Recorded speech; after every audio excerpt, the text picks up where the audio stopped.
Yeah. Just reminded me of Hofmeister. Follow the bear.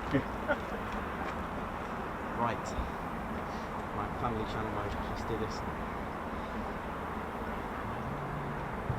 Mark to troops in one of his troops. Oh, he's a good guy. I like his guys. Where are we going to go? I'm just fascinated with my tyres. He said they're brilliant. So he's very delighted to tell me that we're back into the decoy this week.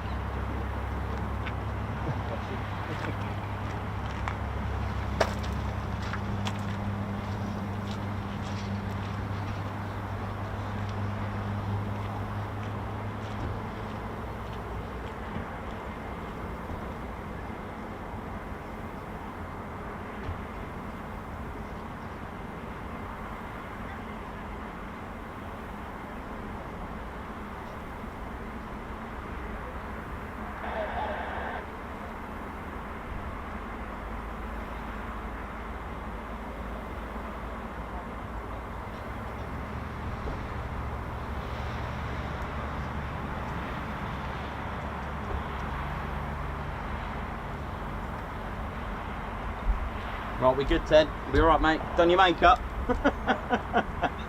You brushed your fur, Ted, yeah? Ted's looking at me in a very strange way. I'm only joking, Ted. I'm only joking. Very good morning to everyone. How are we all doing? Hope we're all good.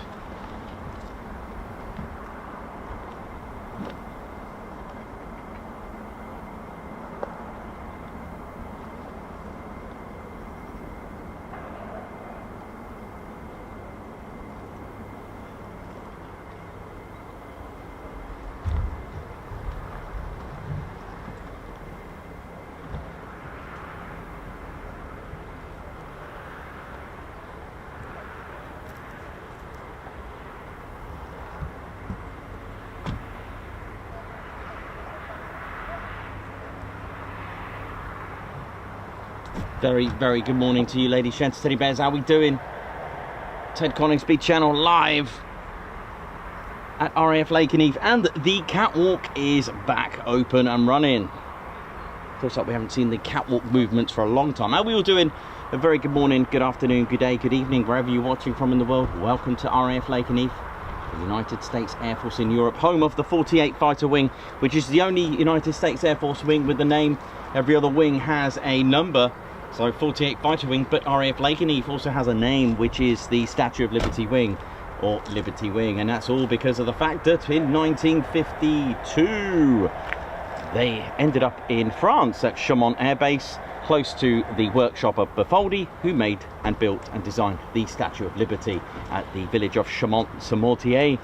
And the mayor in 1954 made a ceremony to the 48th and named them the Statue de la Liberté, and since then they've always been known as Liberty Wing.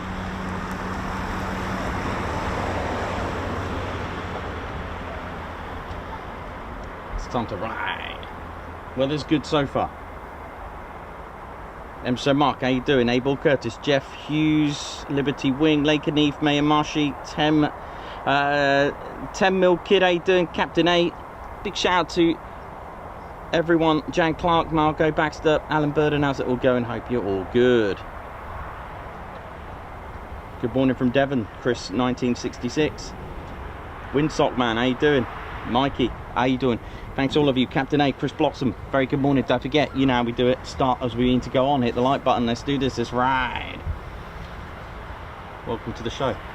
Just big shout out to all the regulars and our viewing area crew. Paul Sadler, oi oi, oi oi. Joshua Haddock, oi oi. Ginger Bailey, oi, oi, who's gone to his favourite photography spot. I can see him now, just walking down with Ginger and all the crew. Clyde, if you're in 06, how you doing? Or 05 now. For those wondering about the runway numbers, according to the NOTAM, they will be officially using them from the 12th of August. You'll be seeing maybe some workmen around the ILS localizer and a few of the instruments. They're just doing the final touches. The numbers, I believe, have been painted on already as 0523. Those are your new runway numbers, but it's going to be officially changed from ATIS from the 12th of August this year, which excited me very much. Magnetic declination. The world is spinning as we know it. True North and Magnetic North playing their part in runway number changes. You know how it is. Big shout out to our US viewers, home from home. How you all doing? Big shout out to 48 Fighter Wing, all crew. How you all doing? 48th Communications, 48th Maintenance, 48th All Squadrons of the Operations Group. How we doing? 48th Medical, what up? Fighter Generation Squadrons, what up? How you all doing? Chef, how you doing? All those working in BX and all the shops, how you doing? Keeping everyone fed. AWCU, Airfield Wildlife Control Unit, what up? Rapcon, what up? Electricians, plumbers and private contractors, what up? How you all doing? How's everyone doing? Ellie Desk, how you doing? SF, QA, OSI. Everyone at Lakenheath, a very good morning to you all. Now it's Friday, but not just any Friday, it's Ted's Friday. Anything could happen. We could get quick climbs, we don't know.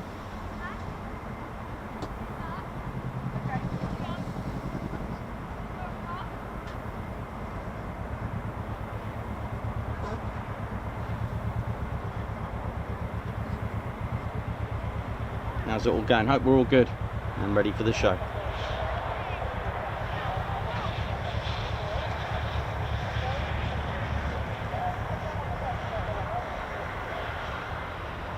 Alright, let's see what we got.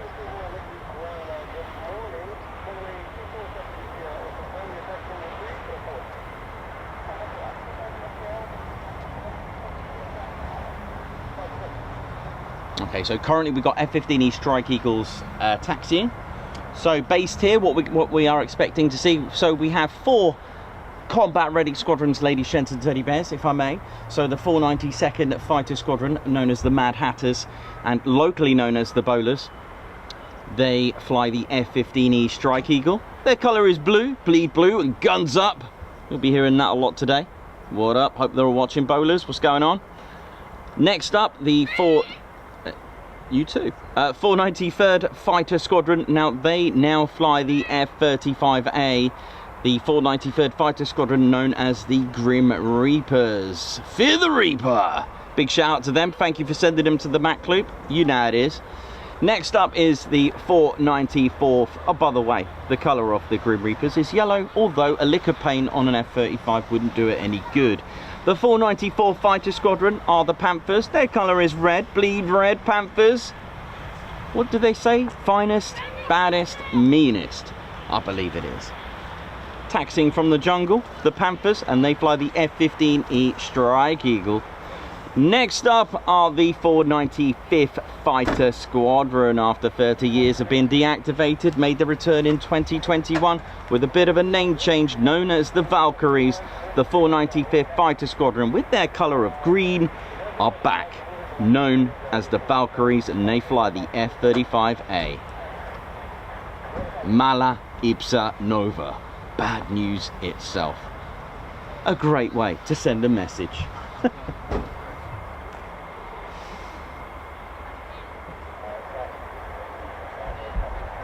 I need some water.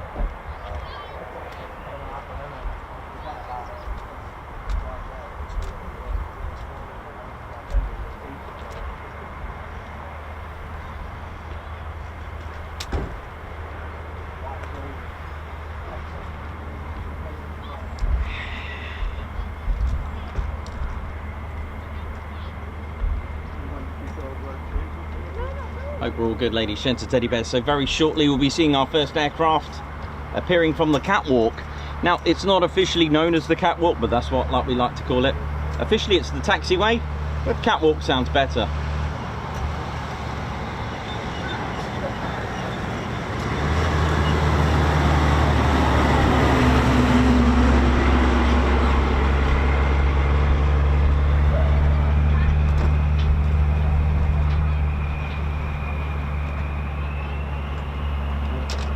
Nozzles.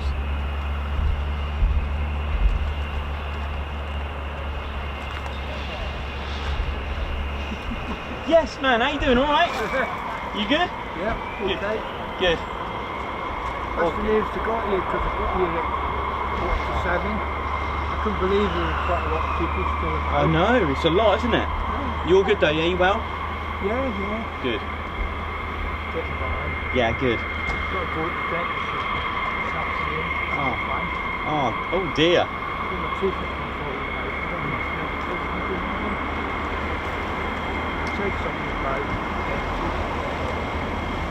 But besides that, I have a heart attack. I was white last year. Oh yeah, I remember you've never seen an F-35 before. And then you did. We saw millions of them. That was that day, I remember that. Yeah. How's your eye? Did you have a bad eye? No. No? I was right next to you with it, but this was white. Ah!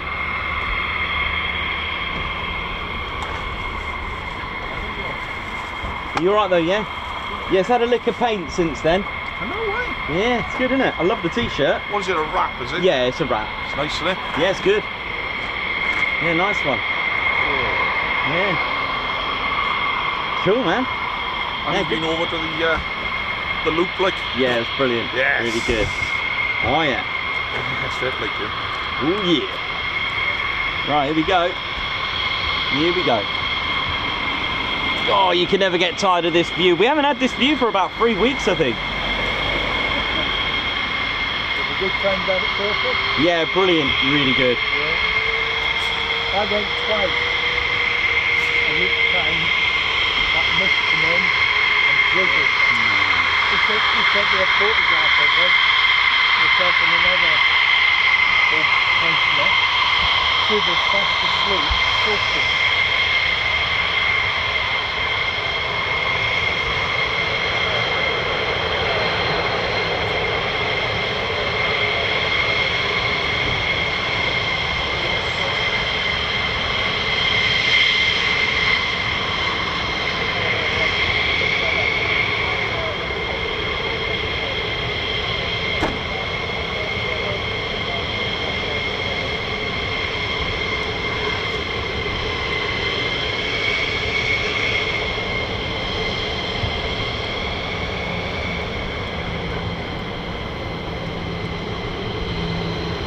So here we go, the Panthers 494.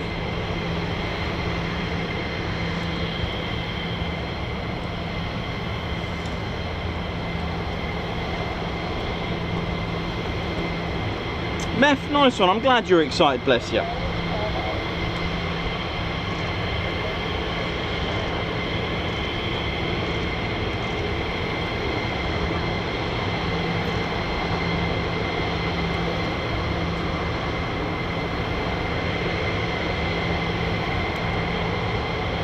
It's time to ride.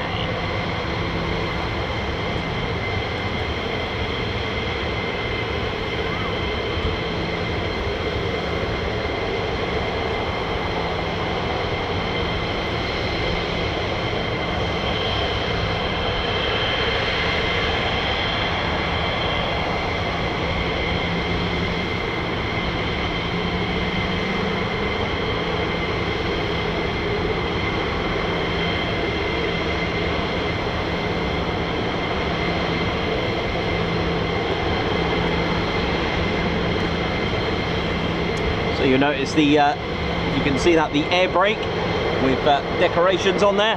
That used to be the Stars and Stripes Liberty Jet, which was nicknamed the Liberator. And a very common question is, why do they do all the checks here and not down at the hangars? It's just the way of operating. It's a very different way of operating it, which is unique to here. The 48th maintenance squadrons with their fighter generation squadrons. They will take care of everything from here.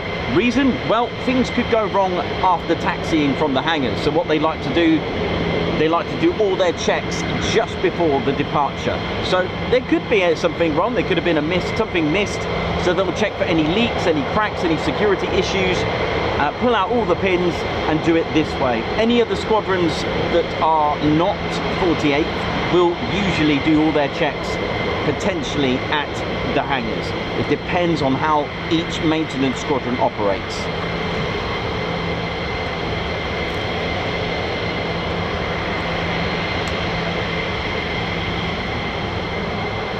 So we're looking at the F-15E Strike Eagle, ladies, gents, and teddy bears.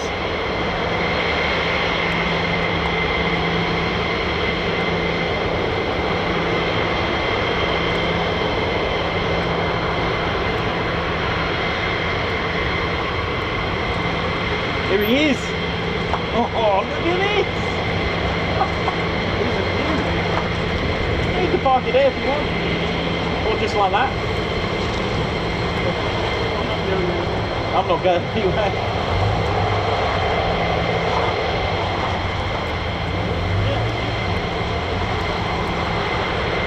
So, hang on, gotta get some water.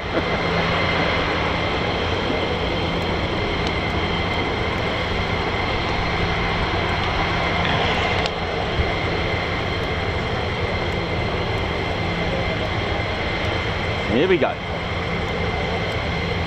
So once all the checks are complete and everything sorted in that respect, it's just a case now of getting clearance from ATC, from RAPCON, which is the Radar Approach Control Center, or Radar Approach Control at Lakenheath Tower.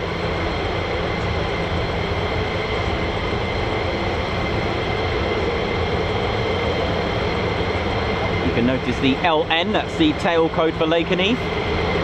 Each base has its own tail code.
got another one as well. I think we've got a 6th one coming in.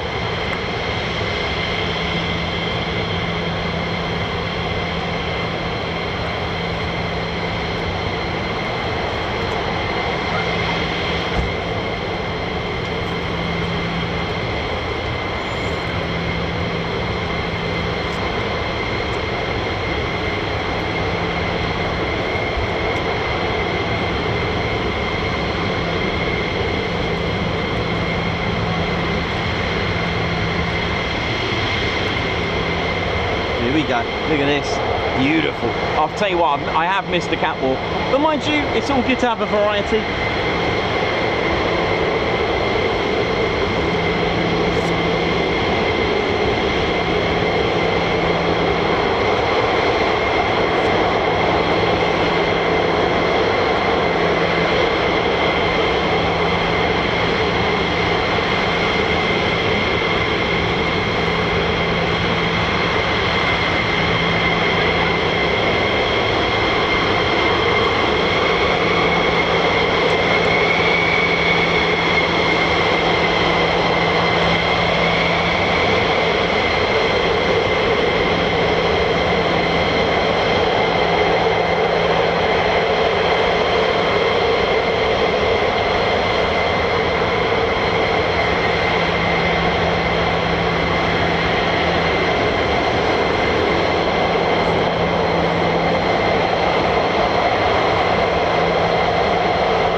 Over 50 years legacy, ladies, gents and teddy bears. The first F-15A was made in July 1972, and the first flight of the two-seater F-15B, formerly known as the TF-15A trainer, was made in July 1973. The first Eagle F-15B was delivered in November 1974, and in January 1976, the first Eagle, destined for a combat squadron, was delivered. Lakenheath started to receive their Strike Eagles in 1992, and of course 1993-94 the Grim Reapers were re-equipped with the F-15C and D models.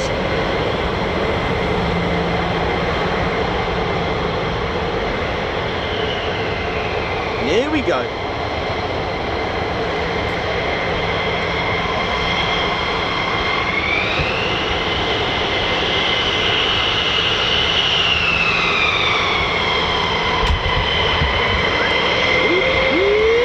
Time to get the sweeps out.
we go.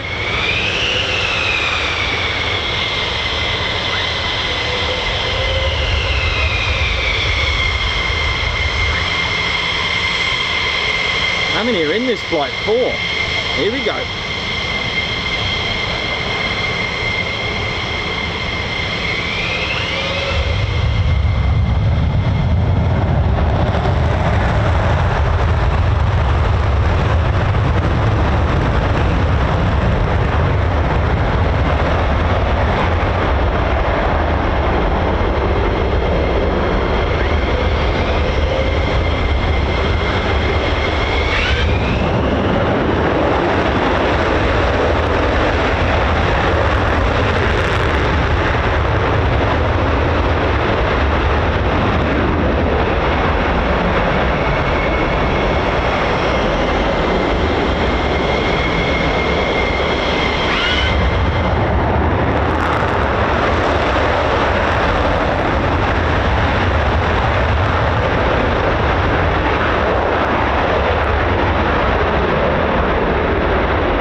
Send it.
You're probably wondering why they're not doing quick climbs, and that is the reason why. Just there, the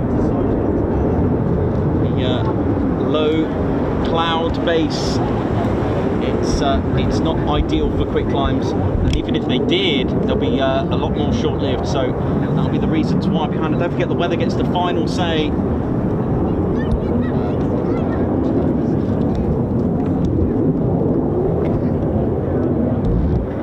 So 6 departures, all local climb outs from the 494th Fighter Squadron. How we doing, ladies, gents, teddy bears? Hope we're well. Hope we're feeling good. Yeah, too low, isn't it? Literally. All right, everybody? Yeah, good, thank you. Yeah, and that'll be the reasons why, due to the fact that the the low cloud base. As you can see, they weren't really that high up.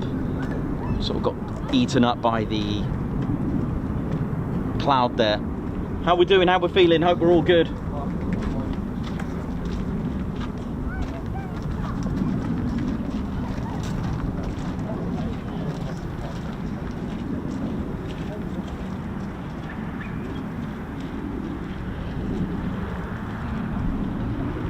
It's definitely a nice way to get woken up.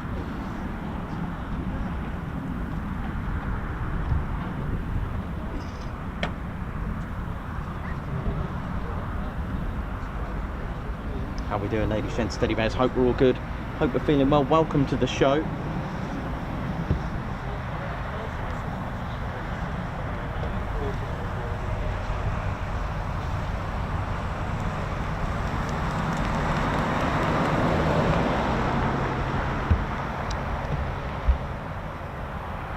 Doing, ladies, gents, teddy bears? My name's Nikos. How we doing? I'm your cameraman and commentator. How we doing? Hope we're good. Let's Hiya, you alright? Yeah. Yeah, good, thank you. How's it going, ladies, gents, teddy bears? Hope we're all good and enjoying that early wake-up call. A nice alarm clock to start off. How we're feeling? So normally we'd finish on a Friday, but we still got one more show to go, so all be revealed tomorrow morning. And hope we're all good, and hope you enjoyed those 6 departures. Like I said, don't forget the weather and the cloud get a final say on quick climbs, so they don't always happen on a Friday. You see, as you can see today, the first 6, but the weather and the cloud can get a lot clearer, so you never know. Fingers crossed. So that was one squadron. Usually they like to send out all 4 squadrons, but we shall see. That was one of the squadrons, and that was the 494 Fighter Squadron. How we doing? My name's Nikos. I'm your cameraman and commentator. This is our squadron leader, Ted Coningsby, and we are delighted to be here today. And do you know what? It just occurred to me, well, I talk about all the history actually. So I've got this beautiful Royal Air Force Lakenheath Fire Department, and I never, you know, I keep saying about the mayor giving a ceremony to the Statue de la Liberté, and that's what he named the 48th. It's actually got it on the bottom. It just never occurred to me. I always thought it just said RAF Lakenheath, but it says Statue de la Liberté. So there you go. Like I said, RAF Lakenheath, the only wing with a name, and there we go. So that's from 1954, all because of the fact that when they relocated in 1952 in France, from all that they, you know, all that they did, all their missions during D-Day, they were based quite a lot out in France, and when they moved out to Chaumont, like we said, Chaumont-sur-Mortier, near the workshop of Bartholdi, that's where they made, or he made, the Statue of Liberty in the 1800s. I never knew that actually a few months ago. I never knew that the Statue of Liberty was actually made in France, and there we go. And it actually links with RAF Lakenheath. I mean, how cool is that? Clyde, what up, man? Right. Yes, and I couldn't believe it that it actually links with Lakenheath. I mean, how brilliant is that? And yeah, so that's why. And they had such a strong outpost out in France since 1944. In fact, when they moved to RAF Ibsley, and the men of the 48th with the 3 squadrons at the time, the 495th didn't quite make it with them, but we'll talk about that later on in the show. And it was amazing to even think that the men were trained for those specific missions on D-Day. In fact, the 48th actually were awarded the DUC, a distinguished unit citation for all their efforts. In fact, of the 14,000 sorties of the Normandy campaign, 2,000 of those were from the 48th, which is absolutely incredible, with their P-47 Thunderbolts as well. So the legacy is very strong, and with things after the Second World War, not, you know, it's still boiling. It didn't quite simmer down. It was still sort of bubbling. So in order to spread the wings and you know, be on alert with all the Cold War and all these things that were going on at the time, and, you know, lots of disagreements, lots of governments collapsing, civil wars, that kind of thing after the Second World War, it was in the best interest to have. So that's why we have, like, you know, British bases out, you know, US bases spread out a little bit, you know, and you know, just to you know, keep the peace. That's what it's all about, you know. And being out there, that, you know, was very welcoming, and the mayor in 1954 gave him the name Statue de la Liberté. I mean, how cool is that? Ted, that Barry's going to go, mate. I know. Hang on a minute. Right, I've got some lovely people down below. I think they want to say hello, Ted. Let me just you're right there. How you doing? Yeah, not too bad. How are you? Yeah, good, thank you. wanted to come say hi to Ted. No problem. Give me one moment.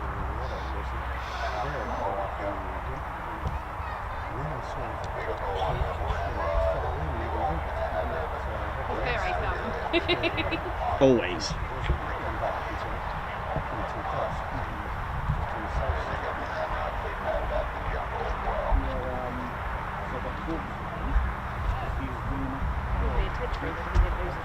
Absolutely. I think we survived it yesterday. No, we didn't. No, we didn't. How did it fare in the match?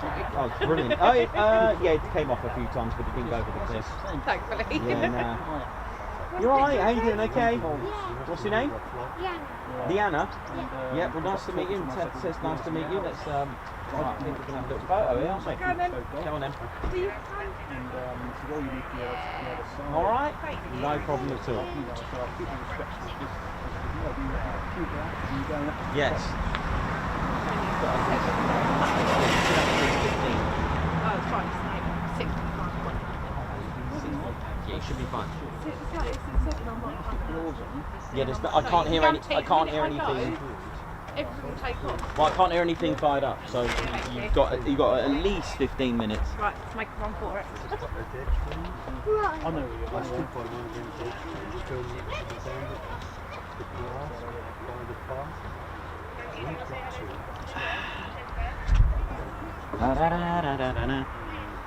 How we doing, ladies, gents and teddy bears? Hope we're all good. So that's our 6 departures at the moment. So that's with 1 squadron. So hopefully we'll get the bowlers coming out as well at some point.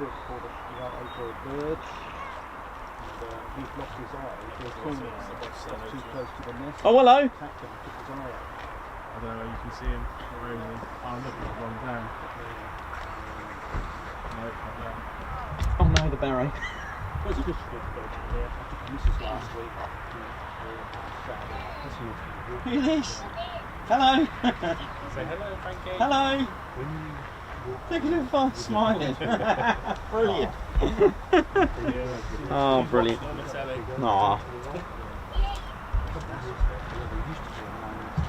Little shout out to Frankie.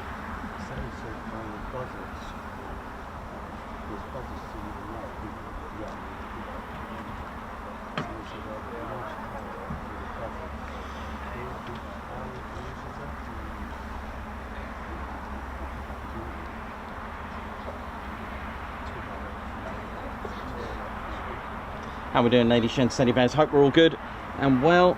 So we're just going to wait for the next movements.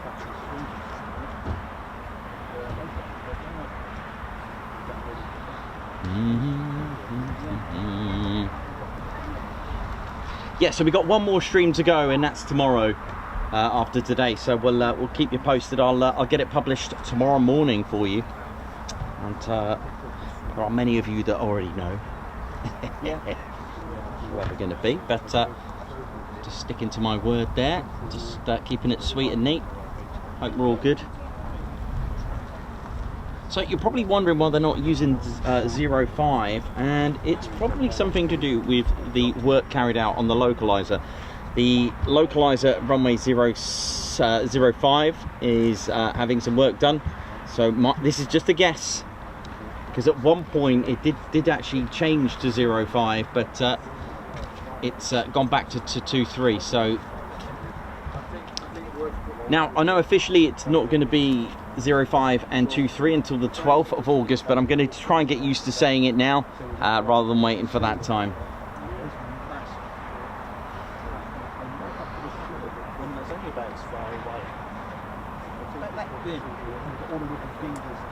Oi oi everyone, Chris Bloxham, Gucci Man, Andy White, Alan Burden, Warren Loveridge. Eggy, how you doing? 2 Terriers, how you all doing? Warren Loveridge, Lorraine at Nomadic Ramblings, Derek Reed. Eggy, hope you're good. Hope everyone's well. Dave Holloway, Meph's all excited. CW, how you doing? Yeah, you alright then? Charlie, It's some rain in Ipswich. It's just spitting rain on the way out.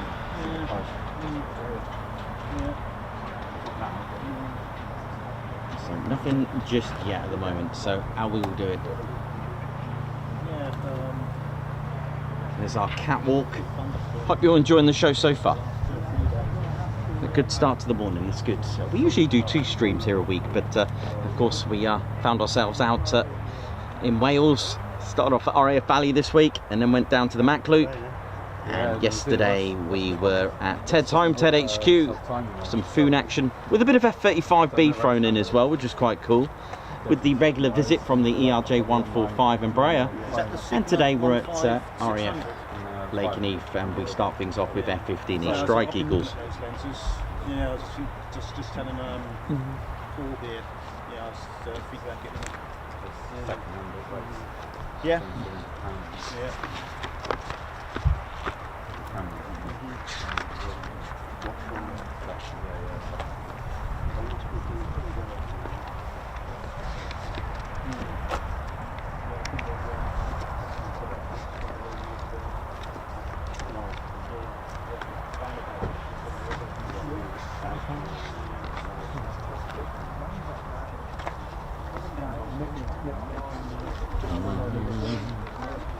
So how we're doing, ladies, gents, teddy bears. Hope we're all good.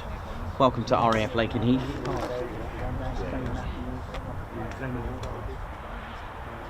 And welcome everyone to the viewing area. Don't forget, if you do come to the viewing area, please use the bins provided or take your litter home with you. They can get a bit full, so I did a bit of a litter pick this morning and donated some bags to put outside the bins because they are rammed. They are completely full. So I've put some bin bags attached to it, but we always say put it in a bag anyway, and either take it home or put it in the bin as the wind can blow it out. Again, just some housekeeping rules. Please park legally and sensibly. Please don't touch the fence, cut the fence, damage it, or even attempt to climb the fence. Please, ladies, gents, teddy bears. Let's keep our airmen and our personnel and the people that we love watching safe. And of course, like I said, please don't rest your ladders on the fence. It can damage it. And it can be quite nasty if you were to fall off your ladder as well. It is a no drone flying area. It's a no drone zone. Again, if you it is illegal to do so. And of course, please don't use those laser pens. If you spot anyone suspicious or doing those 2 latter things, then please contact the base immediately. Or of course, if it's an actual emergency, then contact 999. And of course, as a channel, we always like to look after you, so please do not attempt to confront and do any sort of any reporting discreetly. We want you to get into a confrontation with anyone like that.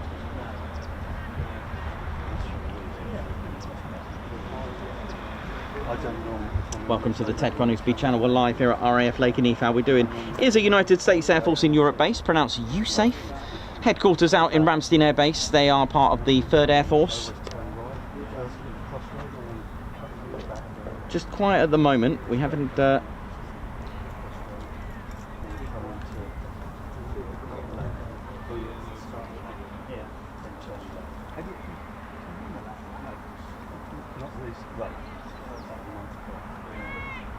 Edward Coates, that was hilarious with Red Ted and Wingy's hat yesterday, the extendable fork, which is actually called a posh fork.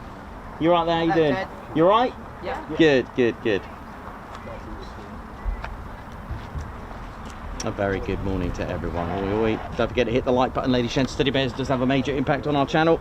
Like we've always said, it's not a Facebook or Instagram post. It does have a major impact. YouTube will recommend the stream. Let's see if we can get 1,000 likes before the day finishes, which I believe it's at the moment. They've been finishing quite early, haven't they? So it's usually been 1 wave for each squadron. So, you know, it could be sort of early afternoon maybe, but you never know. This is the thing, always check your ATIS on your scanner. Oi oi! That was the loudest oi oi. Did you just hear that on the screen? That was amazing. Shouting oi oi from down there. Oi oi! That's hilarious. I don't know who they are, but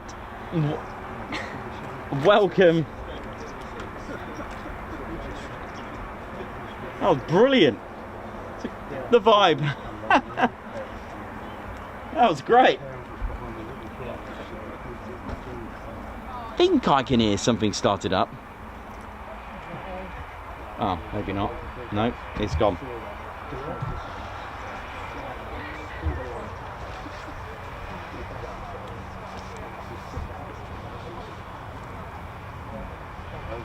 So what I'm going to do, let's talk a little bit about sort of 1952 with Lakenheath. I'm going to go, for those that don't know, I'll tell you what, I'm going to make it a little bit briefer today.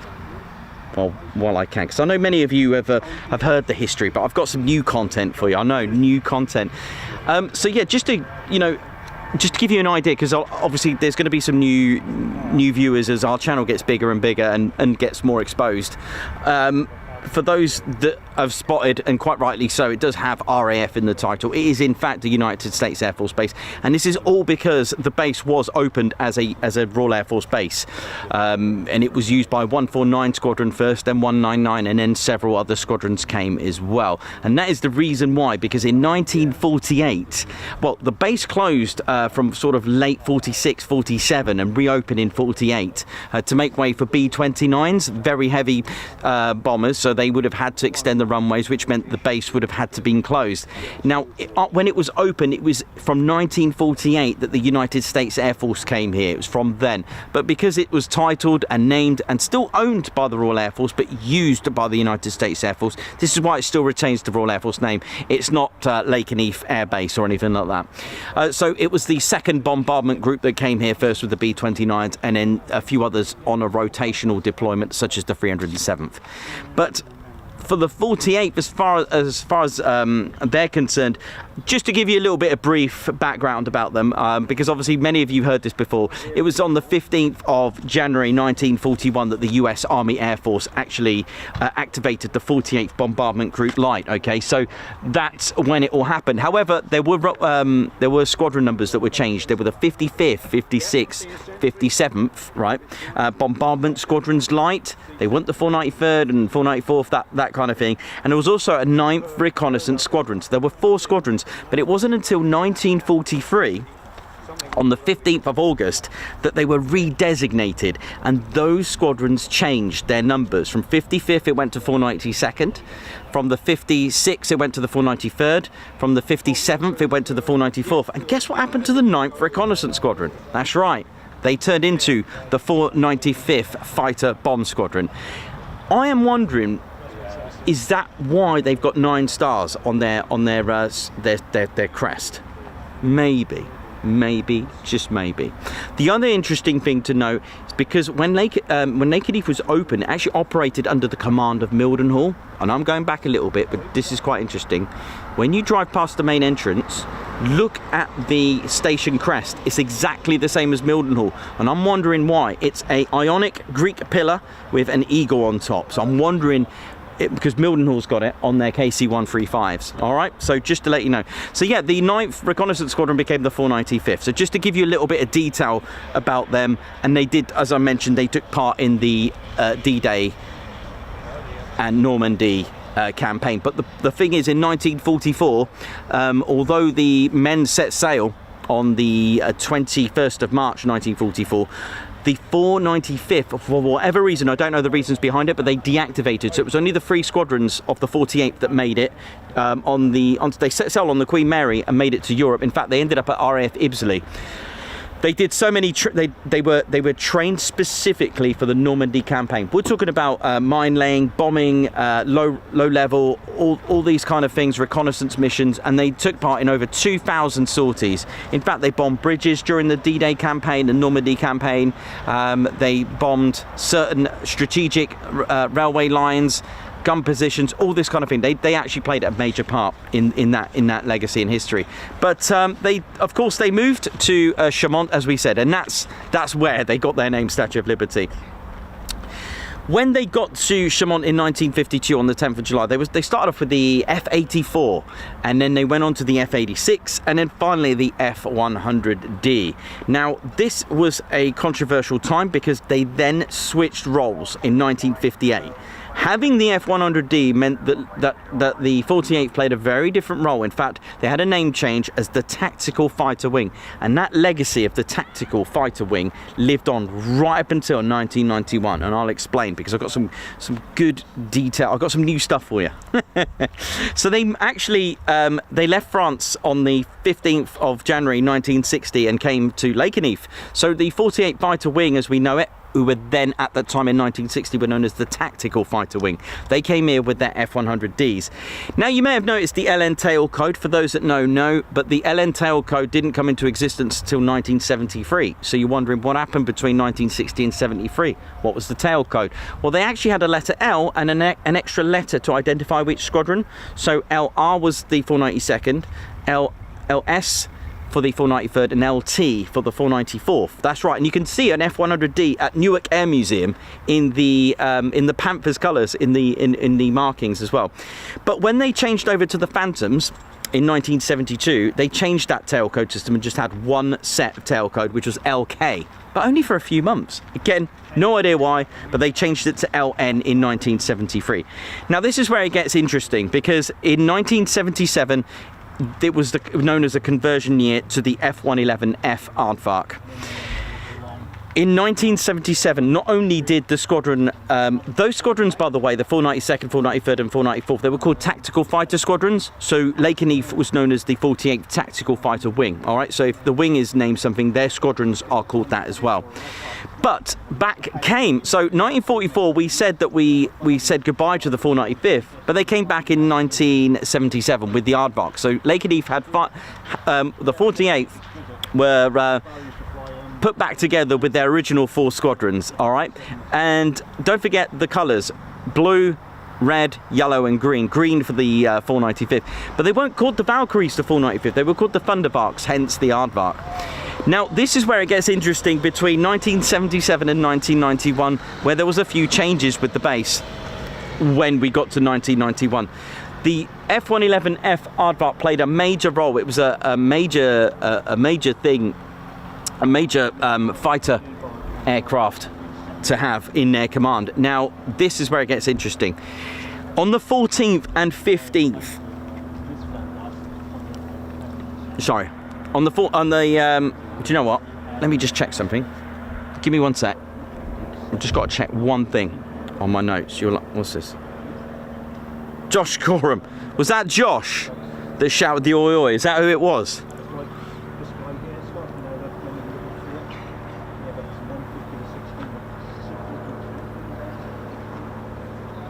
Give me 1 second, sorry. April. Do you know what? Silly me. That put me on the spot, didn't it? So 15th and on the 9th, or the 14th and 15th of April in 1986, Lakenheath actually took part, which I mentioned before, the Operation El Dorado Canyon. Now, it was very strategic. Now, I know it's got a lot of background to it, which if you do your research, you'll know why I'm not mentioning a lot of things. It is what it is at the end of the day. But the US Navy and the US Air Force took part in this. Originally, it was supposed to be just the US Navy, but 24 F-111Fs of the 48th Tactical Fighter Wing were involved in the attacks and the raids on Libya. And ladies, gents, teddy bears, check my words out. It is the longest fighter combat mission in history, not a bombing raid. We know about Black Buck. This is a fighter. We're talking about in a fighter jet, a fighter aircraft, and because of all the restrictions, the flying restrictions, the crew were in those F-111s, for example, for 13 hours on a raid of 13 hours. Can you believe that? 3,500 miles. I've seen pictures of the airmen getting out. They just looked absolutely exhausted. They looked like an octopus that's stranded on, you know, that's the best way I can describe it. They just looked like they bid on a 13-hour mission. So that, sorry about this. So that is the circumstances of that. And the thing is, the EF-111s as well, called the Sparkvark, they actually took part as well in that for jamming of signals. You had the Navy's F-14, A6s, A7s and F-18s involved. You had Mildenhall to do the tanking, and you also had Upper Hayford, RAF Hayford, with the EF-111s as well, which was, like I said, called a Sparkvark. Crew that were doing the air-to-air refueling, I was learning about this, they would have to do it very carefully and do it under radio silence. They would have to literally hide right behind the tanker to hide their location. It was, have a look at it, El Dorado Canyon, Operation El Dorado Canyon. It's an absolutely It's just a really deep mission, that one. But ladies, gents, teddy bears, I did look into it, and sadly Karma 52 call sign was sadly lost. One F-111 and Fernando L. Ribas Dominici and Paul F. Lawrence sadly lost their lives. So ladies, gents, teddy bears, I would like to give a minute silence to the 2 airmen that lost their lives in El Dorado Canyon of the 48th.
Thank you very much, ladies and teddy bears, for that.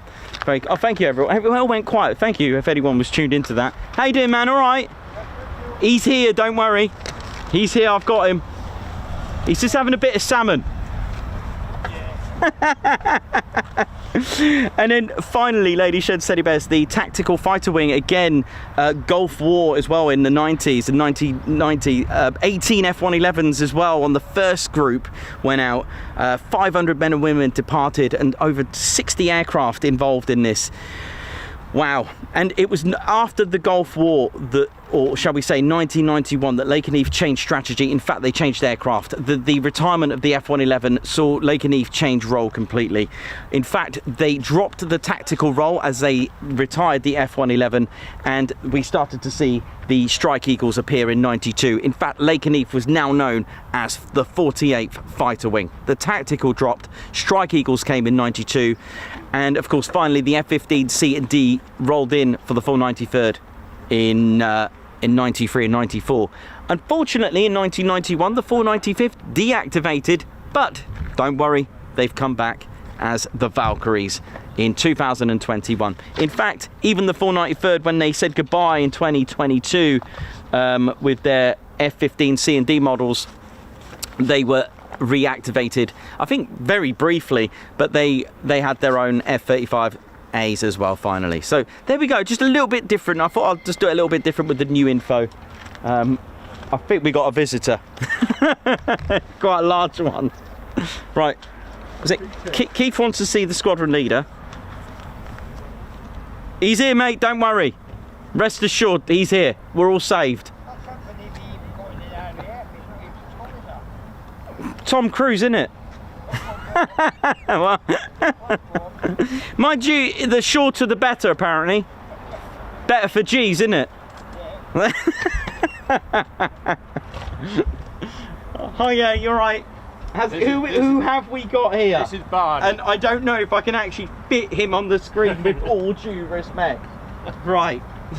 Give it a try. What's his name? Barney. Barney? That's Barney Bear. Right. I'm going to put Ted on there for comparison. Right. Right. I have no idea. Right, so this is Ted. This is part of Barney. So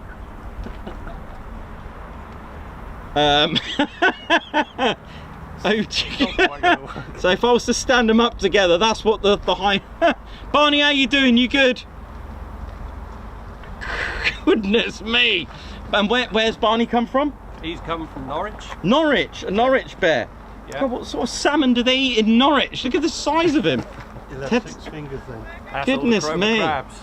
It's all the kebabs, is it? No, the Cobra crabs. Oh, is it? Oh my God, what's he doing? He's a very... Oh, he's gone. Beautiful. He did a turnout. Thank you. Nice to meet Barney. Oi, oi, loving the t-shirt. Thank you, mate. How you doing? All right? Yeah, not too bad yourself. Yeah, good, thank you. Good, good, good. You only just got here, or? Yeah, just got here, mate. That's cool, cool, cool. I've been staying in Kingston, but I've been watching them fly over. I was fishing yesterday And they were sort of taking off. Yeah. Yeah, so Yeah, I've been yeah, watching yeah. it from It's there. only the 6, only the 1 squadron have gone out so far, so you haven't Yeah. actually missed a lot. So Oh, that's alright. yeah, it should be. Mind you, it's quite eerily quiet, to be honest. So we stopped on the way through, we saw the 6 go up, then Hercules went up, and then that was it. Ah. Like 2 or 3 hours. Interesting.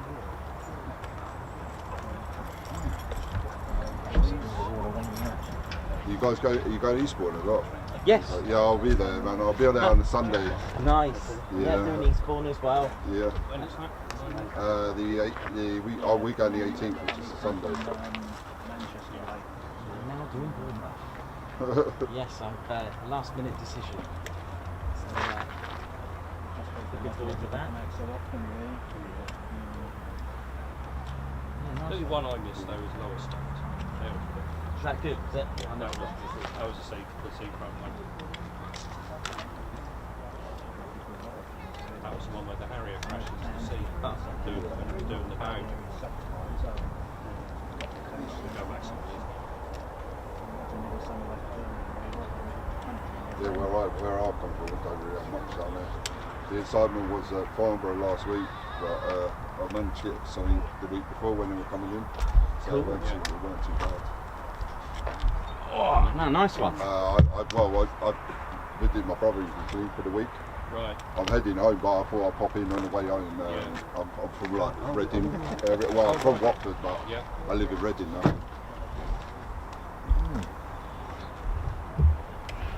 So I got to see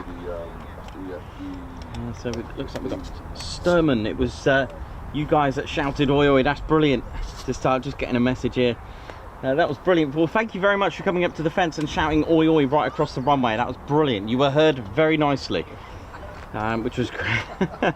Captain A, Margot, Meth, EP65, what's going on? Hope we're all good. Malky Stoddart, Eric, what's going on? What up? Dr. Soda, Barney, is he? Yeah, Barney. Oh yeah, he's a very large bear. Hello Barney, eats a lot of honey. Hello Barney, eats a lot of honey. I like that, that's cool. So we do get visiting bears that like to come on the show. If you have one, feel free to bring your bear along.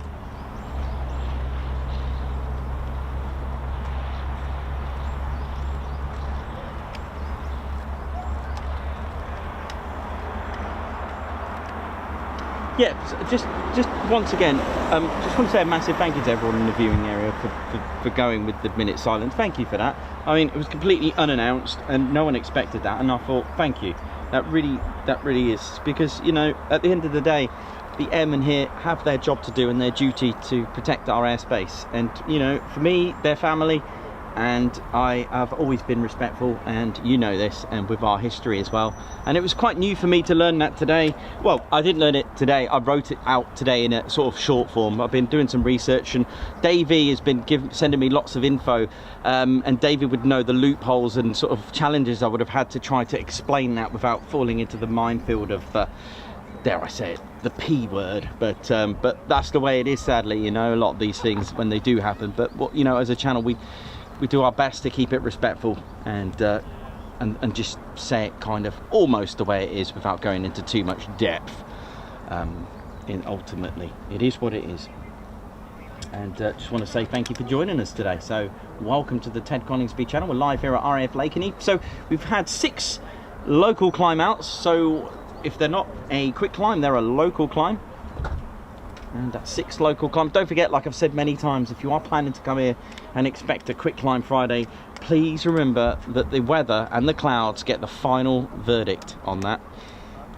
We have had some pilots attempt it, although good, they're very, very short-lived.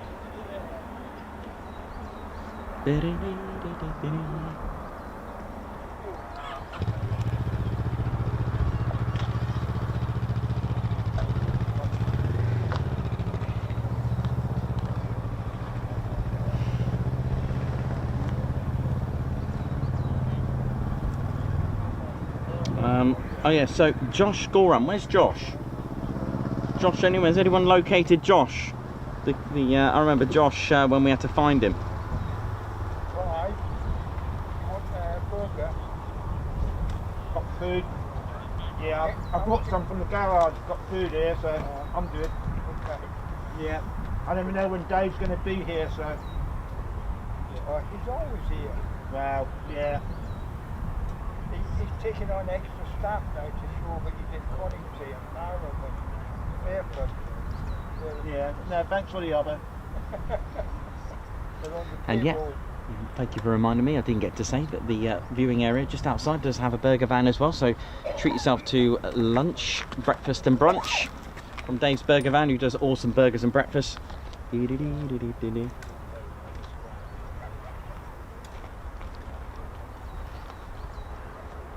Josh is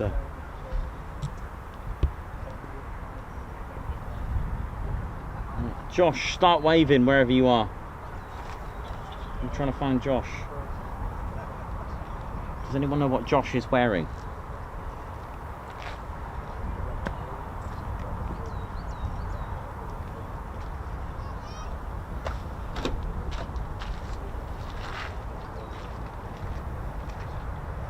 So hopefully he'll get to hear that. I wonder what, Josh, give me a description, please, buddy. Oh yeah, here he. I think I found him already. I think we found Josh. Keep waving, Josh.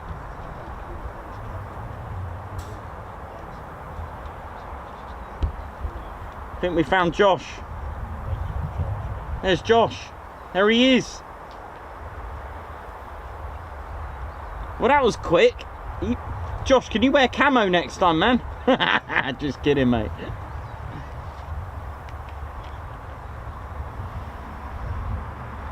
Yay, there he is. Sorted.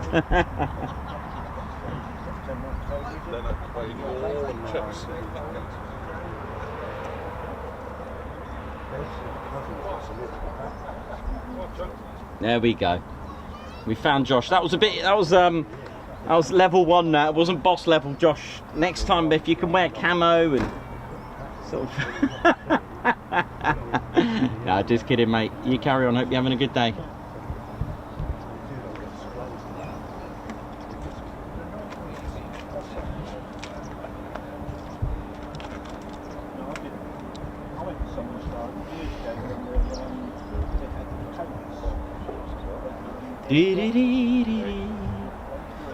So, right, let's have a look here.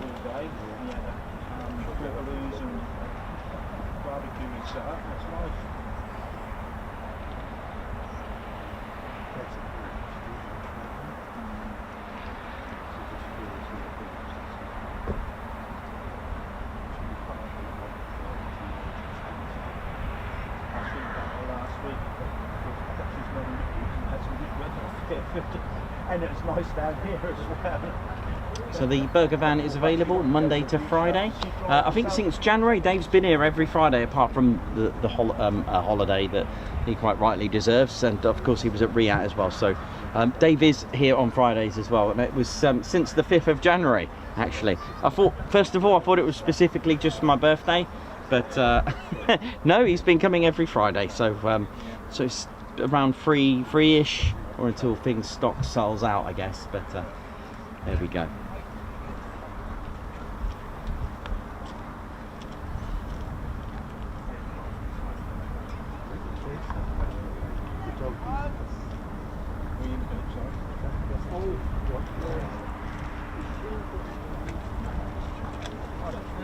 Yeah, I've left my binoculars in the back of the car.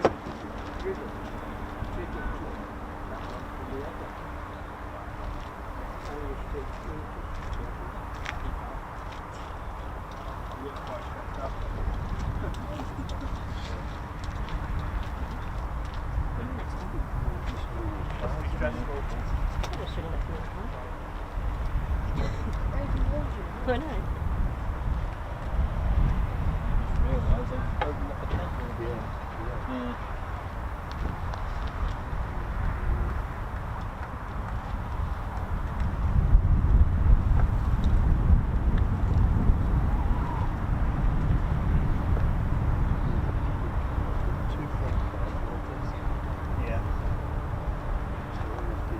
How's everyone at RAPCon? Radar approach control. It's the LN Tower, who manage both Mildenhall and Lakenheath. That's why if you've got a scanner, it will pop up as LN Tower. The secret is in the runway number. So if you hear 28 or 10, that's for Mildenhall. Lakenheath is smack bang in the middle between Mildenhall and Feltwell. They're both about 5.5 miles away, the backwards crow flies.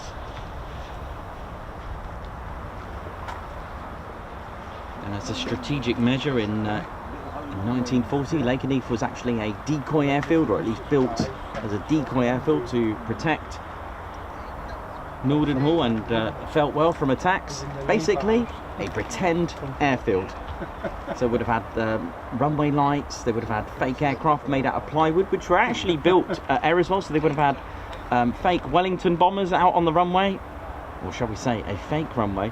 There would have been an officer in a bunker down below, and I came across this really interesting sign. So the idea of a decoy airfield is to take the hit.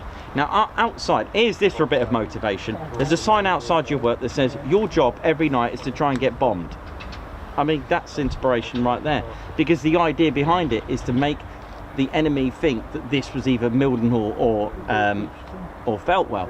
There were different types. They were called Q sites and K sites. K site is a daytime operation airfield, which would mean different things to have around the runway and the airfield, and Q site was the nighttime operation. Again, you would have had an officer in a bunker activating the little lights. But do you know what? It's all very well me saying this, but it actually has a major effect on the villages and towns surrounding it, which would mean that the village and towns would have to turn their lights off, causing havoc and chaos to be walking around at night, yet alone trying to avoid bombs. But if you were lucky enough to have a vehicle, you'd have to have your lights turned off, and if you had torches, you'd have to put tissue in them to stop it from at least having and cycles as well. The lights on them, they had to be dimmed down as well, or in fact have zero. If I remember correctly, I think, if I got it right, lights were made to have them in reverse and just have red lights, and I think torches as well, just to have red. So it had a major impact. There was also something called Operation Starfish as well, which would mean actual controlled detonations of bombs on your airfield or on your towns or villages. It was again to make the opposition think that they bombed their targets, but they hadn't. It was actually it was actually a controlled explosion to make them think that they have hit their target. Very clever, very primitive and basic, but it was very effective. In fact, sources that I've read suggest that Lakenheath was attacked 5 times as a decoy airfield, which meant saving Mildenhall 5 times. So 48th Communications, how you doing at Rapcon? Hope we're all good.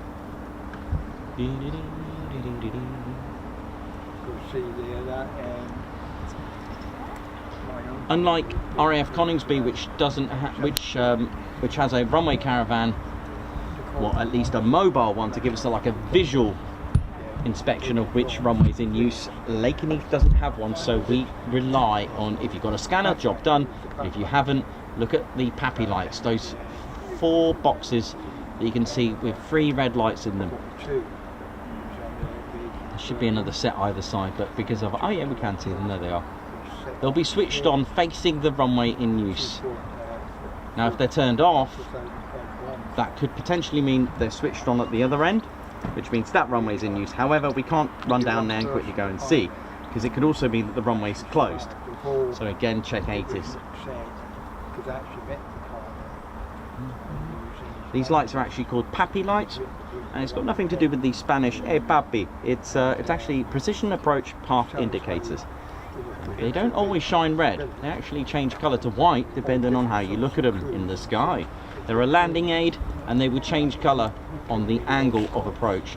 The angle is a 3 degree. Now you may have heard this before, the 3 degree glide path.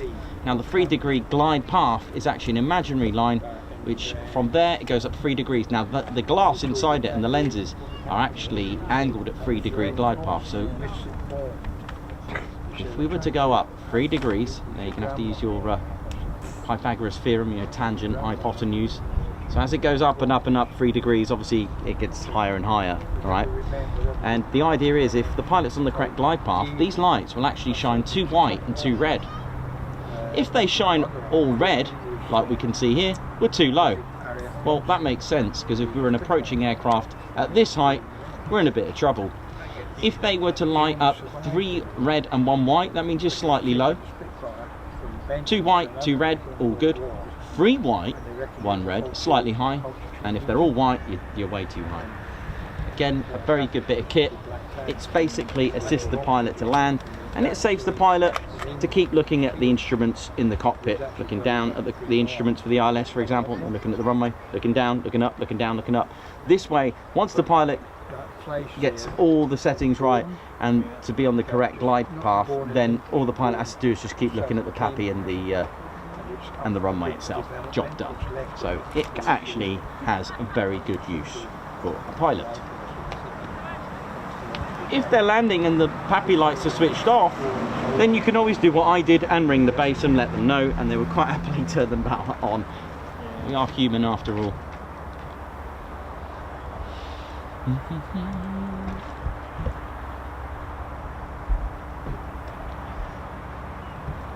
Ah, Mr. Sadler.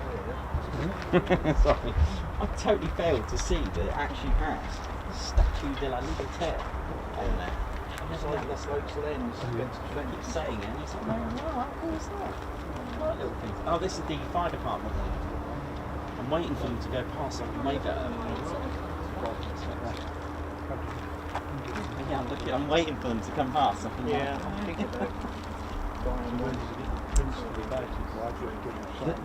These? Oh no, I got it from them. Claire got it for me at Fairford. And that crew, obviously there's loads of them, that crew will be shouting morning, morning. So if it's them, then if you hear that, that was them that gave us the shout. Yeah, looking forward to that. I can hear a little bit of spooling engine. Very faintly, but I didn't hear the howl. Or is it tinnitus? I can hear it. It's something just really faint. Yeah. Coming from over there. Very, very faint. I can hear it more now. Yeah. So you can experience what's called Lakenheath tinnitus after you spend all day. Have you got it? When you leave Lakenheath, you can still hear the engines running? Yes. Yeah, I think that noise is actually the cars over there. I think it's the lorries and the trucks. Something like that. Because that's the problem with the F-15. The way they start, you hear that because of the hydraulics and everything.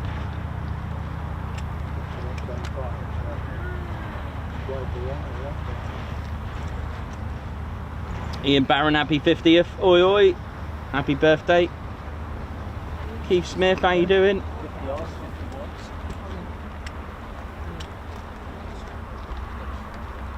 Oh, bless you. Thank you very much for all your kind messages and shouts. Thank you so much for all your support. Babsar, how you doing, girl? Hope you're good.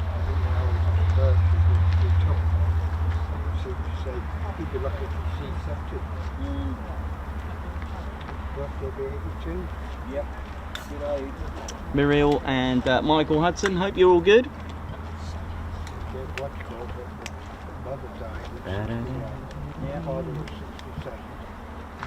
Keith Smith to Nikos, Ted and Spanner crew, thank you very much. Guards March, thank you for that.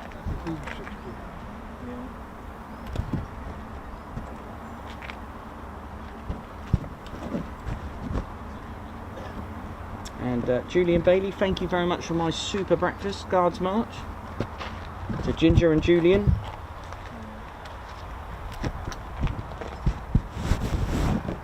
Babsar, thank you for gifting the Ted Coningsby membership. High five, Guards March.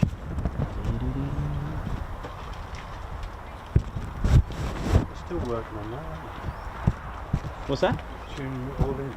Ah. Are they on the runway? Yeah. Well, nothing will be landing anytime soon. Alright. Not. Goodness me. Wow. Meth, I'm so excited for today's Quick Line Friday. Guards March. Bless you. Margot, high five. Thank you for gifting 5 Ted Coningsby memberships. Thank you so much, Margot. And Margot's put a super chat here for a shout out to Kirsty and Phoebe. Guards March.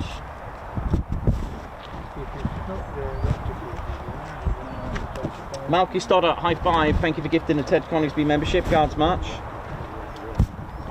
Josh, did you say Frankie's watching?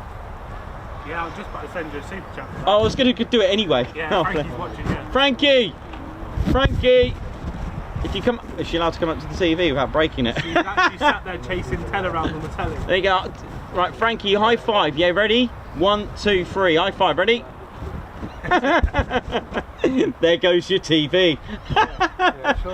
Oh dear. Disclaimer. The Ted Coningsby channel are not responsible for the status of your television. Whether pet or human. Right, Malky Stoddart, Guards March. Thank you very much, Guards March. High five to you. Margot, towards Ted's Air Shows Fund and Travels. Fantastic how Ted's channel has grown. Thank you everyone, and especially Ted. Thanks Margot, and looking forward to seeing you later actually. Margot is in the area. She's going to be at East Kirkby. Jenny B, TCS Friday feeling. Have a wonderful weekend everyone. Thank you for the super, Jenny. Loving the Fweep t-shirt. And Cox, morning, Nikos and Ted and Claire and everyone else off to work. We'll check later, check in later. Thank you very much, Guards March. Can I clip that? Can I clip it? Absolutely. Two Terriers, how you doing? Happy Friday. Guards March. Yeah, that one's on Ted, mate. No problem at all. Thanks a lot, Two Terriers. Happy Friday. Love that. That's good. Friday. Peter Filgueras. Peter Filgueras, hope I pronounced that right. Good morning, Fresh Metal. Coded Maze. Cos MVS. Guards March, thank you very much. I need a new telly now, thanks to you. Oh dear. Oh dear.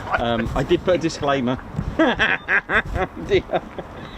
Oh dear. Sorry. Oh dear. Margot, thank you for the super burger. Thank you very much. Guards March.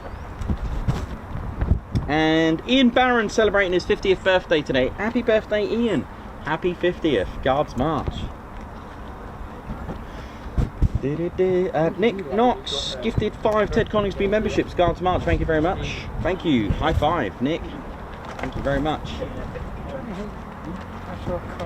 And everyone at the 05 end, how you all doing? I know Synchro Tones is over there. Hope you're good, man. Who else is over there? And who had a bit of a shock because they did actually change the runway twice today. So nice. That's what you got to do. Right. All quiet at the moment, which is not what we don't want to hear, is it? Anyway. Right, so lots of work carried out. So you'll see a lot of the maintenance crew doing all sorts of maintenance, and workmen doing a lot of work due to the fact that the runway numbers are changing. So I can still see the number actually, 24 there. Do you know what? It's the first time I've seen that. 24. When are they going to change them? But, yeah, 12th of August officially changed to 0523. But we're going to carry on using the new ones just so we can get used to it. And trust me, you may hear 1 or 2 errors from. I've heard it before, especially at Marham, because they changed theirs last year to 03 and 05 and 23. They did that last year, and sometimes the pilot or the ATC they can slip up just very briefly. It's, you know, if you've been saying it for a long time, and I'm wondering when they're going to change that.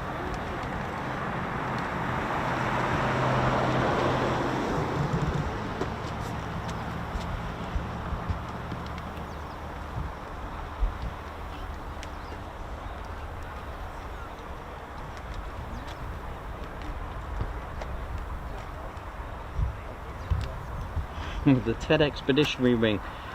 Netherlands is growing and growing. Oh yeah. How you doing there, Gucci man? How you doing, Argan? Hope you're good. Morning to you, Lorraine, Rob, Avro, Al, Ben, Craig Davis, loving the 41. How you doing, Craig Davis? You right, man? Thanks for all your lessons, your Welsh. Thank you for that. I do appreciate that. I do try. we were here Monday, and then straight down to Tuesday. And I go around beetle things, those sort of things, and I get the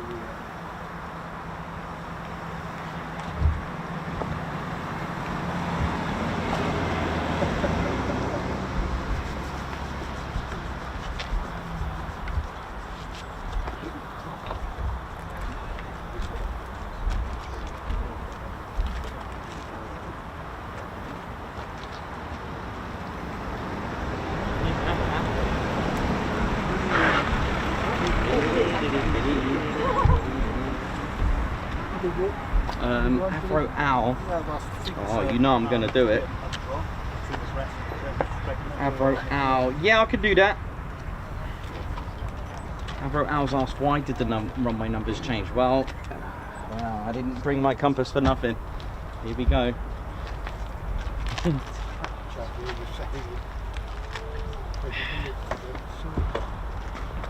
Right.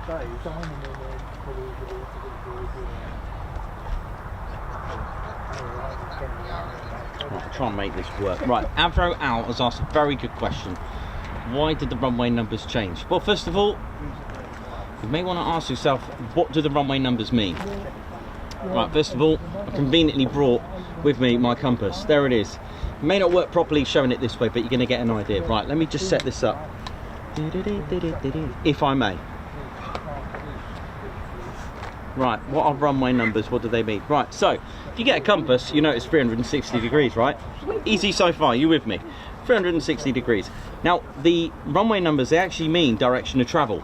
All right, so 24 and 06, also be it 05 and 23, they're actually directions of travel. And you're probably thinking, how?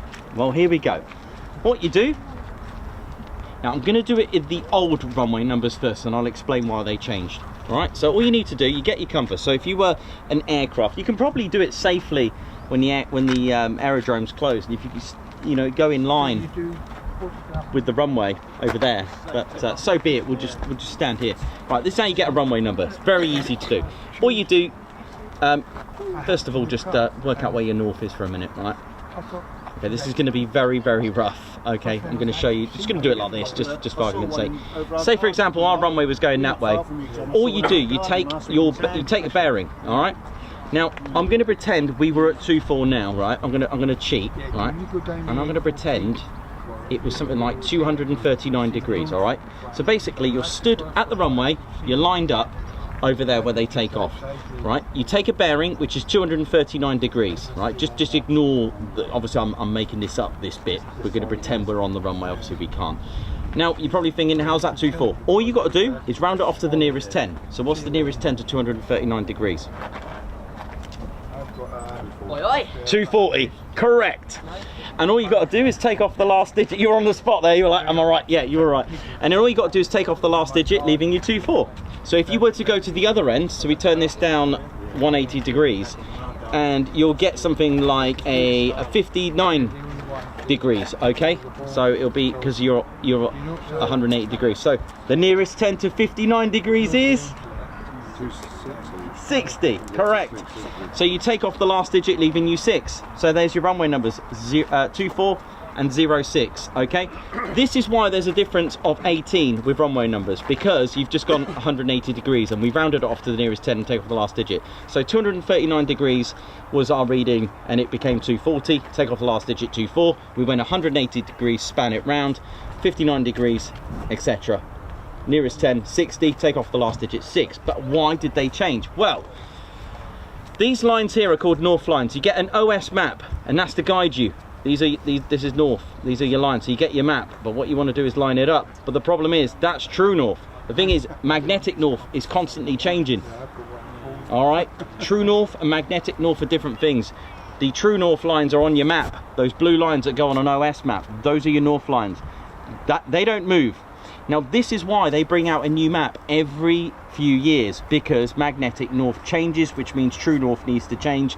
So it's called magnetic declination, and that's what these little things are. So because we had to round it off to the nearest 10, should we have gone 5 or 6 degrees the other way, all right, from 239 and it went to 246, the nearest 10 to 246 will be 250. Or if we go the other way, if it was 229 degrees, then we round it off to the nearest 10, which is 23. Okay, which is 230 to 23. This is why it changes every few years, and sometimes the magnetic north will change 3 degrees to the east or 5 degrees to the east, but those 5 degrees could mean that it changes it to the next 10, the next round off, which means it's a completely different direction. It's really important that you get the magnetic declination, because if you're going on for long walks, I think the further north you are, or the further you are, the worse it is, or the further you're going. So it's all to do with magnetic north changing in fact it's changing now, but probably by a minuscule amount, but over the years it will change quite a lot, and it can go back to 24 and 06 if it wants to. It just does its own thing. True north is true, it stays there. That's what these lines are for, and again, you match them up on your compass, but magnetic north is constantly changing, and that's basically why it affects runways. And I just conveniently brought my compass with me. There you go. Thank you for taking part in that. So, direction of travel, basically. So if magnetic north is always changing, why don't they just use true north? It doesn't change. Because it'll affect the instruments and the aircraft where they're navigated. Yeah. Because they always talking in navigational things, so it would really mess it up. Good question though. No, it's a very valid question. Why not do it? But then that's why they bring out a new map every year, and I think why they brought out. I never thought about it until I learned about runways. Yeah. And it tells you how many degrees you got to change your compass for north. That's very good.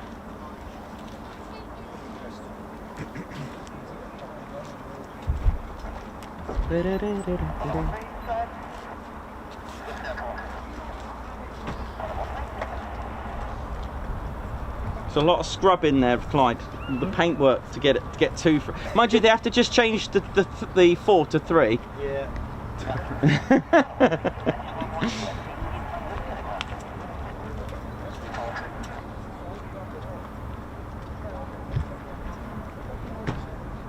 So yeah, the other good question I had the other day as well regarding runway numbers is, does that mean all runways with 2, 4 and 06, will they all change? Not necessarily. It depends where they're located, because it depends how far east or west or north or south you are. If you had 2 runways, if Mildenhall had the same runway numbers, then probably yes, as it's quite close together. Probably explains why Lakenheath was a year after, perhaps, than Marham. Just another extra bit of info, the reason why Lakenheath and Mildenhall have different runway numbers, that's deliberate. Can you imagine if they had both the same runway numbers with 2 airports close together, 2 aerodromes? It will cause major confusion, especially when Lakenheath Tower actually manage both. Runway 24, yeah, which one? So it could cause major issues there.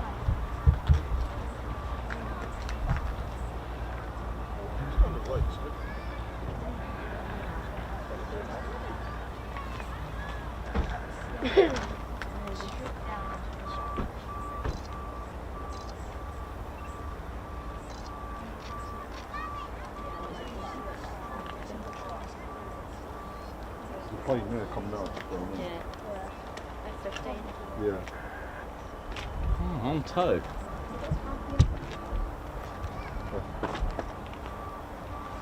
Oh, that's the B. It's the training airframe, I'm sure. Oh, F-15B model coming out. The instructional airframe, just there. It's an old B model that they kept. 2C? Yes. Look at this. Oh, hang on, wait a minute. Oh no, I'm sure this is it. So we had this the other day.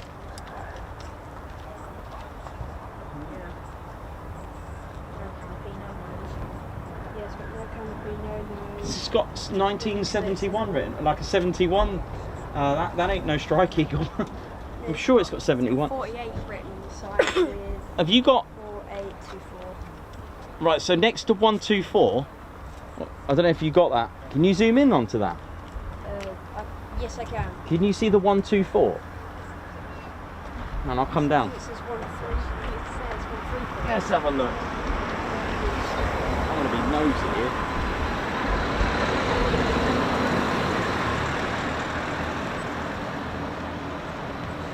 Yeah, there's a lot. It's 124. There's a lot of heatings. 4B. Hopefully it'll come out a bit more. I think that's the instructional airframe, because it had 71 or 72, which is A lot of people down there, yeah. That's I've been seeing, I saw a tanker go down there a little while ago as well. Definitely won't be like that.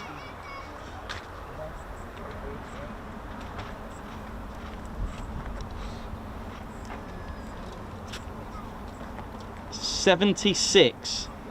Yeah, I risked it. I zoomed in mega, hoping not to get anyone's face. Yeah, 1976 has got on that.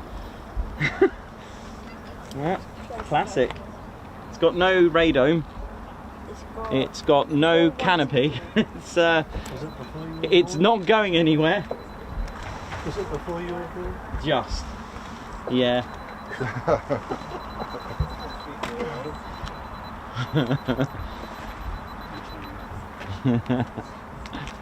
Oh my goodness me.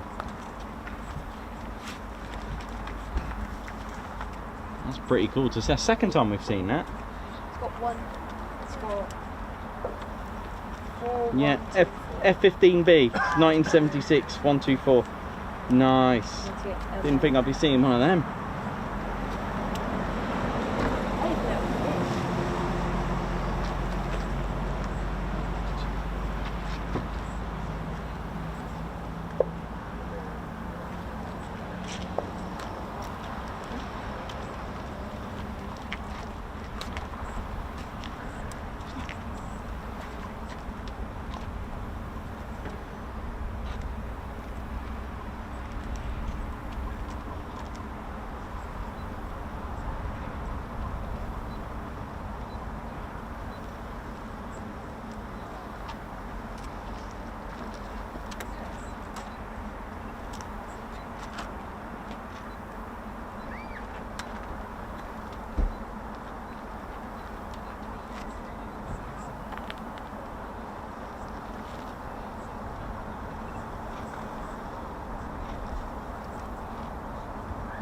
Alex Binks, how you doing? Royal Air Force. Cappy, Blocks, Nick Ibrahim, how you doing? Hope we're good.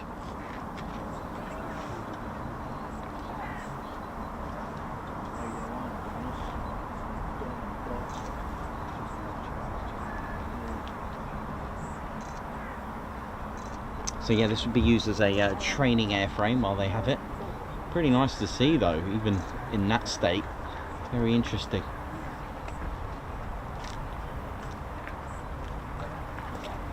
I'm wondering if it suffered battle damage or anything in combat on the battlefield, perhaps. Meanwhile, it's eerily quiet at Lakenheath at the moment.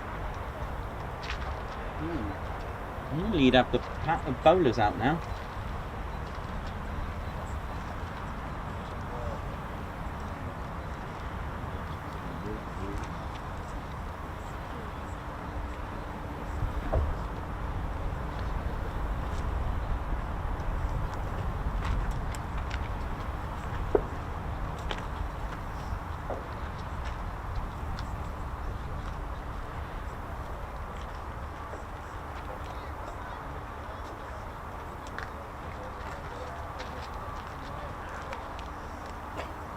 Kiwi flyers are going, hope we're all good. How's it going, ladies, gents, steady bears? Hope we are all good. So usually about 90 minutes they're out for. Can be longer if they're having air-to-air refueling. But it'll be interesting while there's no more startups at the minute. It is just coming up to 5 past 10 here in the UK.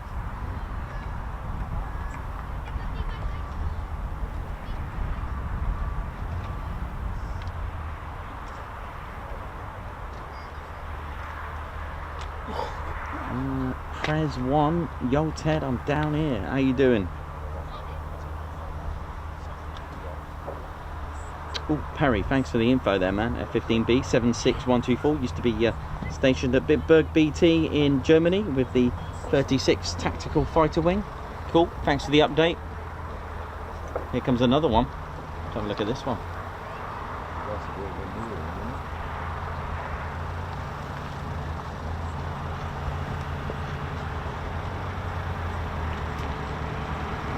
isn't it? 001.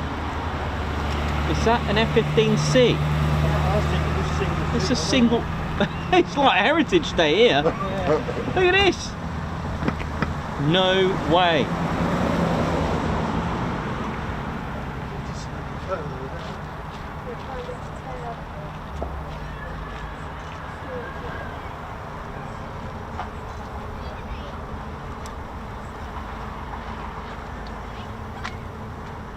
Yeah. Tail number 001.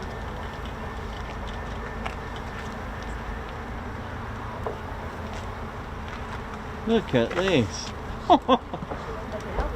That's a single seat as well. Look at that. F-15C, I think it is. Check this out.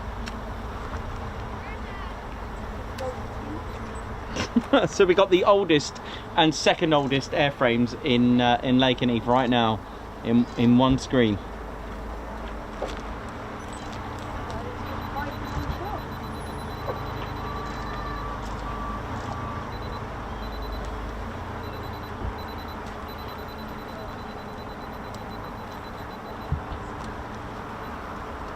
Absolutely, look at this.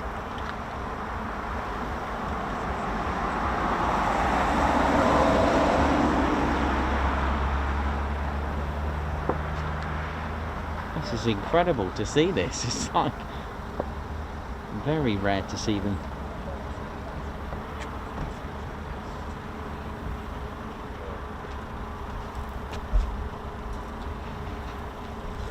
That's incredible.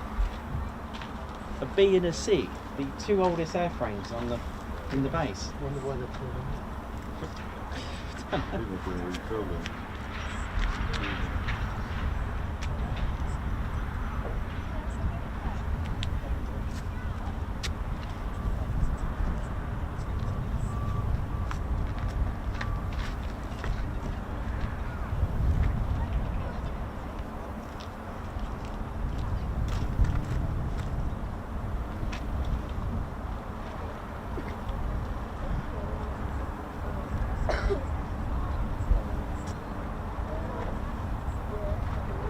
So we've got the two oldest airframes in the base just here. The F-15B in the foreground and the F-15C model, the single seat just behind it.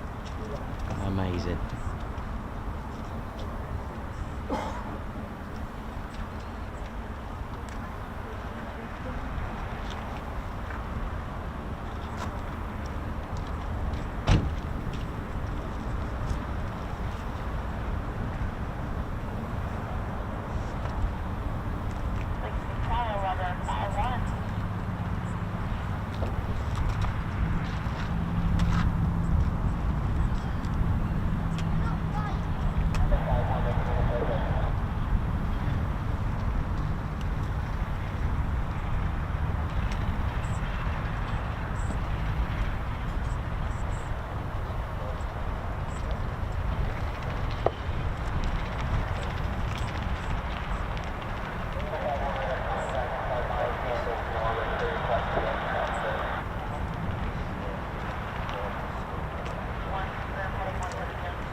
Yeah, so I think, yeah. Are they refueling? Yeah. Approach is going crazy. Yeah. K335R is going to come back, one of the tankers. But that's going to Mildenhall back. Sometimes you can see it in the distance, don't you? So, yeah.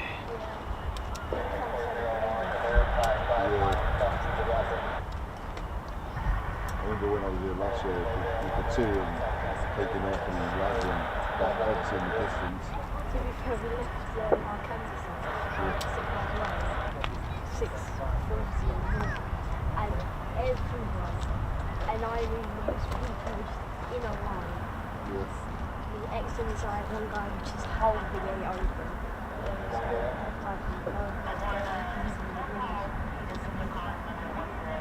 The one I really want to see, and I missed it the other day, was the C5. Yeah, I'm sure it's You saw it. It came in the other day, didn't it? It came in on Monday, I missed it. Yeah. But I came in about an hour. I think it's I'd see something at the time. The newer ones come up a lot further now. What Norwich are going to do this season? They're pushing the older one back, aren't they? I think. They're pushing the B back in, I think. Oh, cool. Yeah. Yeah, they're pushing The oldest pushing back airframe in. and the second oldest.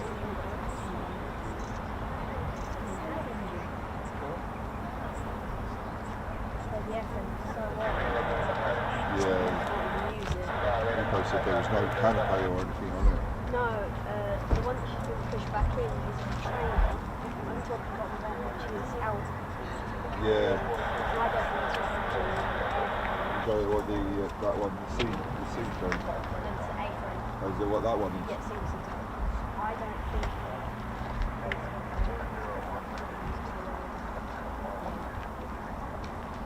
that's the lot.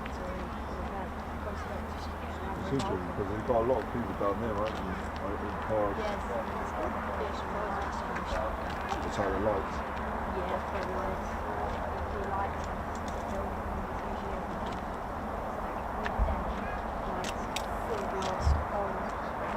So this was originally the 493rd Fighter Squadron's F-15C Reaper aircraft. Beautiful. You know what happened last year? Is I come here for the first time. That's when I lived there the first time. I never see a F-35 before. Yeah. And then like 12 of them all went out at the same time.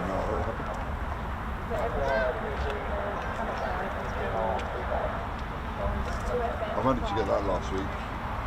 The Brazilian. It was staying at Farnborough, but it was at Rio.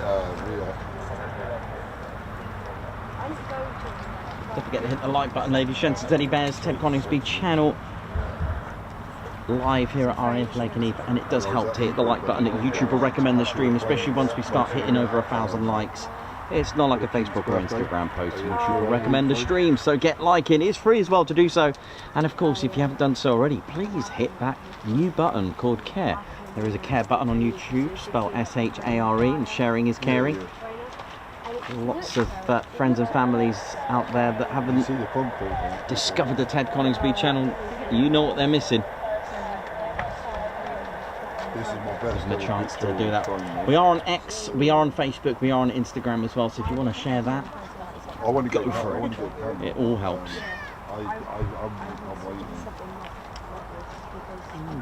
And we are heading for 65,000 subscribers. So if you'd like to join us, join the Ted Coningsby Squadron by subscribing. If you love military aviation, with the UK's #1 streaming military aviation channel. And we couldn't do it without your help, so we'd love you to join us. And again, subscribing is free. I've been looking on like Facebook as well, like Facebook marketing page where people are doing videos. Yeah, but it does the job. It does the job. It does the job. What goes very weird and just like, oh. I'd be surprised to see this. taking that side boat, wet chocolate curry.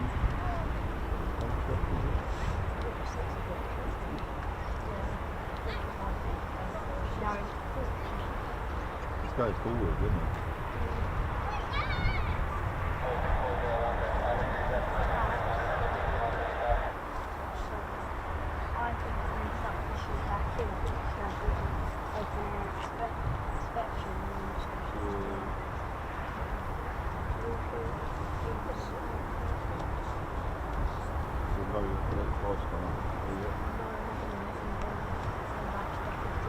To be fair, there was a lot more F-35s went up yesterday than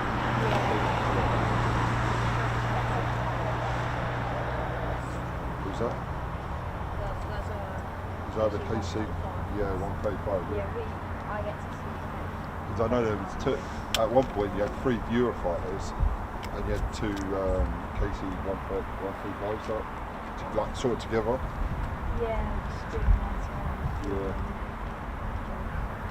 I love Eurofighters. Yeah, last year when I was there were 2. My best believes that 2 was doing touching those for hours. I want to get up. I want to get up to Coningsby. I've not been yet. Yeah. I'm going. When is it? 2 weeks ago. Oh, nice. I love it here though. I probably like Mildenhall, but I don't know where you'd stand at Mildenhall. There's not really much. I know the campsite is. Yeah, that's campsite. right. Yeah. They've got a viewing platform. Yeah. But you can like stand at the gate and that's sort of one and get side shots. I love Bryce as well because I normally sit on the hill looking into the base, and you can like sometimes they come behind. Oh, they're pushing that back in there as well. Yeah. So they've only put them out and then I put them away. No, I'd say they just do respect. No, get them out some fresh air or something. Yeah. They're probably just checking them over in actual things. Or they're just putting them on show for us guys.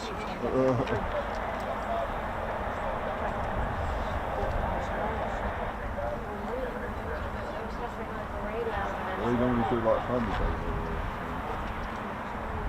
Because last time I came here was Wednesday, and before that was Wednesday, a year ago. Well, that was nice just to drag it out and put it back in.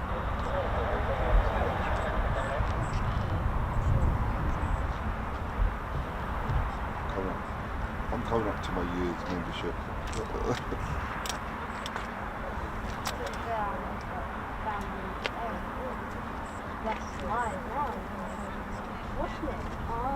I love it.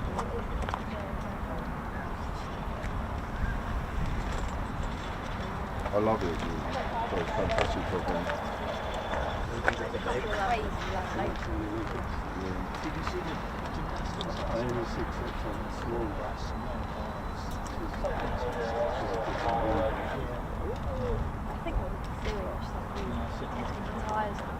Well, yeah, it could be. They could be training like towing it out. Like if someone's training towing it out.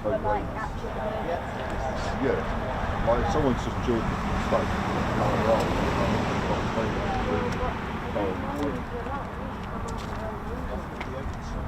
Yeah, but I suppose that's just If he's training them. make sure training purposes. Make sure the plane or testing they could have just like replaced the tyres and testing their catch. Well, the towing load's moving away now, so maybe it's just going to sit there for a bit. Sort it out. They could be giving it a wash. They could be giving it a wash. Well, it might be.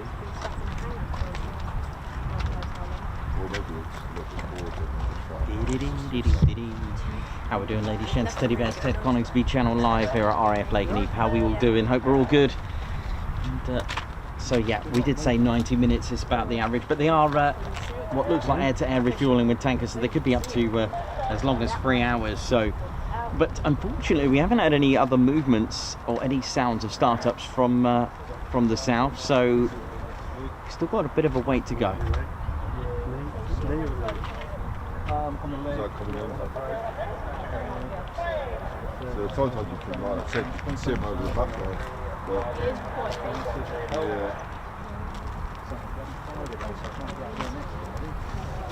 The one I want to see is the spruced up C-130 with the guns on.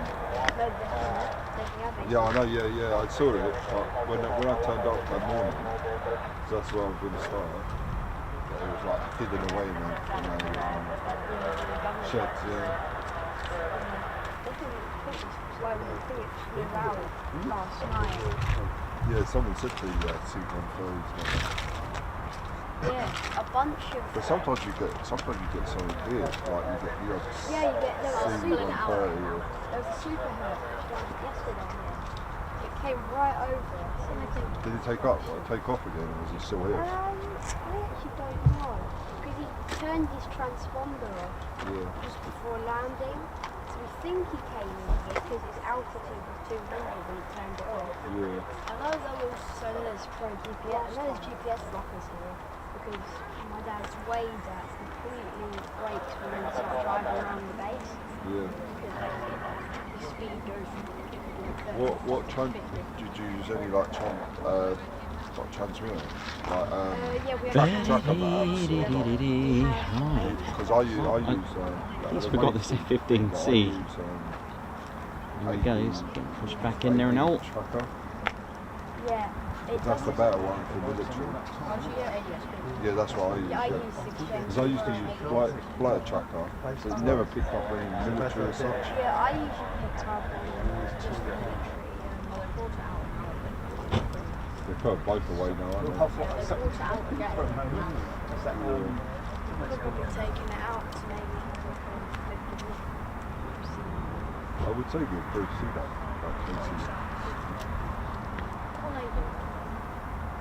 That's what I said, they just said on there. Yeah, I think they're doing it with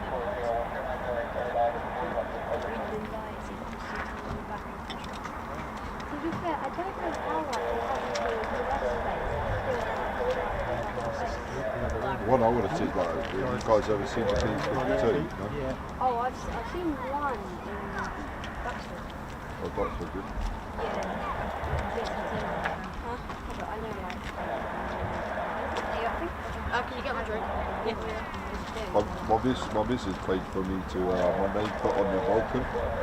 You know, there's a Vulcan there you can yeah, she paid for that.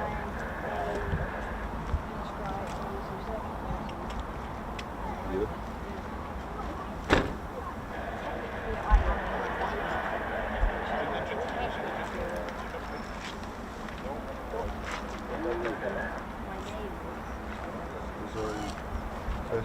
Look in that direction. US flying, which is more like civic. But yeah, that K135 is definitely Sometimes, I never went to the next thing. That's heavy. yeah. You still should be able to see it from here. How are we doing, ladies and teddy bears? Hope we're all good. So what we covered today, the piping lights. It's the LN Tower. Like I said, they do manage both Mildenhall and Lakenheath. I've got binoculars in the car, I might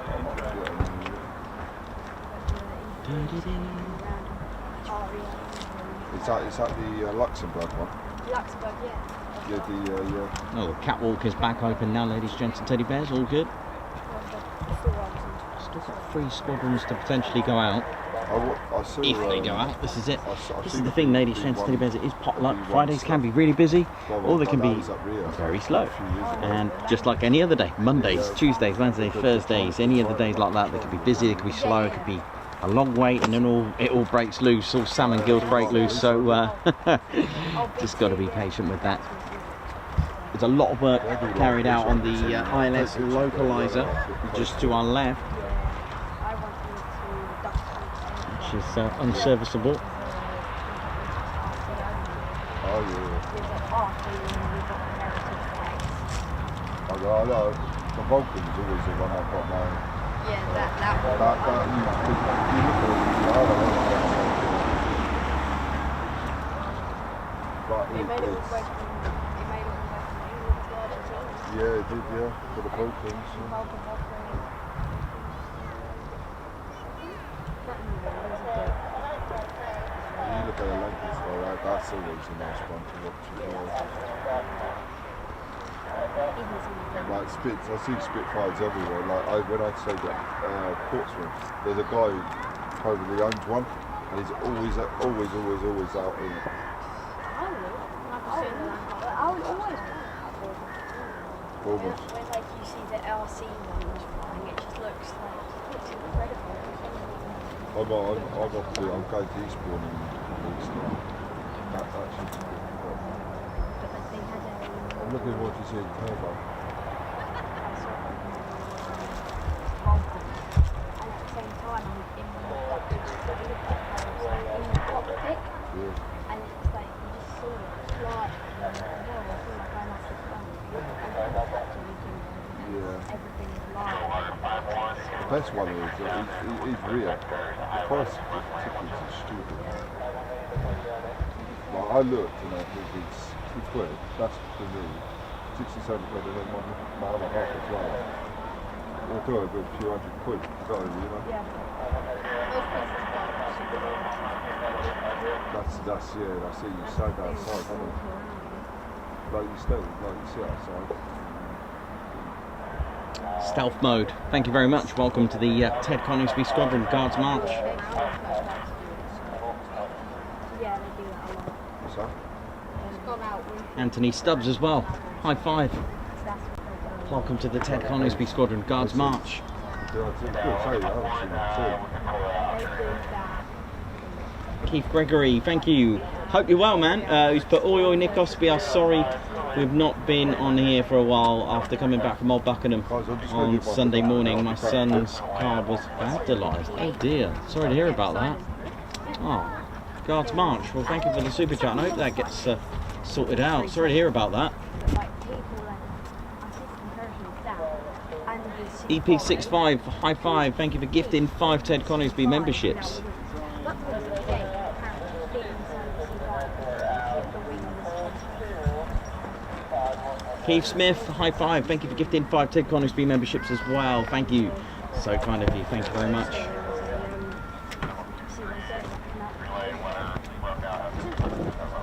In Alaska, apparently it went somewhere. Hopefully they'll be coming back very shortly now. They always turn them off after they go off. We had no clue other than people's radios, and people always have their radios.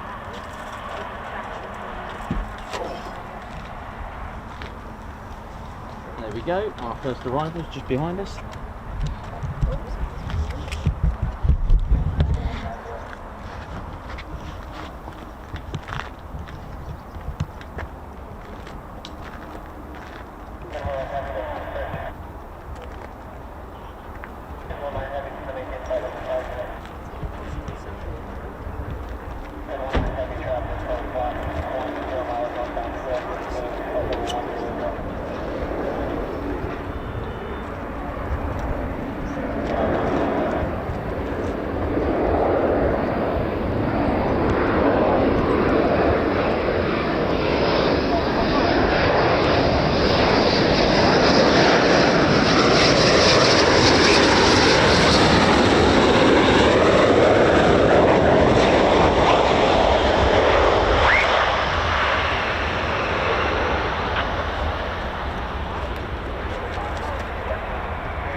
to go.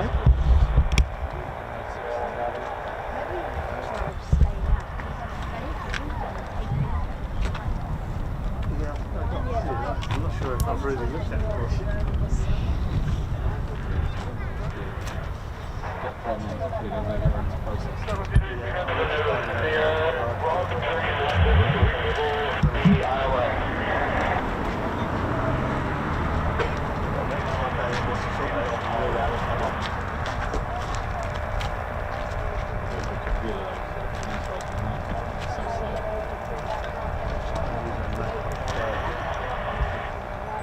A bit subdued this morning. Yeah, it's strange.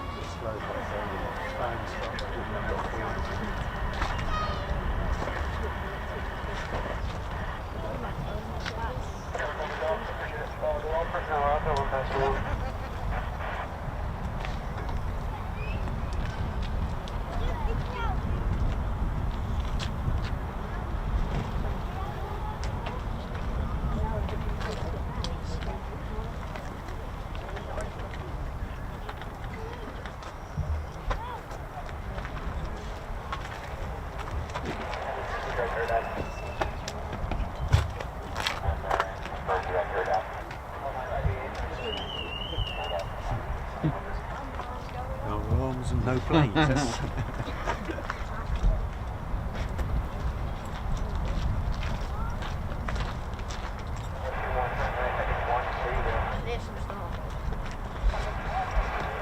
I've just got this car in it.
We'll be taxiing back now to the finest, baddest, meanest jungle.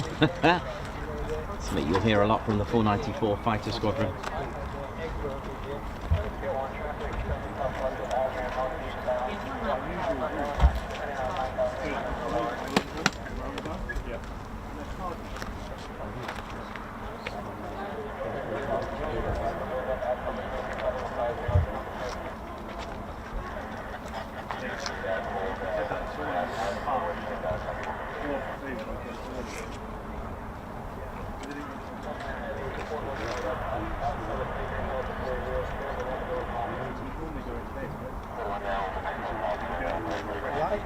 I reckon he did it in the week. Monday, Tuesday. Was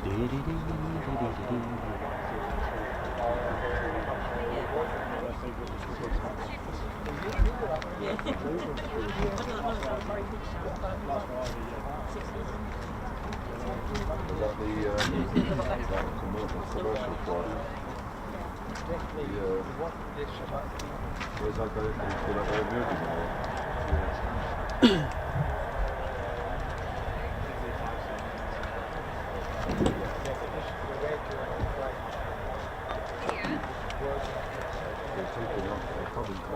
Alan Q, good morning. Robert Allen, Tony Rivers, how's it going? Hope you're good. White Wizard, what up? Captain A, Margot, blocks. Press by, how you doing? D. Harris. Okay. Some more arriving very shortly now.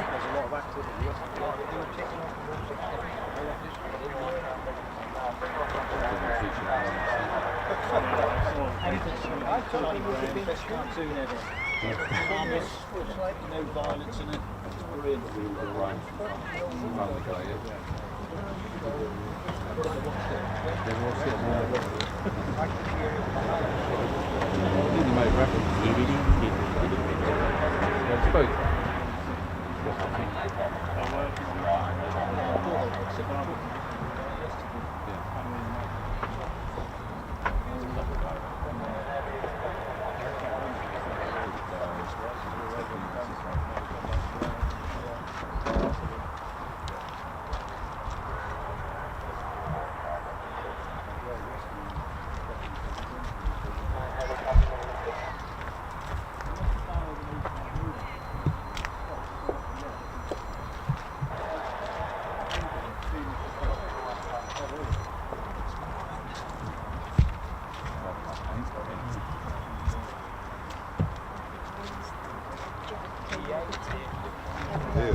Yeah, that's it. Very quiet today.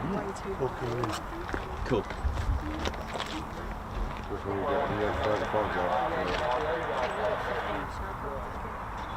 Yeah, that's probably the one you said about, isn't it? They're refilling now.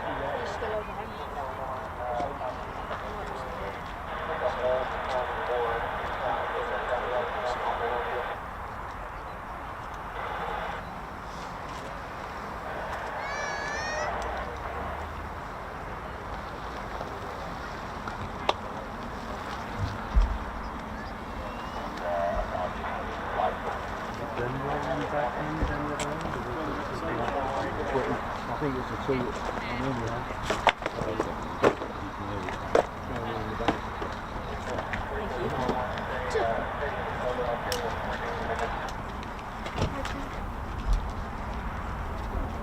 Just a few minutes away now. They're just sort of east of Norwich.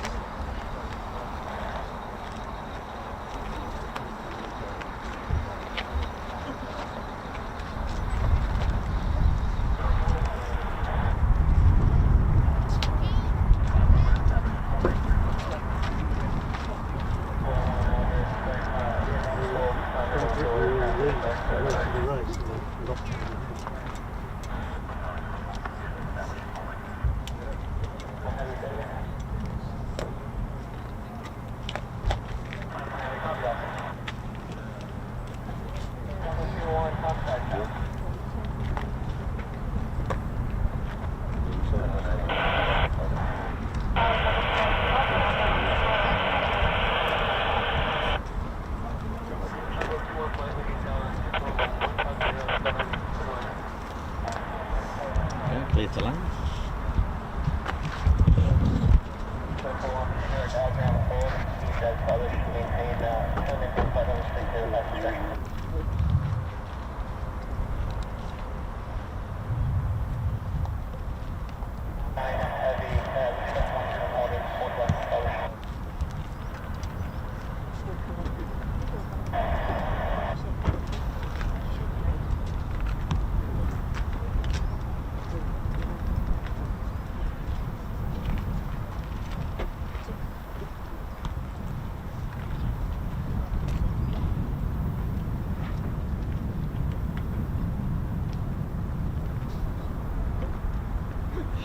First time I've actually seen that sign, actually.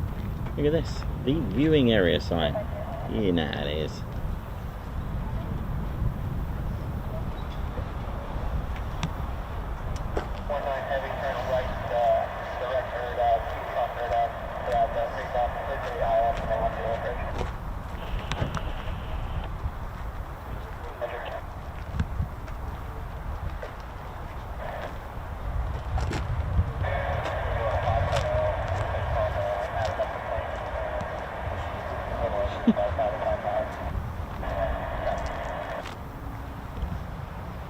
Here we go.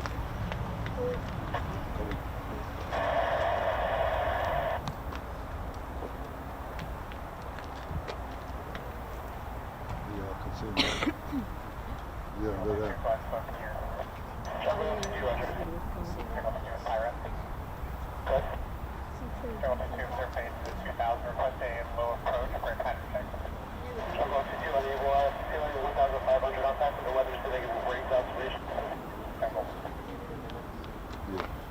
I see the lights.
Beautiful. Two more of the finest, meanest, baddest. Not sure if that was the correct order, but you know what I mean. You know how it is. I don't know. Finest, baddest, meanest? Meanest, finest, baddest.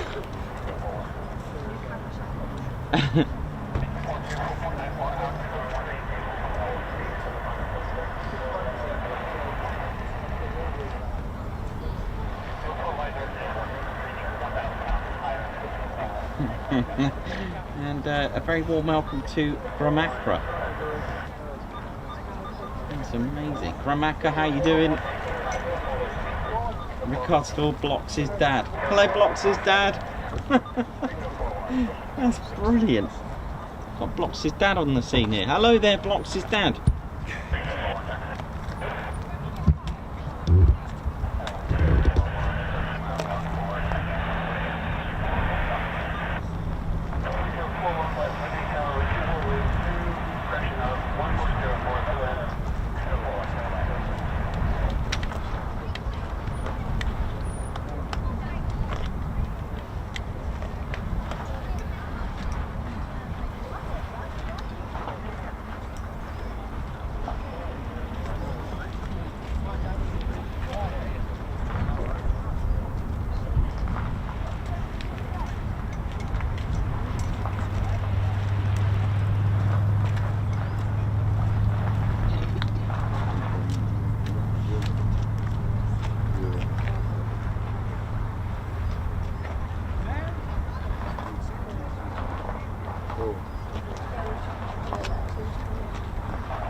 So just two more to go.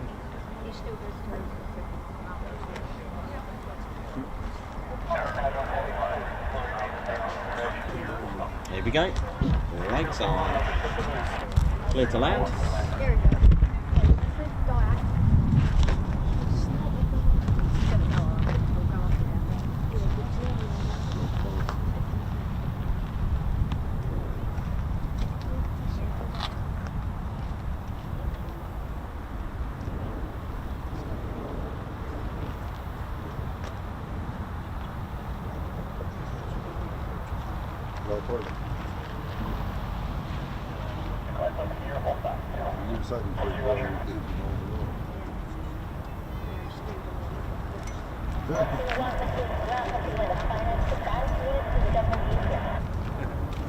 Finest, baddest, meanest. Here we go. Clear to land. Here we go.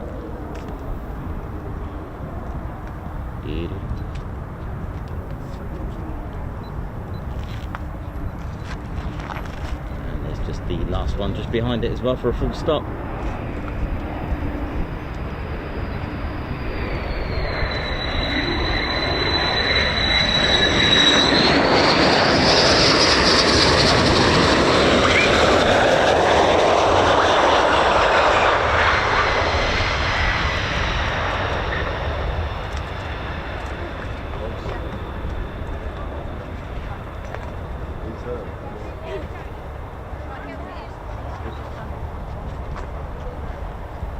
Using the aero braking there, aero landing, using the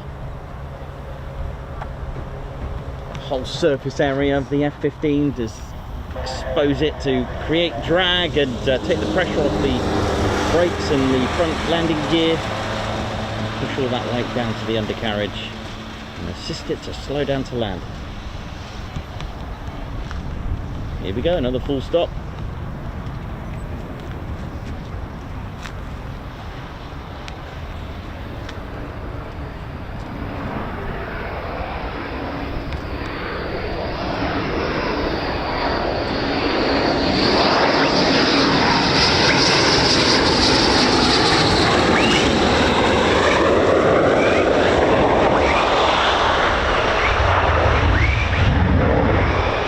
Nice.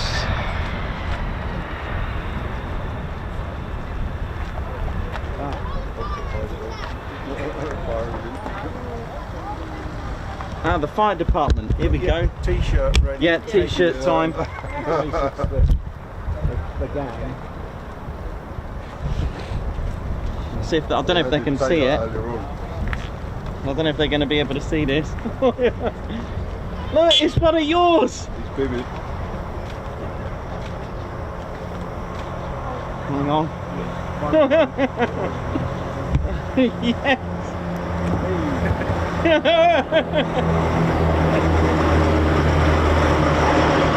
That wasn't them from Fairford. We got some good waves.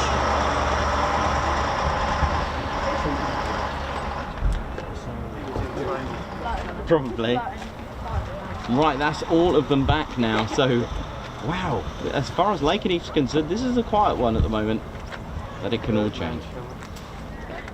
Dun, dun, dun, dun. He's going to give us the bad news. His name Pete.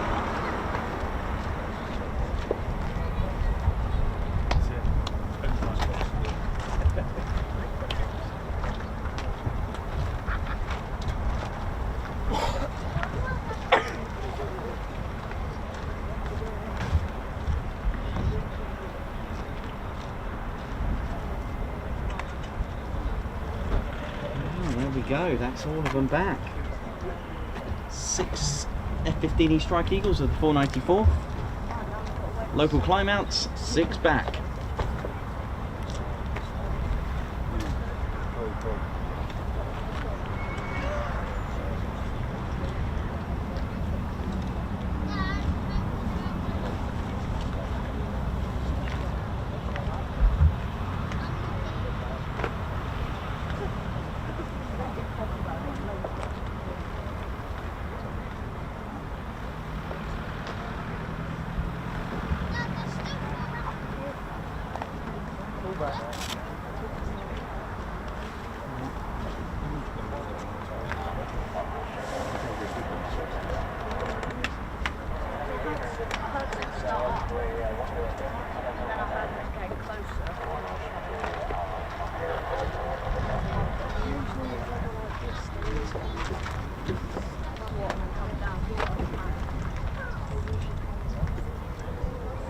Oh, nice. Listen to those nozzles there in the background. Yeah, that car totally agreed. Even the nozzles scaring car alarms. Big shout out to the AA recovery and RAC teams that usually have to come here on a Friday evening.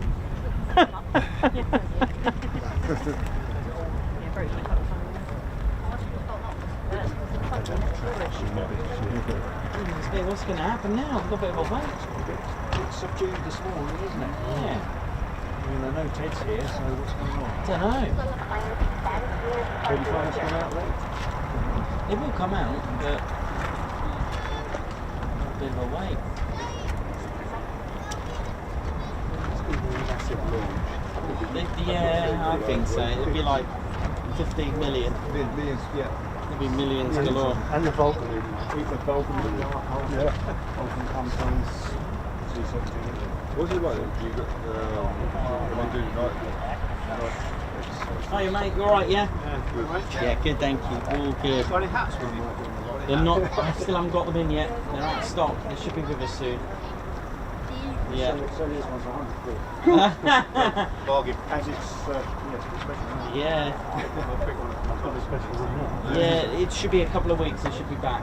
The first batch just completely just didn't last long. Did you get that rear? Does your Ted fancy a night out freight on 7-3? On the west side? The 7-3. 7-3. I fly 7-3, so I can get your Ted a night out on it. Oh no, oh, wow. And it's not as exciting as going with food, but we'll do it. Where from? East Mids. I'll be in touch. We'll see what we can do. I'm on your subscribe anyway, MC02 Fly. Okay. Okay. And, oh right, yeah, I've seen that. Yeah. We can hear it. Sort of something out. Sounds interesting. Opportunity there for you. I'll have a look at that. See what we can do. Busy. Yeah. I'll see if I can get that sorted. That'd be quite good. It's very kind of you to offer that. Very nice. Thank you. Yeah. That's awesome. Do it sooner rather than later, so retiring. Okay. It's good to know. Alright. All right, buddy. Yeah, I will. As soon as I got them back, I'll do it. Yeah, because they're going to take off that way. Well, there we go. It's a little start to the morning. But there you go, that's the way it can be. How we doing, ladies, gents, teddy bears? Ted Coningsby channel, live.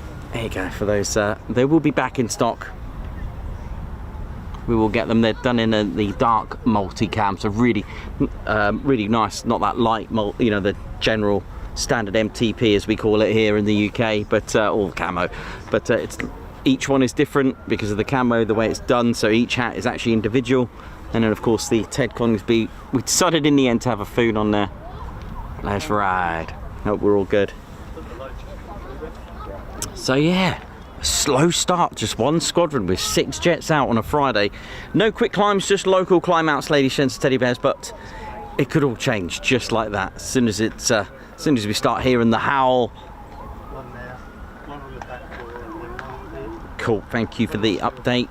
Yeah, that's the way it can be. You know how it is. We've had some very busy days here and we've had some very slow days. But hey, still early. Still early. Don't forget that it's still morning here in the UK. It could all change very, very shortly. In the meantime, let's have a little look around, see what's going on. Sounds a bit like Peterborough around here.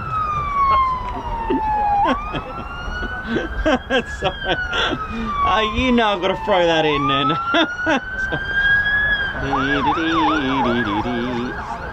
Right.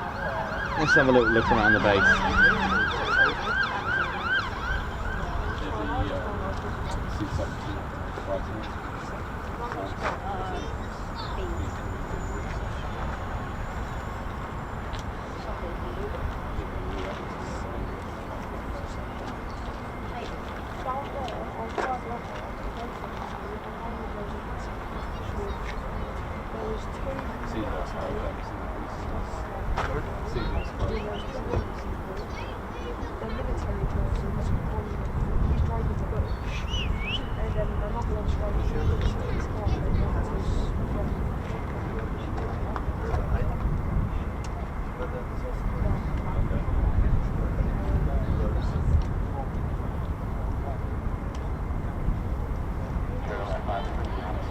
So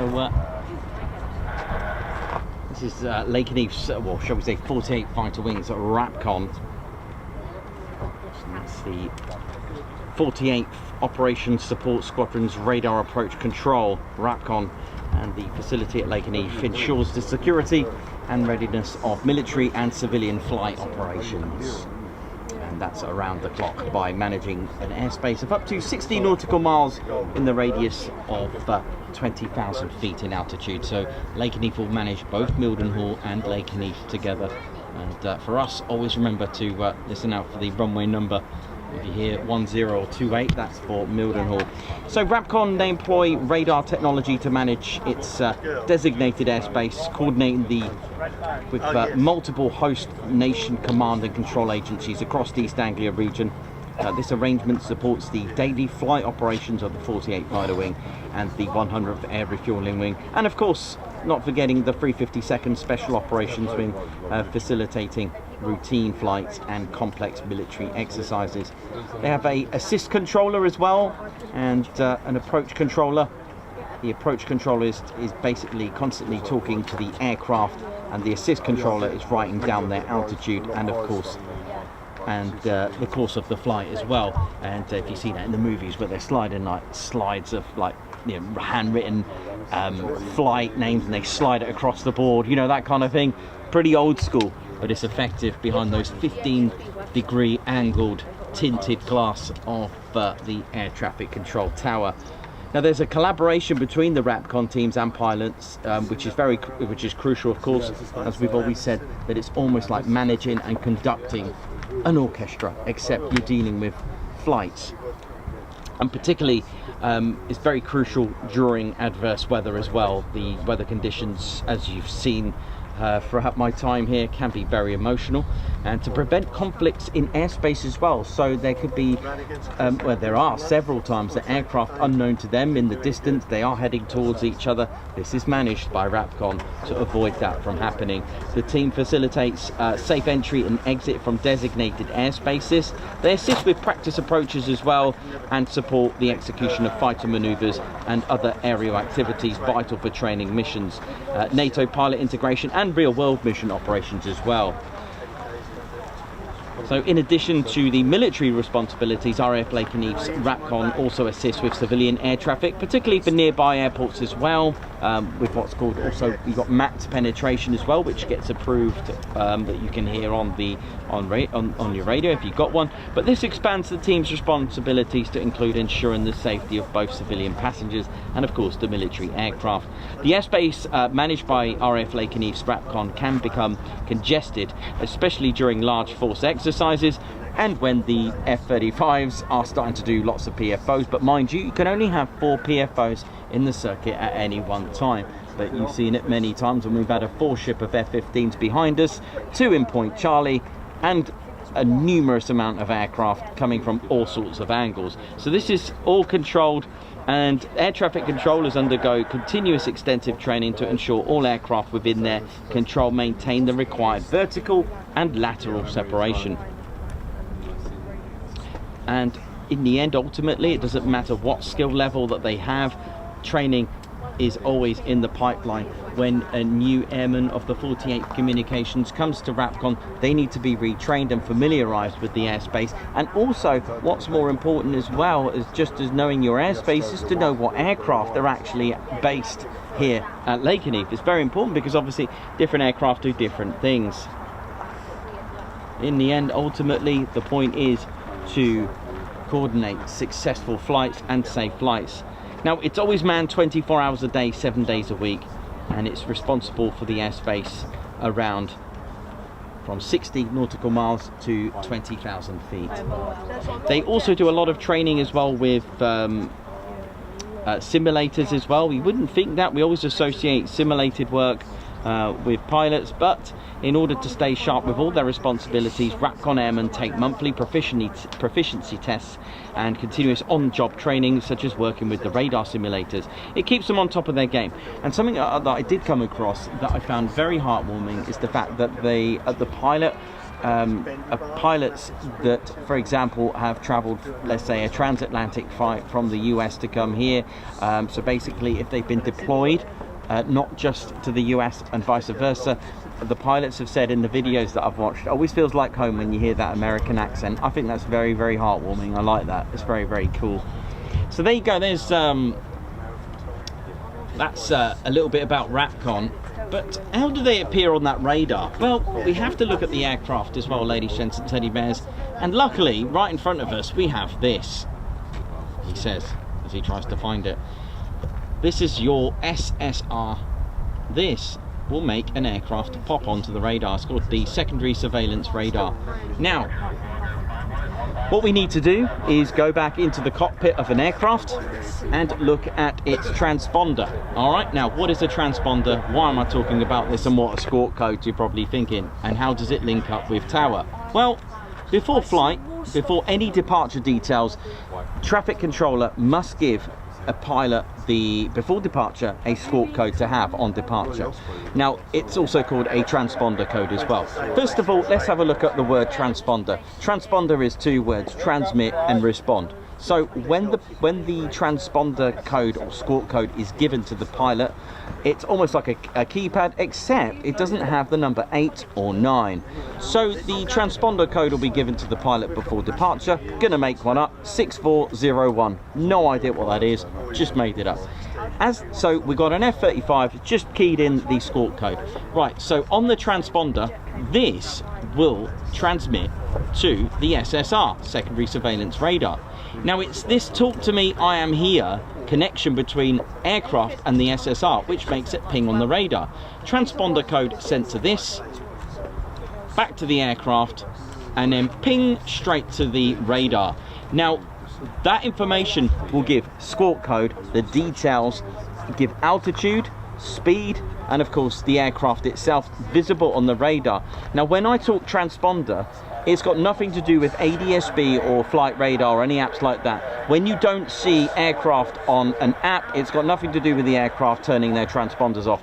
Aircraft have to have their transponders on, which is why they're given a transponder code, so they can be visible on aircraft radar. The reasons then, the itchy question I get asked a lot, why don't they appear on ADSB or flight radar, is because there are different modes of transponders, which is why when you have a 7700 escort code emergency, this is a universal code so that everyone can see it. So there are circumstances when a transponder can be turned off. In military exercises where there are several aircraft in the area, there can be a situation where you can just have the one aircraft having a transponder. Turning your transponder off is highly dangerous, and it will probably end up with a collision or potentially a QRA. You cannot turn your transponder code off. You may have heard some civilian airline situations and unfortunate incidences where you would have heard the pilot or someone turned off the transponder. This means you're gone. You can't see that aircraft, and all you got to do is just see how many civilian, yet alone military aircraft, are in that sky right now. Which is why when we get certain visitors in area of interest coming from the north, they don't have their transponders on, which means no other aircraft can see them or radar, but there are ways to see them, don't worry, which I'll explain while we can see them. This is a different level. This is a totally different thing. This is done at Bulmer, RAF Bulmer, Swanwick and High Wycombe. They detect stuff like that. They're the ones that give the call for the QRA. So what the Typhoons will do if they're scrambled from Lossiemouth, for example, 9 times out of 10 they normally are from that part of the country, that part of the world. The Typhoons, because they have their transponders on, they can be seen by other civilian aircraft or any other aircraft in the skies, so that there isn't a collision. Okay, that is one of the other safety aspects of initiating and intercepting an aircraft without a transponder. They do not turn them off, and again, that is the main reason for that. So you'll hear on departure they must, they are given a escort code, and each escort code means different things. They could be from the fun, from I think it's 3300. I might have got that back to front. It's a parachute drop, and I'm sure Reggie likes that one. 7001 is your escort code for going low level. Again, these all mean different things. If you've got radio failure, you'll be keying in 7600, but there are also other radar services. Now, you're probably thinking, if you turn your transponder on, how are we getting a QRA? Well, the thing is, it's done totally differently. It's done at a different level where it's initiated and detected with other different types, not your usual ATC kind of detection.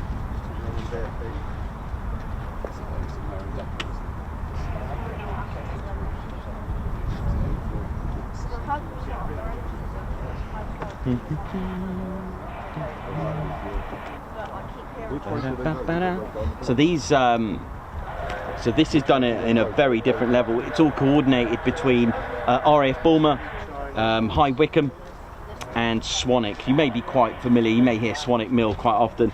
Now the way this works up, I'll go into it, I know it's not a QRA station, but using information from radar sites across the UK and from civilian aircraft and intelligence agencies, the surveillance team in what's called a CRC, it's a control reporting centre, and that's at RAF Bulmer. They identify and share the recognised air picture, it's called a RAP, and with the National Air and Space Operations Centre, NASOC, and that's at RAF Air Command in High Wycombe. The NASOC decide that the threat is sufficient to scramble Typhoon jets and pass on the order to the CRC at RAF Bulmer.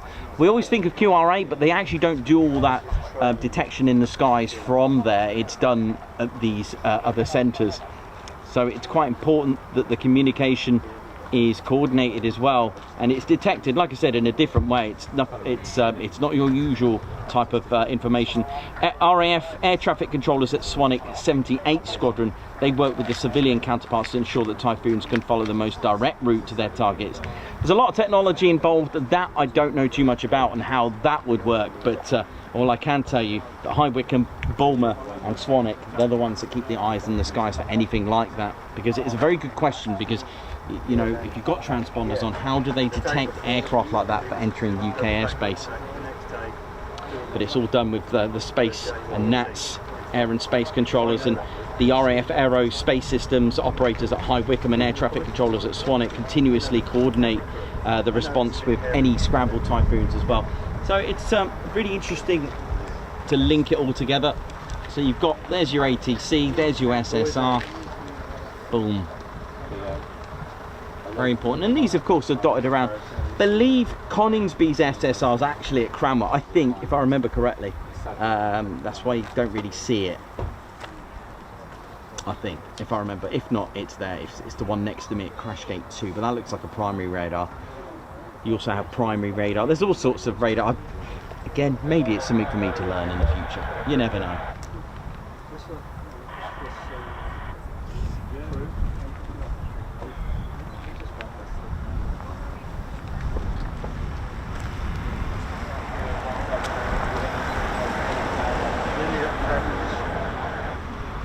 So at the moment, ladies and teddy bears, there's nothing to report on the radar, our radio, our scanner. So sadly, it's a bit of a quiet one. What I'll do, I'll leave it on the old catwalk for a minute with a bit of the EOR. That's the end of runway. If you see the maintenance teams come out there, that's a good sign for us.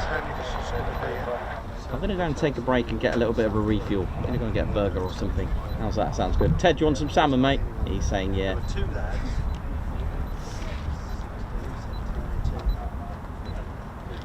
Yeah, break time.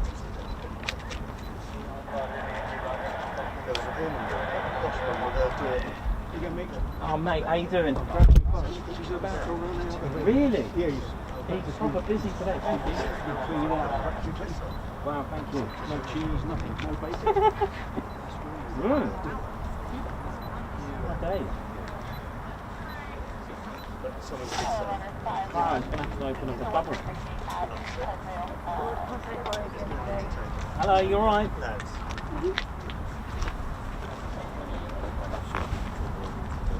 I'm gonna come down and take a break, I think.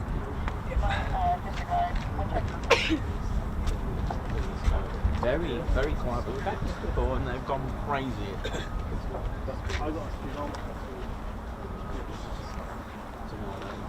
Probably having some brunch and then they go, yeah, they come out hyper. Yeah, exactly. They know all the crews here waiting.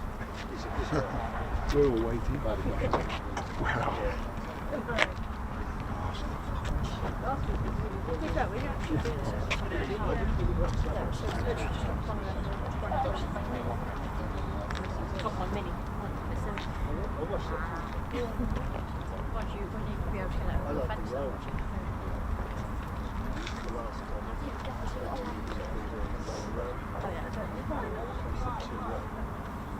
So I can do it. My back allows me to do it. As long as Tanker going across.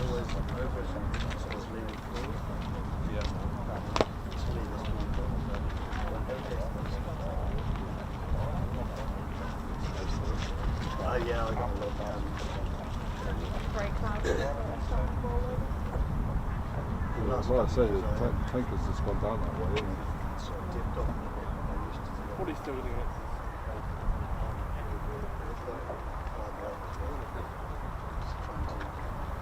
2,600. Big bike.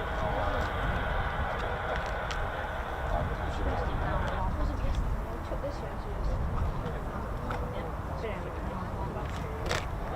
yeah.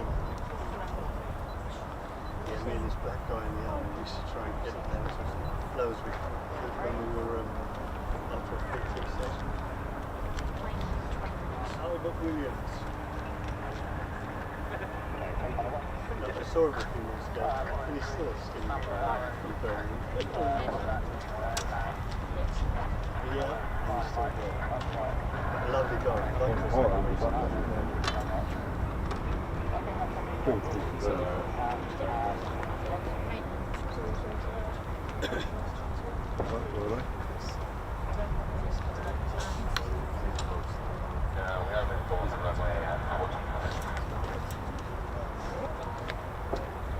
Into road issues with lights.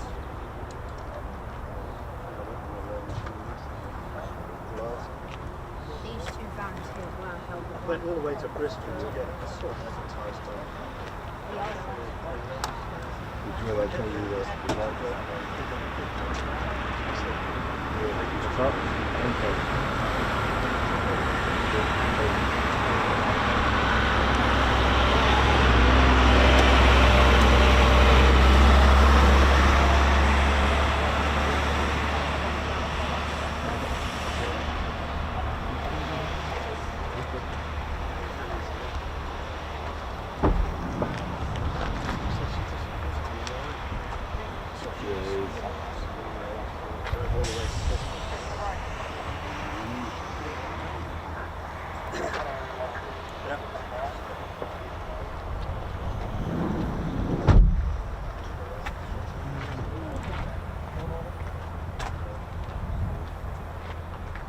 They took off again. Watching go. I can hear F-35s, yes! Yeah, I heard that. I think you're just dreaming. No, F-35s have definitely started up. Yeah, I can hear.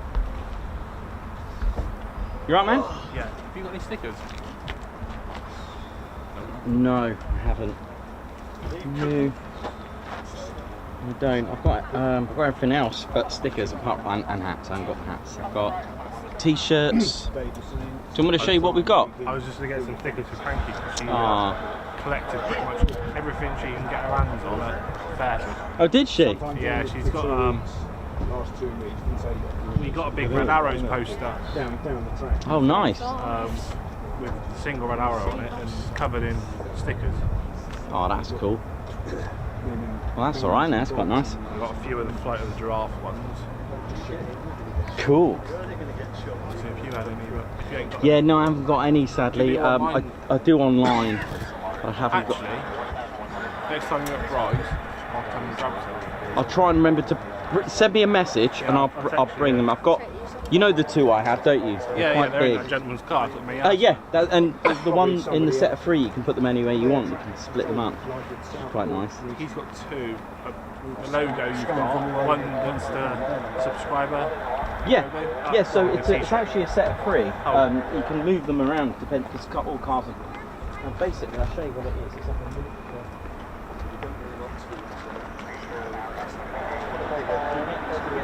Yeah, they're just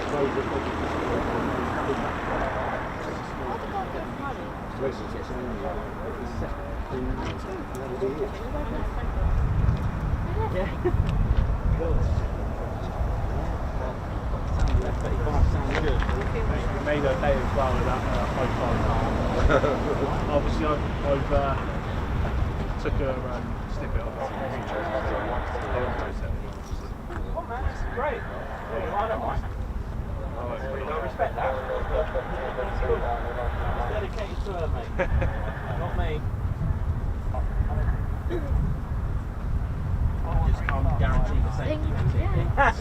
It was funny though because Amy said that I was here, was like, come round when you had the camera facing the other way. I didn't realise you had the camera facing the other way. And I've shown her the front of the van. And then when the front page, she went, Daddy, Tilly! Oh, God, my moment with the fame. Oh, did you capture it when I turned the camera around? Yeah, I was stood in front of the van, I didn't even realise. Oh, well, there you go. Your daughter can see you there. Yeah, that's what I mean. Pretty cool, that, isn't it? He shouted at telly, Daddy on telly. It's got quite good response, visual, you know, identifying stuff. So it's quite good. I was so surprised when she clocked you first at Fairford. I was really surprised. She doesn't really see you as such. Yeah, I know what you mean. It's Ted, isn't it? Ted. Well, this is the hedge side,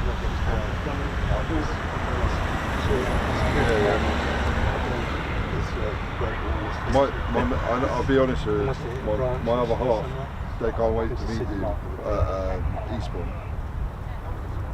They love Ted. We're Brian, so. I learned, well, I go prize quite often, but I sit on the hill, look down into the airbase. Because I'm not, the camera fits in.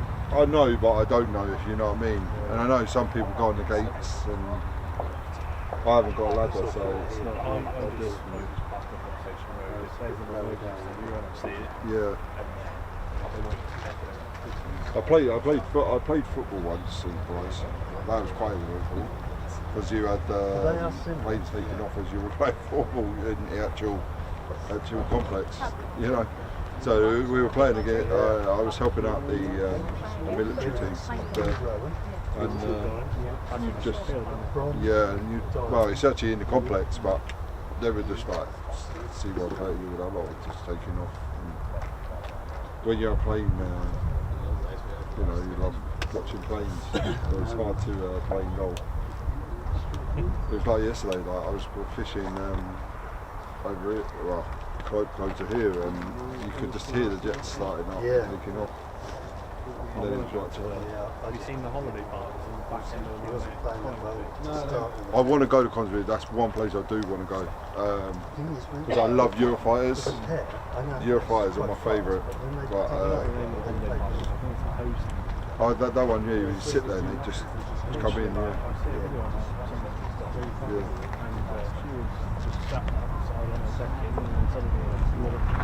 Eurofighters come, yeah, what a wake up call, eh? I was speaking to a woman once in Bryce actually, because there was a little village, and the first time I went there, I ended up going through this little village, and then you ended up going into a field, and this woman and she started talking to us. Do you want to love it? She said, well, why do you not love it? I said, well, when you get woken up at 4 o'clock by a Hertz engine or something like that, I'm like, I would love that. Is that where you like live close to there? Yeah? Or you see them take off as soon as they're up to about 1,000, 2,000 feet out of runway, you can see them. Yeah, I see. I love the C-17. Really? The one I really want to see is the C-5, but I did see it last Monday. Well, there was one Monday. I don't know if it's still there. I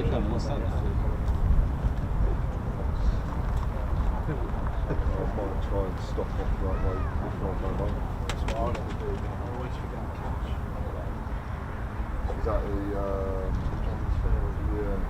It's like £2 honestly, but there's like cameras everywhere, it's not worth it. It's never catch it. It's only Is there any other spaces that are done? Parking right there, just horrendous. At the field, it's like this, and they've got a big trailer. Because I went down there last year, before I come here, I went there, because I haven't been to either one. And I just got down there, and John's Field was shut, and I'm like, because I didn't know where we parked or nothing, you know. So in the end, I came here, but I was happy I came here, because I hadn't seen the F-35 before, and then 12 went up at the same time, so I was like, result. Yeah, hopefully.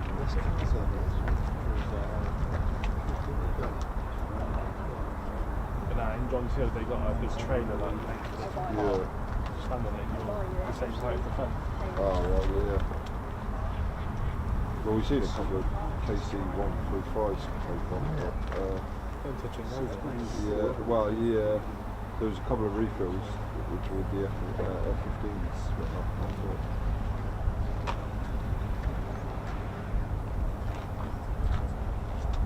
I know they always say Friday's the quietest day.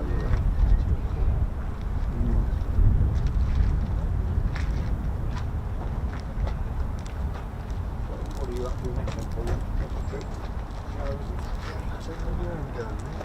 Nice to see the lank flying again, isn't it?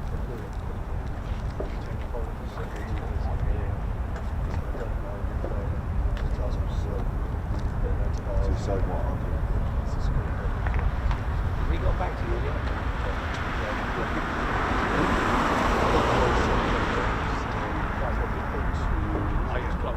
The lakes, all the exercise cable starts around the 4th or the 9th.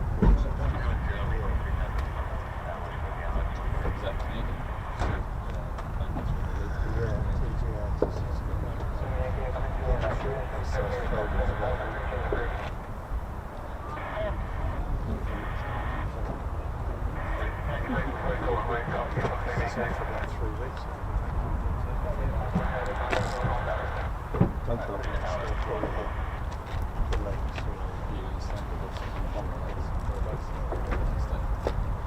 I normally just function for Thursday. Buys up a little truck, it's a little training car park and one thing. Just put on there. But I don't, Thing is, I don't when we normally see it, climb up high. obviously they've At the end of them, it's so hazy. It's so hazy over there. You can barely see it. It's like go around the corner of the tree. That's it. It's lost. It's like, Once I stay a bit allows them to go a bit further. Nearer the road. I know that it's not always the lane. I don't know.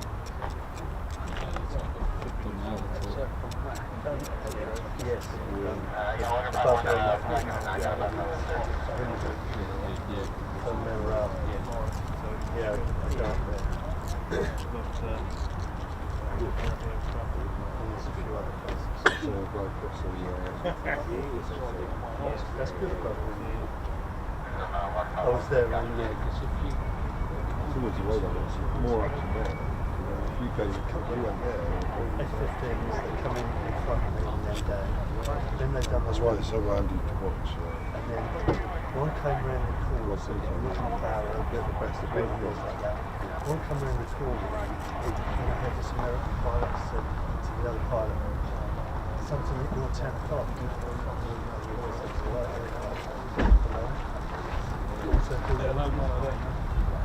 So the one end was behind, we spotted her. Came over the tree corner. I didn't know where she was. She came over the tree corner. We can break out at 1800. There was 2 or 3 parties of school kids doing adventure training. One group was on the tree course and another one was on the We were watching your Fairford stuff. Oh, nice one. Really good, yeah, really good. I thought yours was about the best out of all of them. Thank you very much. I followed it all. Oh, cool, thank you. This Friday was really cracking me off, wasn't it? Oh, yeah. Yeah, it was. You didn't do the Saturday, did you? No, when it, mind you, it was a flip Yeah, anyway. that's right, it was. Yeah. No, it's really good. Your camera works really, really good. I just wondered what sort of kit you had. It does the job. Yeah, It does the job. It's good. It does the job. Yeah, really good. Thanks a lot, man. We've got someone tuning in from Brisbane in a minute. Brisbane? Yeah, Australia. Oh, nice. His 2 sons are going to watch it. Oh, wicked. Nice one. Wow. Cool. All over the world, eh? Yeah, Ted watched globally. Yeah. How we doing? How is it in Brisbane? Right. How are those F-35s doing? Can anyone still hear them? 8 o'clock. 8 o'clock at night. Yeah. We heard that They on holiday or live there? No, I live there. Yeah, I've only been here a week. I was watching Ted last week. Yeah. We can't hear it. It's gone very quiet. Thanks very much. Yeah. Right here, that.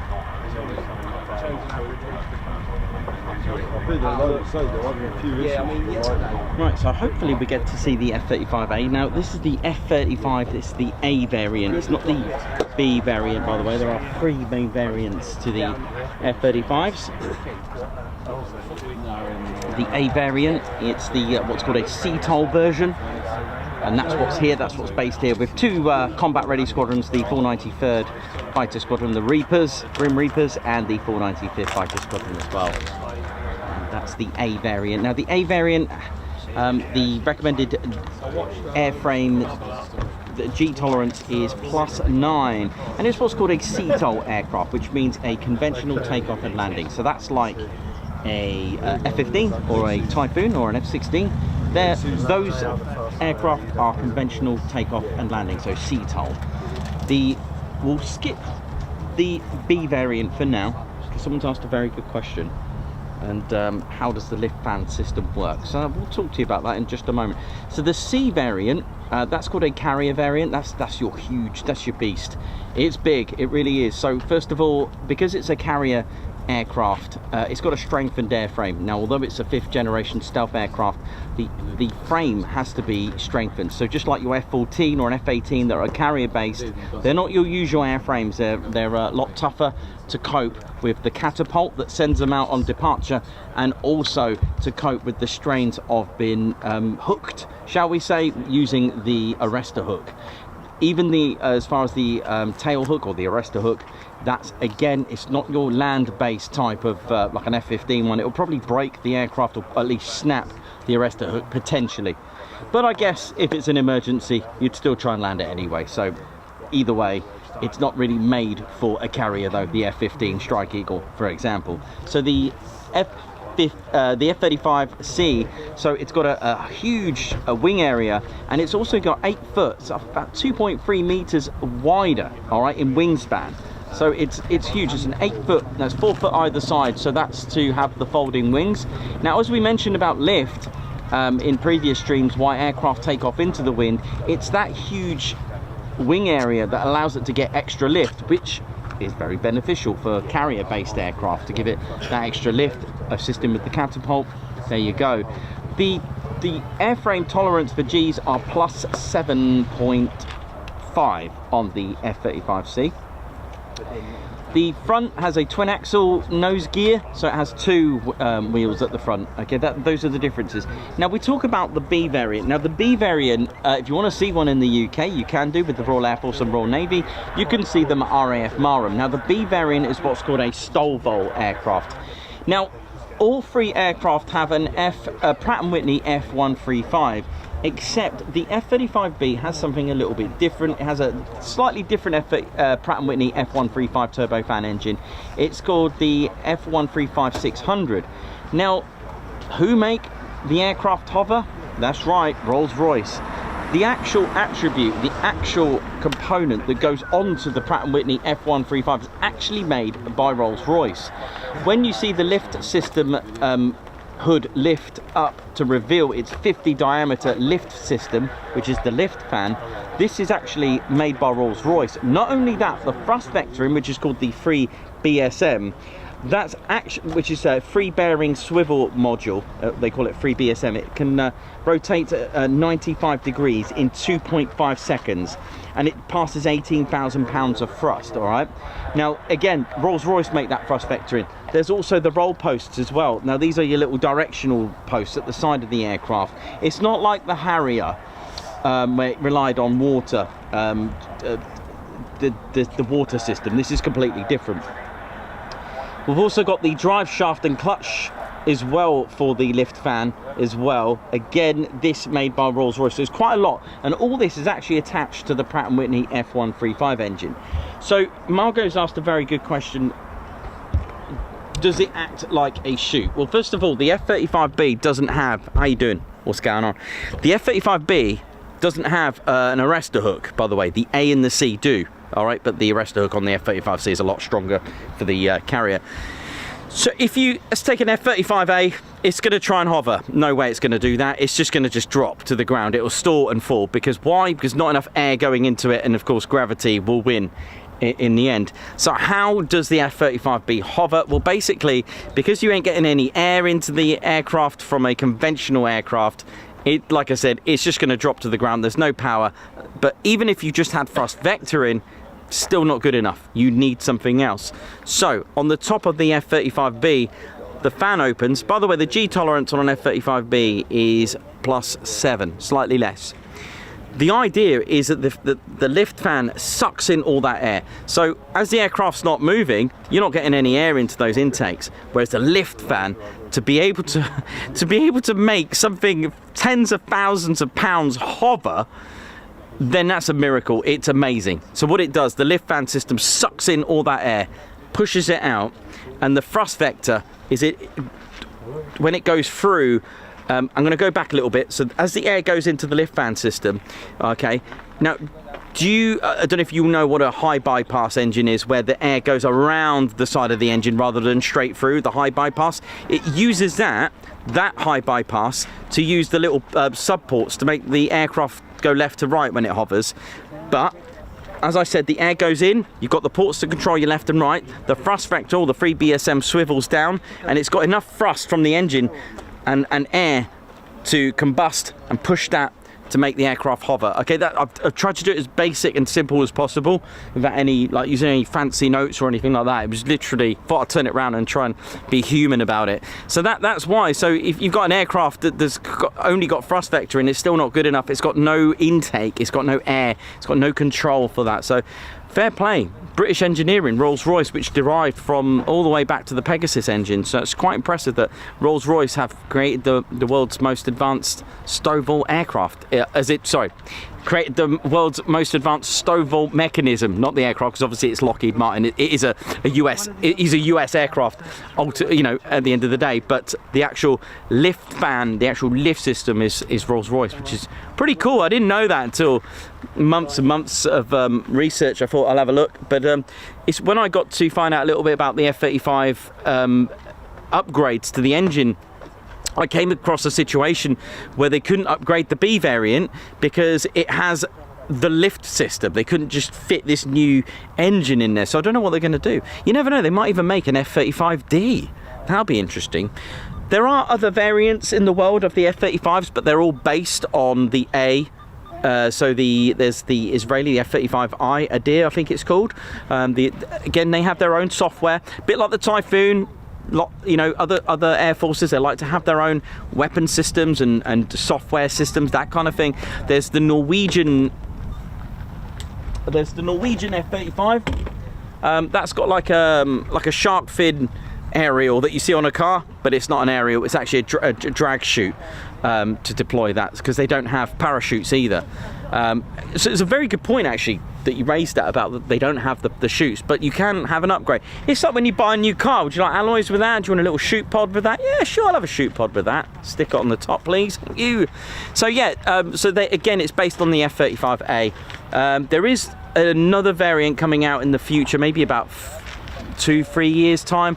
It'd be a Canadian variant, a CF-35. I think that's still got a few years yet before that actually gets released, but yeah, there you go. It's just a little insight on the F-35s. And to my new sad news, I can't hear that F-35 anymore, which is pretty bad.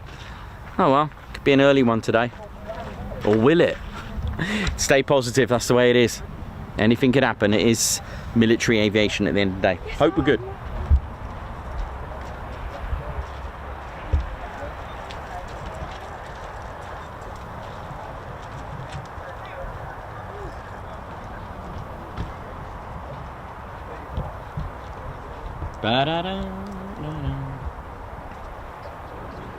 Everyone's radio's gone quiet. Scary, isn't it?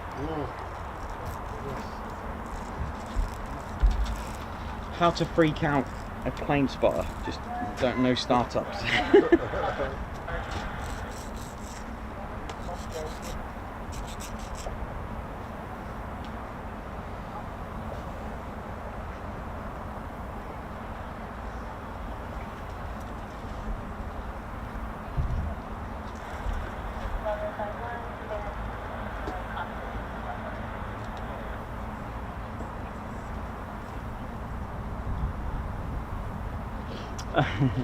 Thanks, White Wizard. Thanks, man.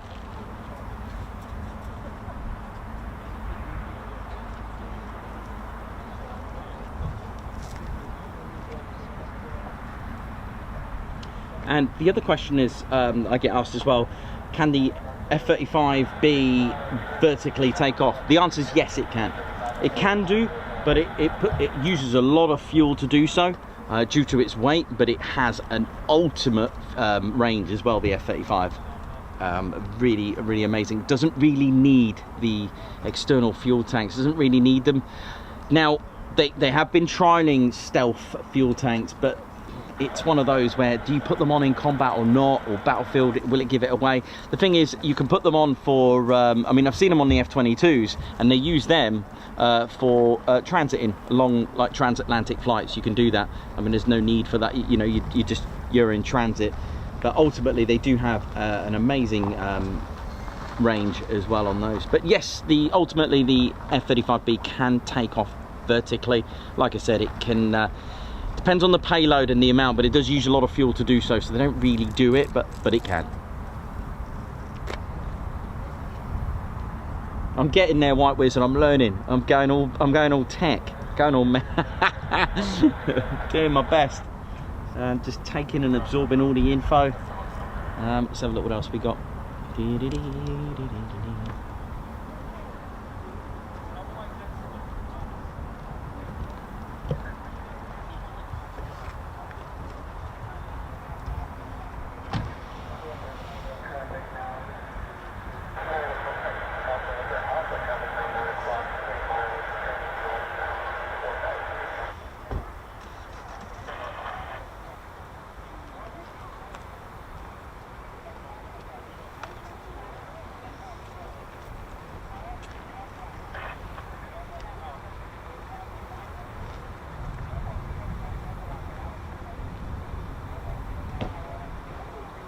Thanks for getting us to 1,000 likes as well, ladies, gents, teddy bears, much appreciated.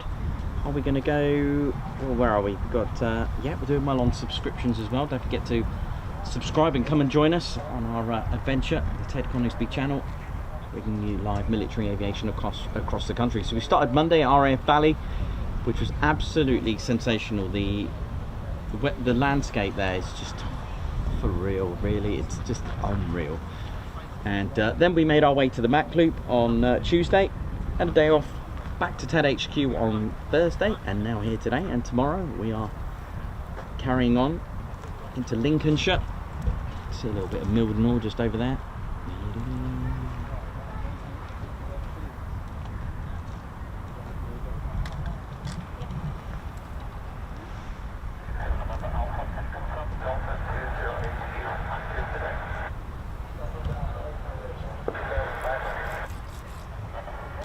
So only the one squadron has been out today, the 494 Fighter Squadron, the Panthers.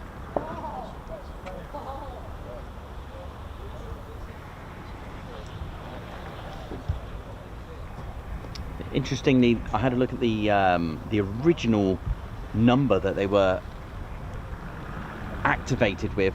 So if you remember from our previous history lessons in 1941, 15th of January, they were activated as the 57th Bombardment Squadron Light. And I had a look, and they were the Panthers since then. Although they were a different number, they had, I found a patch, and it's got a panther on what looks like a bomb. How awesome is that to have that nickname from there? And of course, 2 years later, they were redesignated as the 494th Bombardment Squadron. How cool to have that legacy.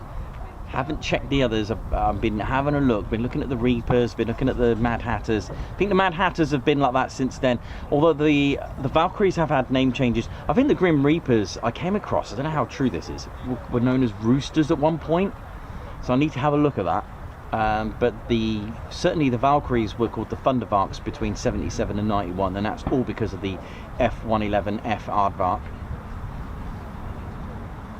I like learning about each squadron's legacy and history. It's very, very interesting. But what does seem to be the case is their colours have stayed the same, like blue for the 492nd red for the Panthers and yellow for the 493rd, for example. Green seems to have stayed with the 495th as well. That's also interesting.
Yay! Valkyries.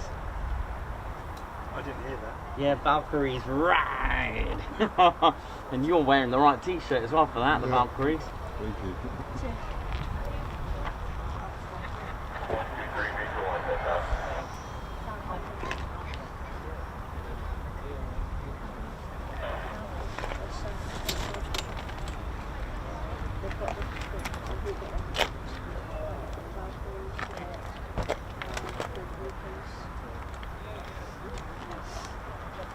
You enjoy your sleep? Yeah. Huh?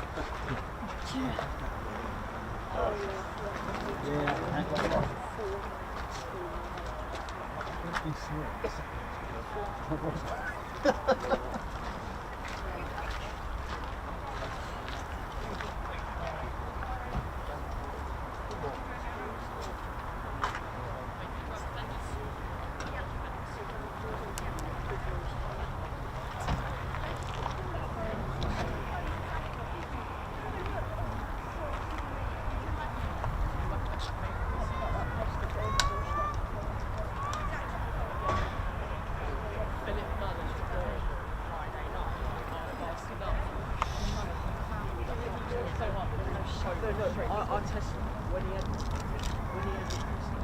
one.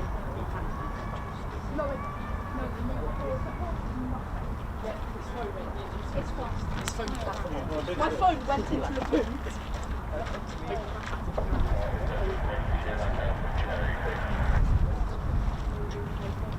Hello, Ted. Are you doing all right? Yeah, can we get a photo? Sure.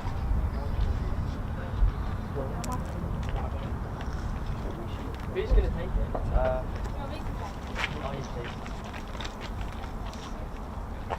Sure, let's do this. How you No, doing all right? fine. Yeah, good.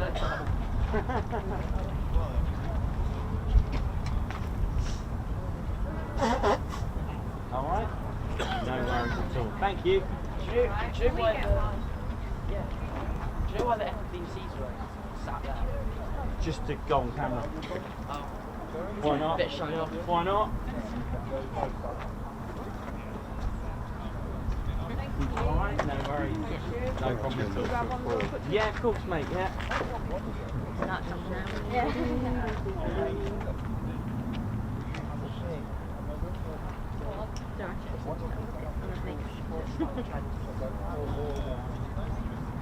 Alright, you good? No worries at all. Right, let's get this show on the road. Valkyries up next. Let's go.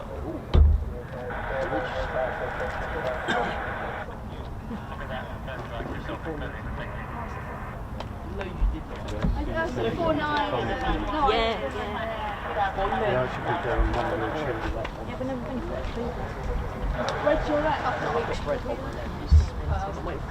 Alright, here we go. So, the comms is looking good, sounding good, so we should get the 495th, I know it well. which are the Valkyries. Often late. No, I'm Well, just that's saying. where we're going. Yeah.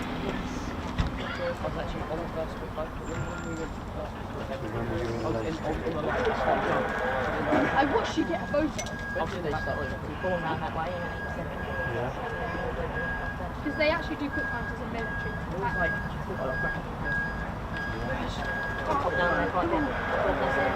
Yeah. Well, you did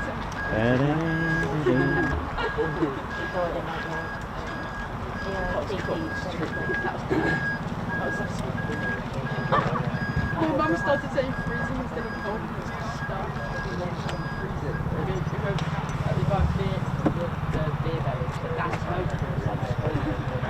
Frequent over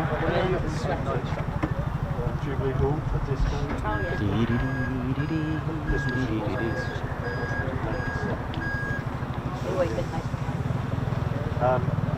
Since I was about 5. I was born in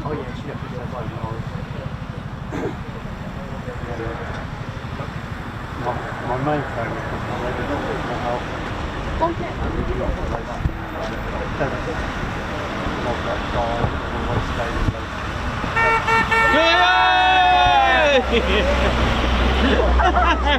I thought you flipped us off.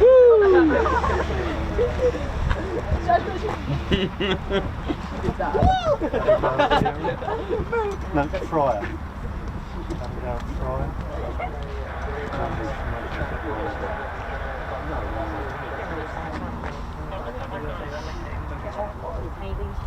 Margot, thank you very much for the super sticker. Thank you very much. Guards March. Craig Davis as well. Thank you for the super sticker as well. Thank you very much. Guards March. Thanks, man.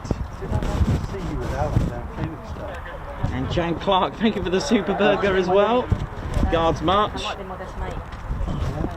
And also Julian as well. Thank you, Julian. Ginger Bailey, thank you for the super burger as well. Guards March. Daniel Jewell, thank you. Welcome to the Ted Coningsby Squadron. High five, Guards March. He's older than me, he's about 3 years older. Yeah. But I remember once. And the bridal budget turned up. I was only 14. Me and my mate were shot in the window. We just sat in the corner and watched it all go on. And the police locked down and we went, let's go down. And we went like this. And inside. Okay, so let's have a look what we're going to get. Paul, so. See how many F-35s we're going to get. Could be good. Tell them I said hello. I do like to send them on a Friday. Let's have a look what we're going to get today. But there hasn't been any startups yet, but they have been on comms, so Yeah, she knows bit of me. a late one today. Yeah, a couple of best mates with their daughters. Yeah.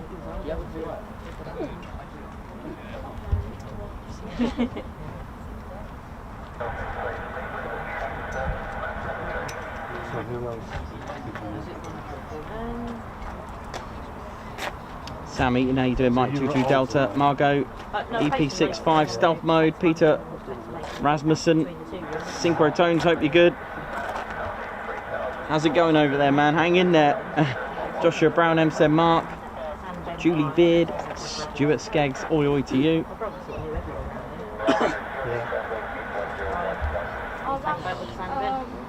My oldest son lives there, James Sadler. He's so he's 3 years Last thing is, I think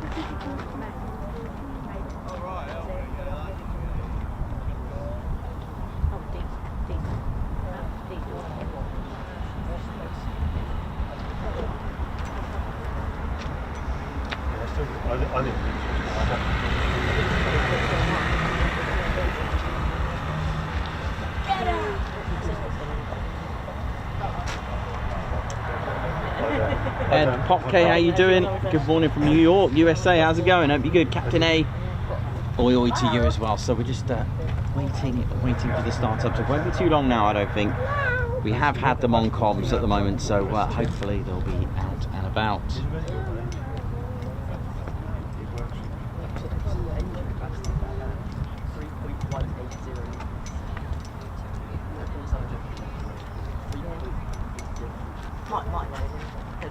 Such big group, I sort of didn't hang out with one round of West one. Right. Here, there and everywhere. Well, one of them. Get with everyone that was present.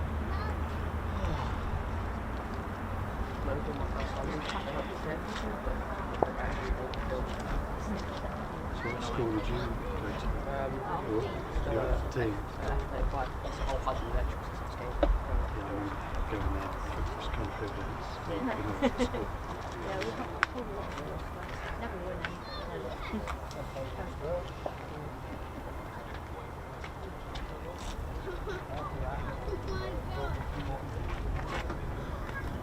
You enjoyed your sleep?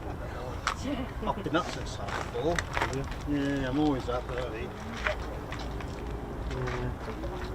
Has he got another goal in running? Hey? Oh, right, yeah. But, yeah. I haven't been watching much, I just say the Olympics, the gymnastics last night was fantastic. I did enjoy that.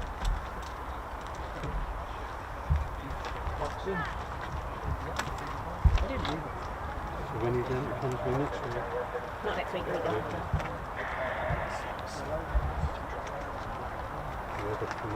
Yeah,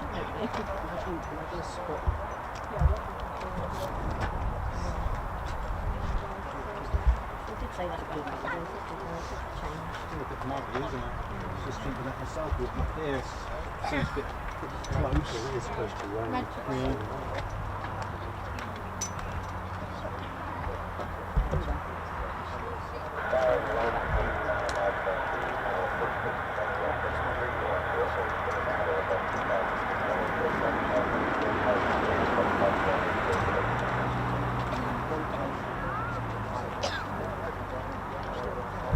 Yeah, he just has to listen to it and he'll pick more things up as we listen to it.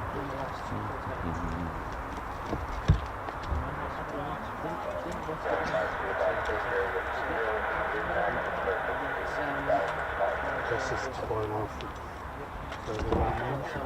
This one's pre-calculated. To save your money. I don't know how much they are. What's that? The scanners for the day. 160 I paid for mine. Off day. Yeah. That was a couple of years ago. Enya set it up for you.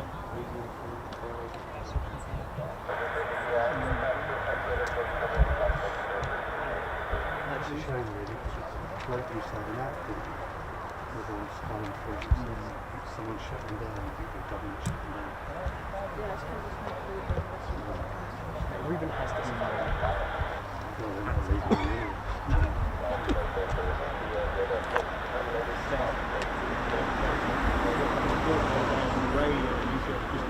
Police and getting satellites and stuff.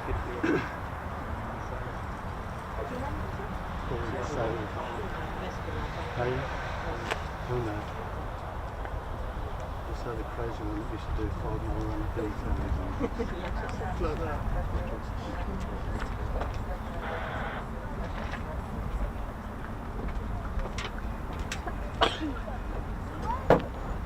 He must be a granddad many times over, yeah?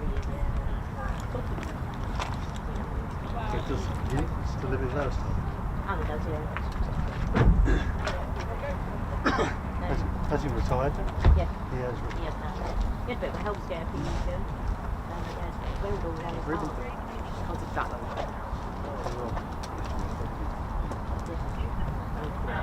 He's still there, yeah. Takes the dogs out for like 3 hours.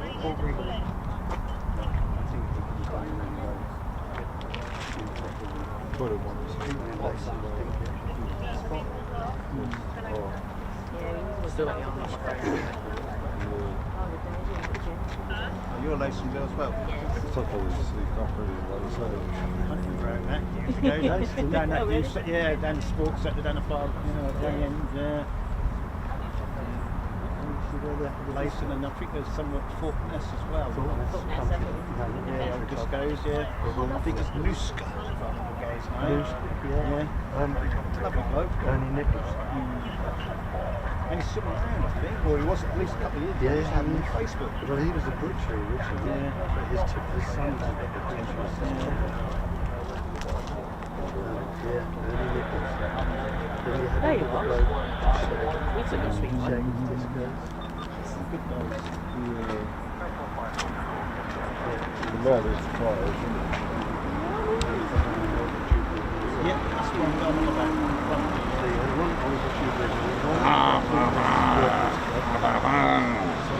Yes. Hello, post officers. Yes, let me just put my headset down there. No. Yes. I'm listening to some German techno. Yes. Oh dear. They also had the country club. Oh dear. Oh dear. Oh dear. They used to have discos there. What do I do? My hat's gone down there now. That's what Reggie would say. Ah, Reginald, good timing. My chip bag, fetch. All right there now, Winnie, how you doing round here now? Yeah, it's good.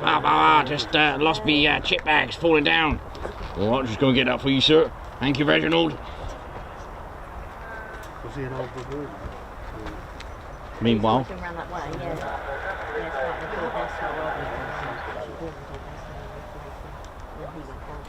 Yes. Yes. Hey, wait, how you doing round here now? My name's Reggie, part of the RAF regiment. Just doing me checks. Oh, there goes me chucking delivery, there it is. Chucking Express, yeah, bring it here. Just chucking. You can call Just Chucking and get chucking delivered anywhere you want here now. Yes, what's in there? Do they have venison in there and some duck? No, it's just chucking there now. They might have some duck there now. Yes, I fancy a bit of guinea fowl, bit of squid and octopus, oysters. Bring it, yes, lavishingly, and some Rolos and some Mars bars, yes. Well, I don't think they got that in there now. Yes, well, what are you doing around here? Are you doing your checks? Yeah, I'm doing me checks here now. Just having a do me perimeter checks to make sure it's all good round here. Yeah, it's good. Good on you. Well done, Reginald. Thank you for doing the RAF regiment. Keeping the air safe by securing the ground. Yes, Yeah, it's all good round here. Right. I'm going to go and get me chucking delivered now, and then I'm going to go and secure it in, because dangerous world out there, these chucking thieves, you know, they go around stealing me chucking. Yeah, well, you have to look out for that. Yeah, right, I'll be back in a minute now. My name's Wingy. Used to be a wing commander, you know, yes. What's happened to this jolly old sun there? Yes, been hanging around Reggie too long, I think. Speaking like him in there now. Right, just gonna put the headphones on. Cheerio.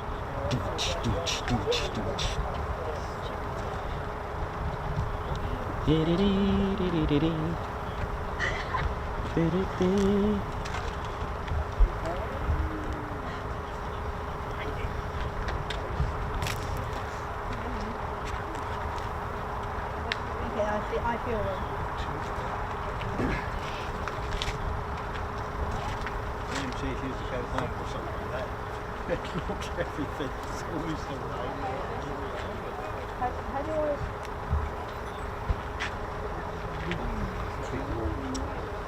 Good it is. We're still waiting on startups. Very, very quiet at the moment, but it can happen. Let's have a look how long we got to wait for the next ones. Come on.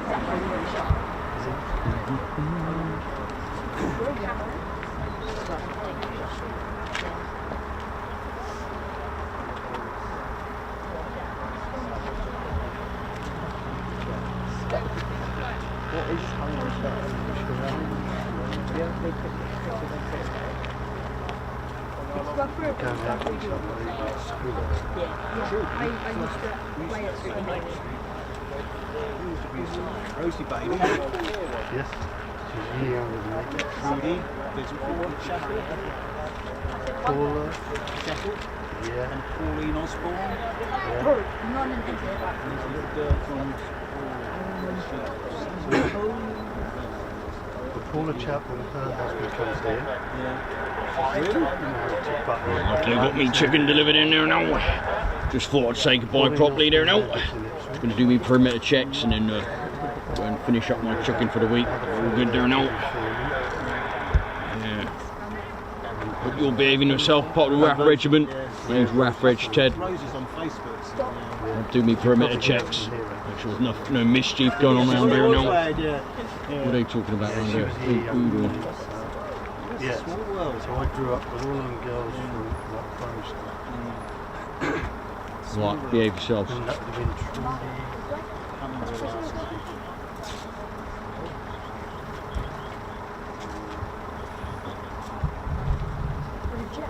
Her dad was a builder, but he also the one that kept sorry, just look at your jacket to track them. Yeah, sorry. All the little buds and stuff. I've got these to keep them all going involved. They're quite far away. You see clear to the light on the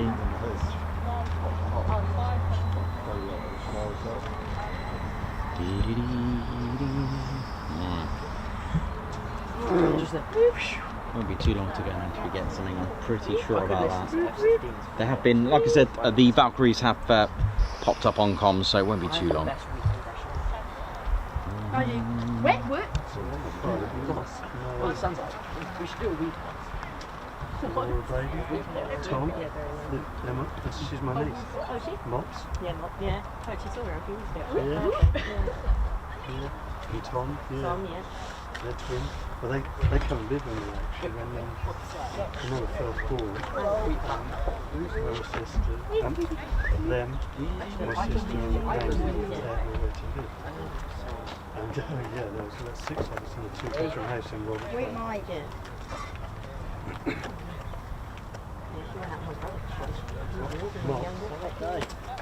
Such a good impression. I can the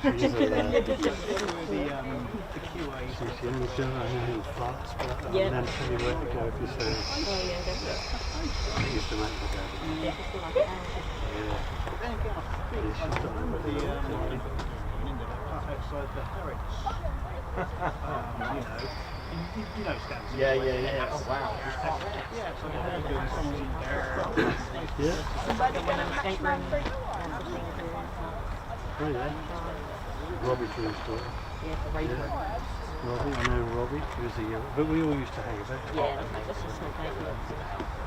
It's like I used to come on the roof from there, and I used to go regular. In the old Yeah. You should raise I think that was both a good thing and a bad thing. Oh wow, okay. Yeah.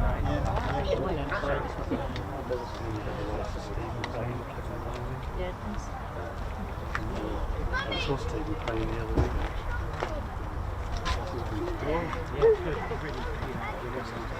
So you must know Kevin Donnelly.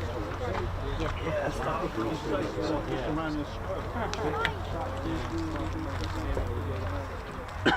pretty quiet. Yes.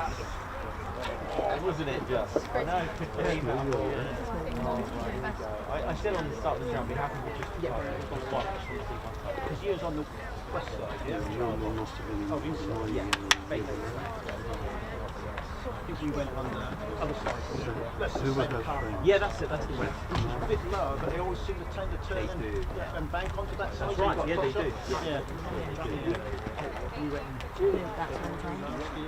fantastic. Not as busy as you, but just really lucky that day. Oh, this is the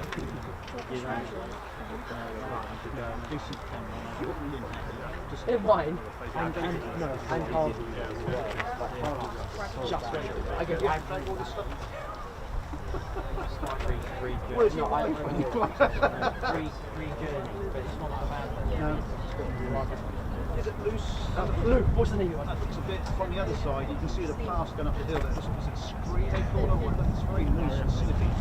It's not too bad. No, it's not too bad. It's not too bad. We've been here a few times. Yeah.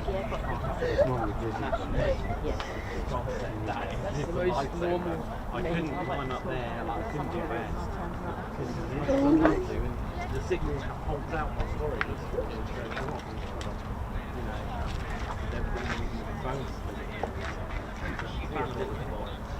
No, I should have to take. No, that was.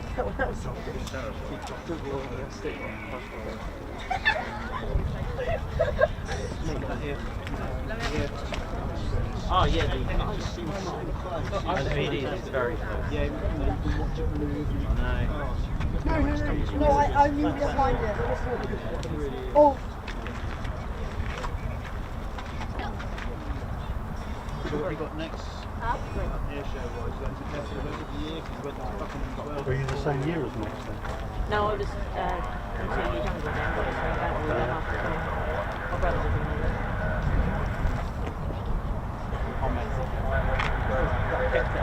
Not really. No, it's good.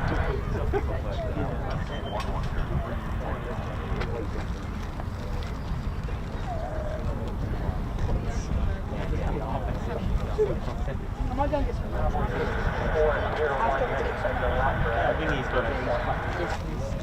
Yes, the Valkyries. Yeah. No, I feel above me. Yeah, I'll just.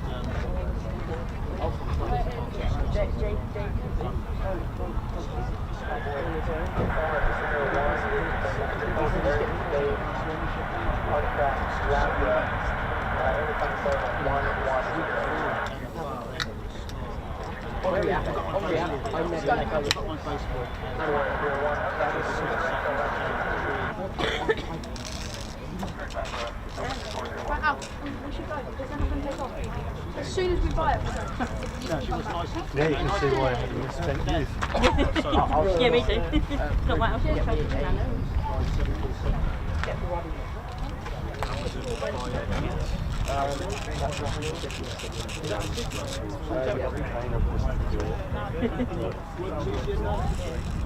Does it work easy enough? Yeah.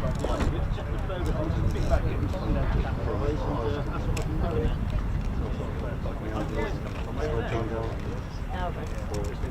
And then about a month later, I stood up in the assembly. Yeah, okay, something. He says to me, he says, I can't take you. Oh, yeah, I came too. Guy down the far end. Yeah, I don't want to go. And what we've got there body wise.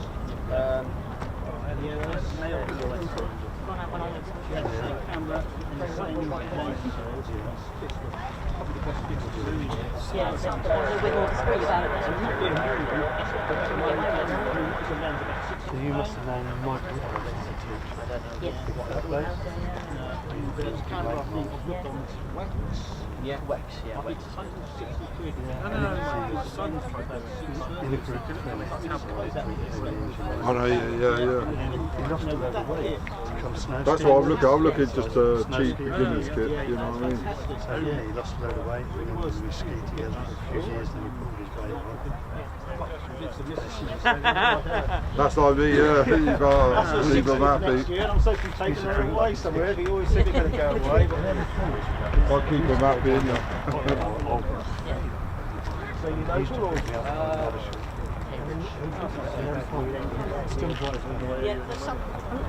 You can hear Yeah, that's F-35 screeching. Sorry for the people who come, you know. It's your ears again. I come from Reading. That's definitely I was on F-35. holiday on a property in Hinkley, but I'm going back to Reading. Yeah. Did you see the Liberty air brakes in these? Yes. That was awesome. I've just I've sent you a message, Clyde. All right. I'll put it on there. Well, okay, yeah. All right. Yeah. You'll see it. You'll be like, ah, yes, Right. I know the one. She was there when I think she was here when Michael Dash was there. I only went for multiple briefly. Right, Valkyries. Right. Enjoyed the Air Force. Done really well because she used to be my big squadron. Get ready for F-35s. The other day for coffee to Leah with the airship. She's a squadron leader. At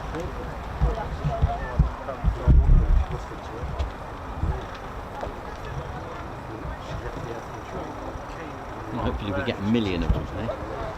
Well, actually millions, because million means 4, right?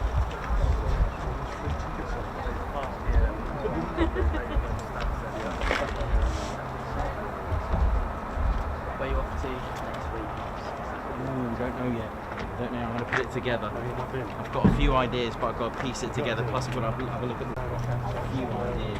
No Coningsby on nights. It restricts me the next day, if that makes sense. Yeah. From there till midnight.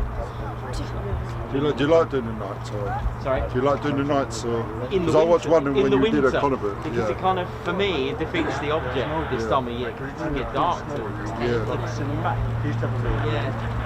I watched when you did it at Coningsby, the night shift.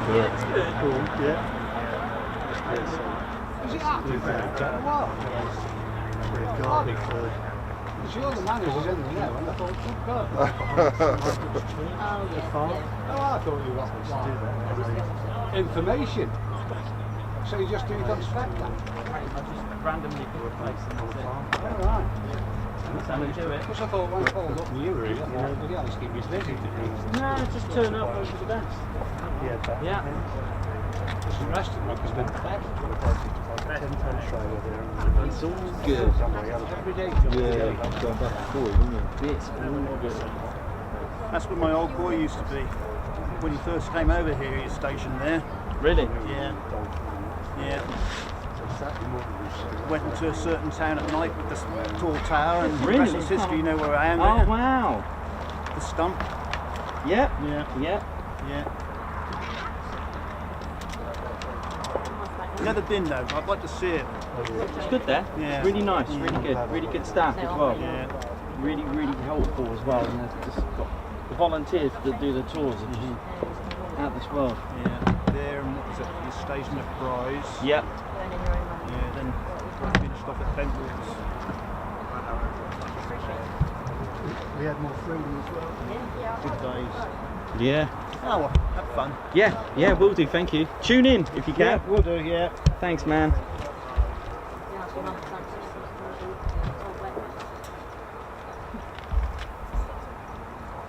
Yeah, you have to message Mox and say, oh, I met your uncle. Your uncle,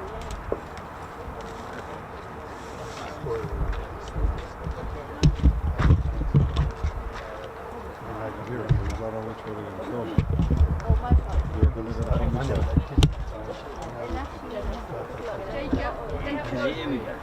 yeah, he's run out of rocks. Who, me? Yeah. What I do? Right, ladies and gents, teddy bears, get ready for some F-35A action. Here we go. Oh,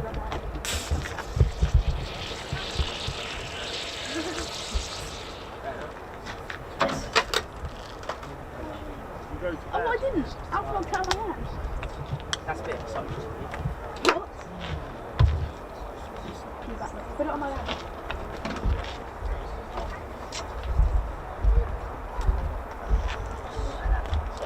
Not as heavy as on my phone, isn't it? On my phone, on my phone.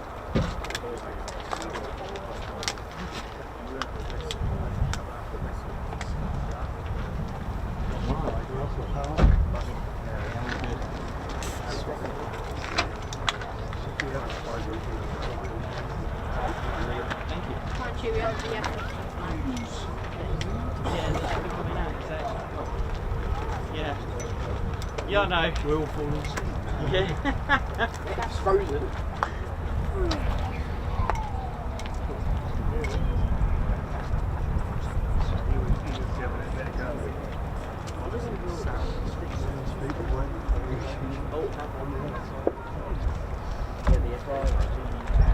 F-35 won't be damaged.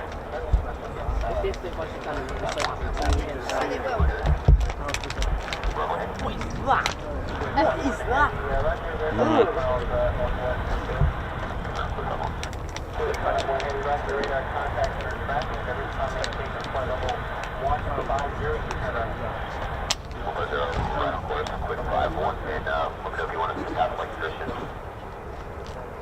Here we go, get ready.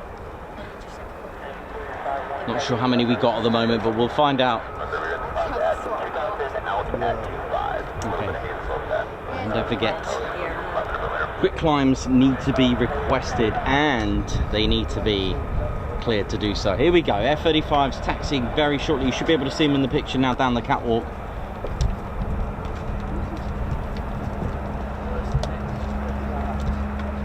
We're on the catwalk, I'll take that.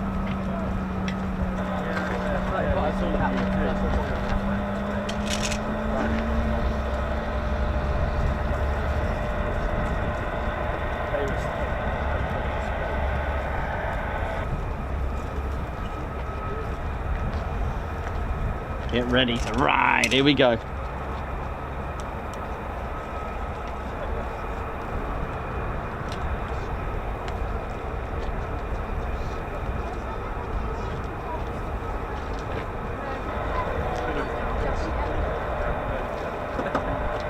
Brent Mosley, how you doing?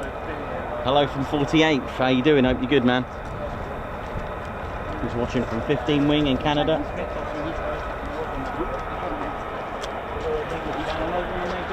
Here we go.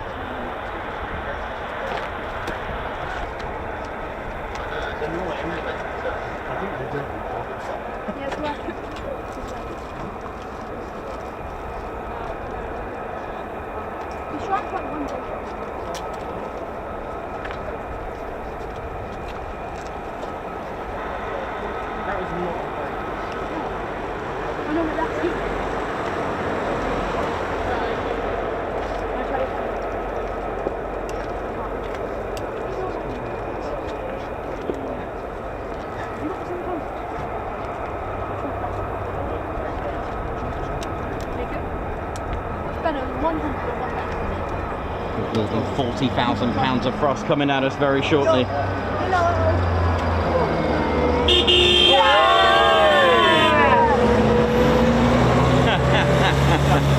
Nice.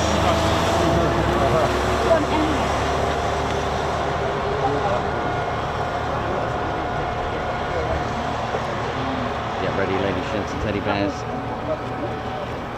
And here the spooling Pratt & Whitney F-135, which evolved from the F-119 engine that powers the F-22 Raptor, and building upon it of decades of combat-proven propulsion experience. This Pratt & Whitney F-135 is a marvel of modern engineering, from its design to the development to the production and the sustainment. From its adaptive and maintenance-friendly design to use of exotic materials and advanced manufacturing processes, the F-135 is the pinnacle of combat propulsion. Get ready for this.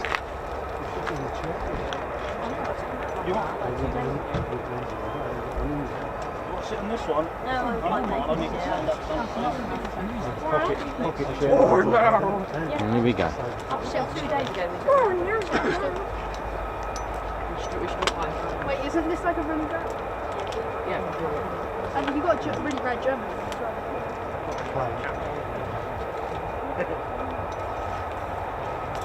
It should be popular.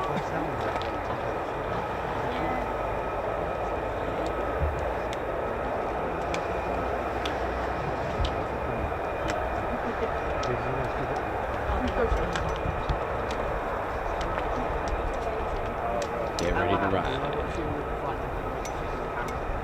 One's off a Typhoon nose missiles. My bad souls. One's off the Bombay door of a beat. Yeah,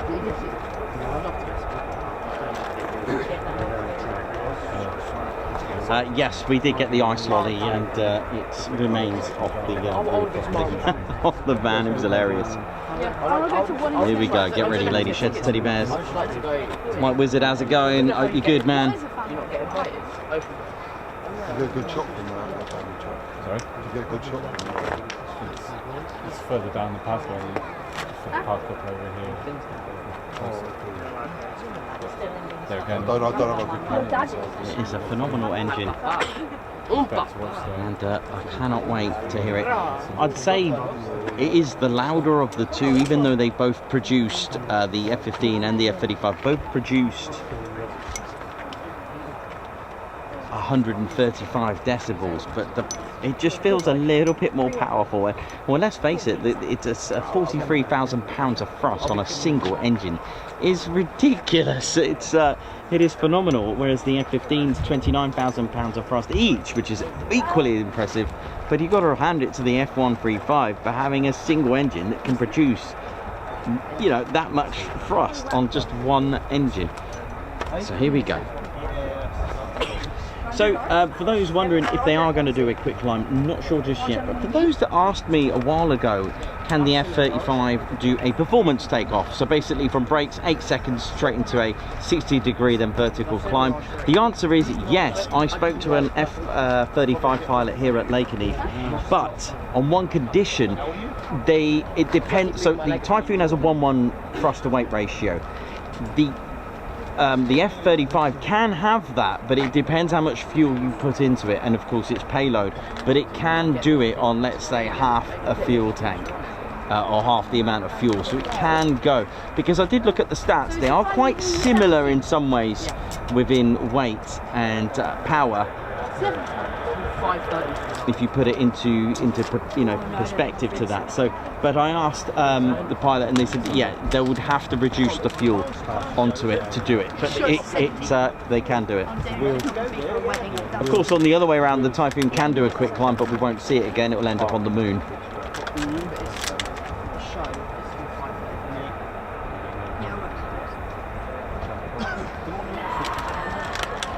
No, it's got the wheels. What, the 90s?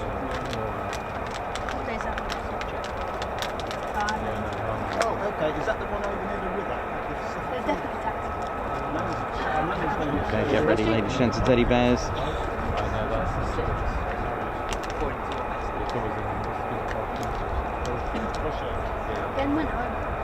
It's got a very clever ECU, an engine core upgrade on the F-135, which incorporates the next-gen adaptive propulsion technologies, and it offers the increased thrust and the fuel efficiency at the same time, as well as thermal management capacity to keep the F-35 weapon system a step ahead. So it's got the engine's certainly got a good brain on it.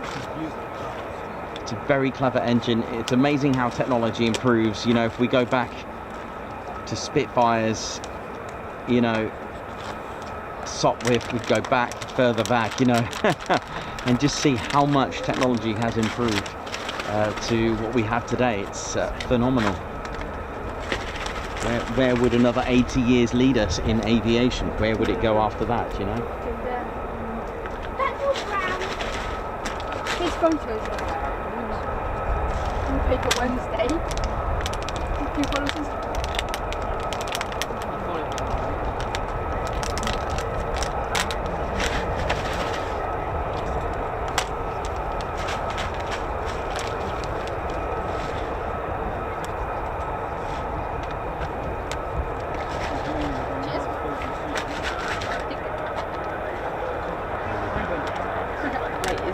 ways is what they can't.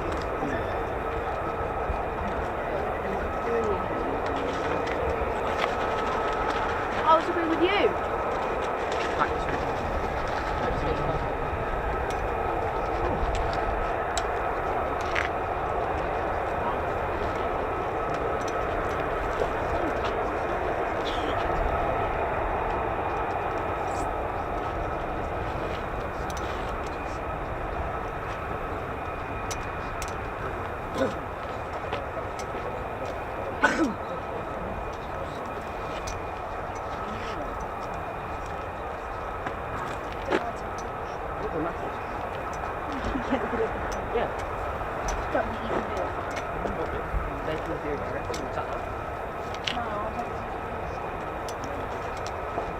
It's pretty easy to find.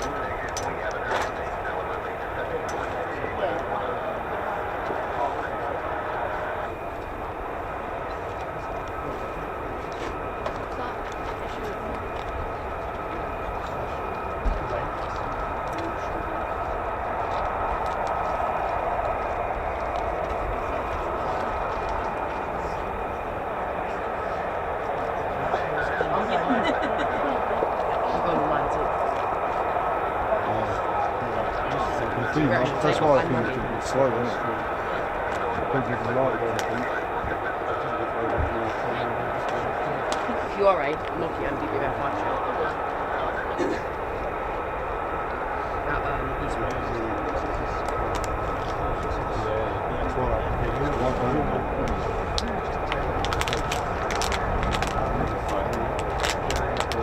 Okay, so they've been given the clearance to taxi. Here we go.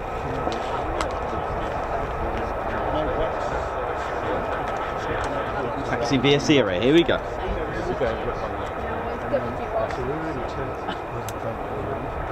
I was just saying to Ted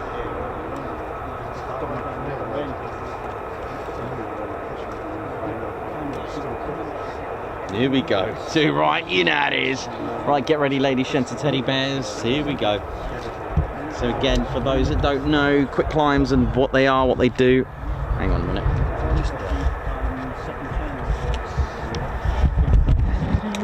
Give me 1 sec. Just gotta...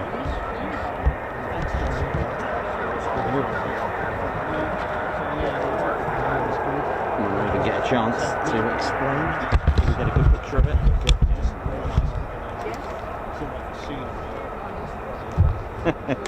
You know how it is, White Wizard, you know how it is. Right, ladies, gents, and teddy bears, yesterday we saw a performance takeoff, roughly brakes to 8-10 seconds, Typhoon straight into 60-degree and vertical climb. The Typhoon, because of the thrust to weight ratio, because it weighs less than what the power it can produce from the thrust, it can accelerate vertically. The quick climbs are done differently. It's takeoff, maintain a altitude of 60 to 100 feet, accelerate as much as you can. However, turn off that afterburner because you want to let your gear retract so you don't damage it. Then you'll see the afterburner go on. Not always, depends how they can quickly, depends on the pilot. Reach speeds of about 350 miles per hour. Boom, see ya, straight to the moon. Here we go, a long awaited F-35s. That was my brief way of saying it. G's pulled about 5 to 6 on a quick climb.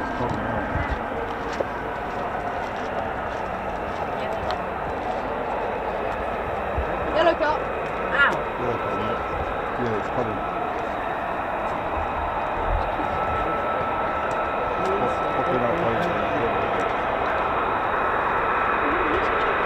Here we go.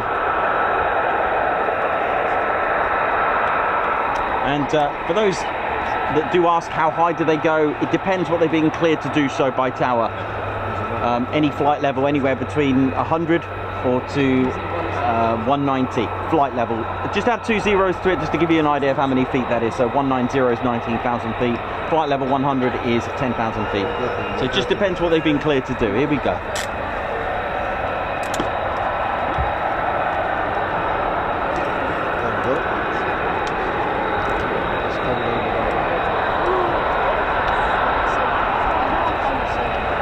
£43,000 of thrust from one engine is surely impressive, Trespire. It is phenomenal.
F-35's come with a new upgrade with some ice cream van music.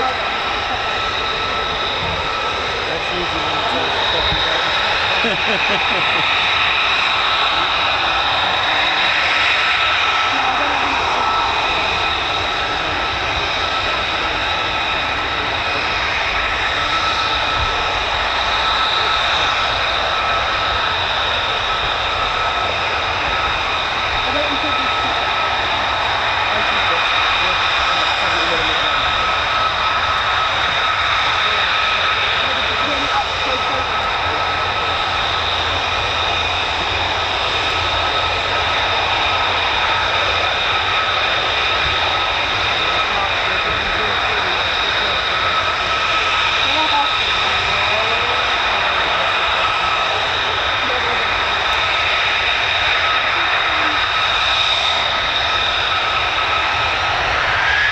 Here we go. Let's ride.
For doing it.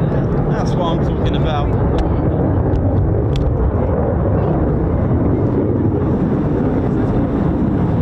See ya.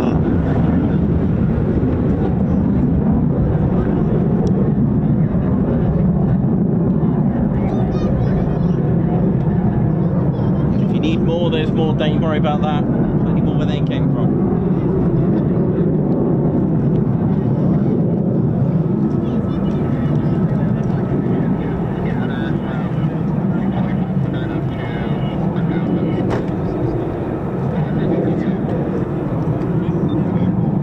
Oh, they are using the Warrior Walk just to our right.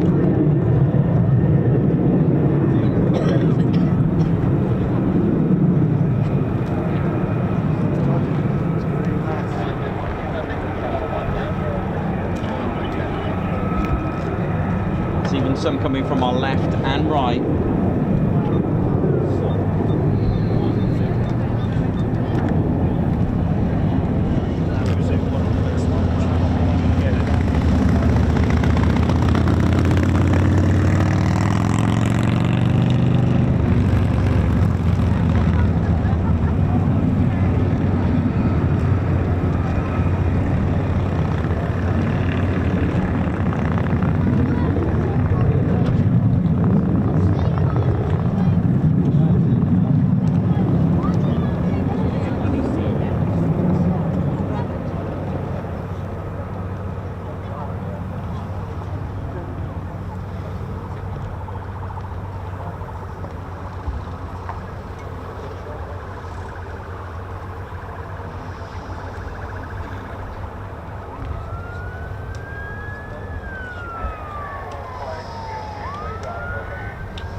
So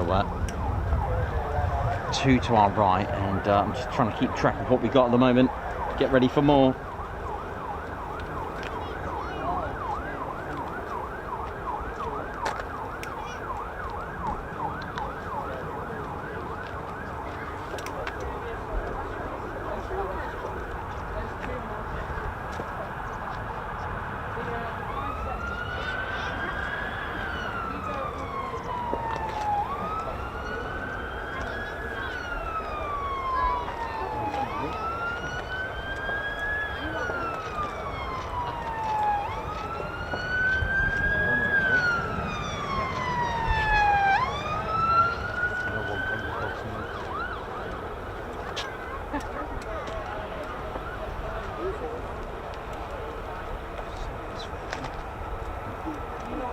There's another F-35 just crossing the runway now.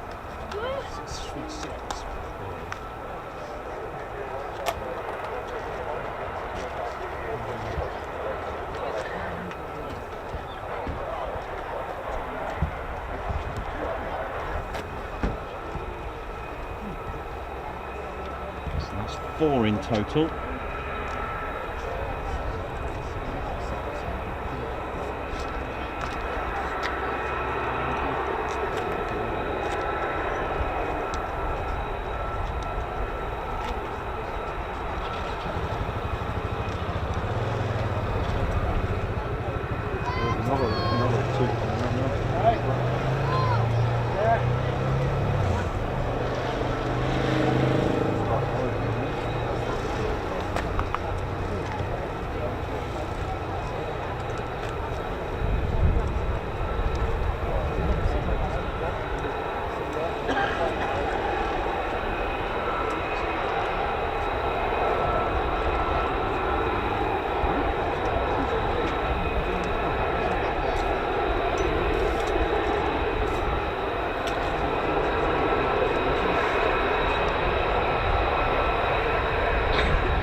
Here we go.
Here we go.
Here we go.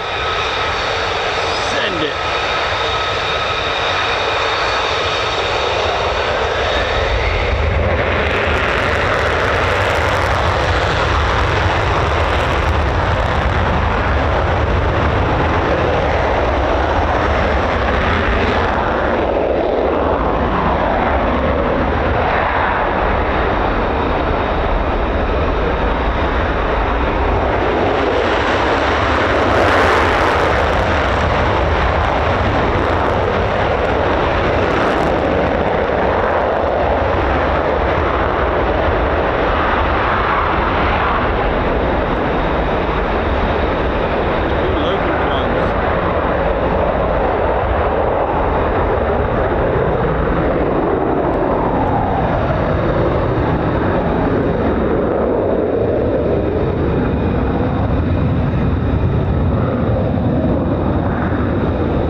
Danny Scott says, how you doing, Mind Wizard?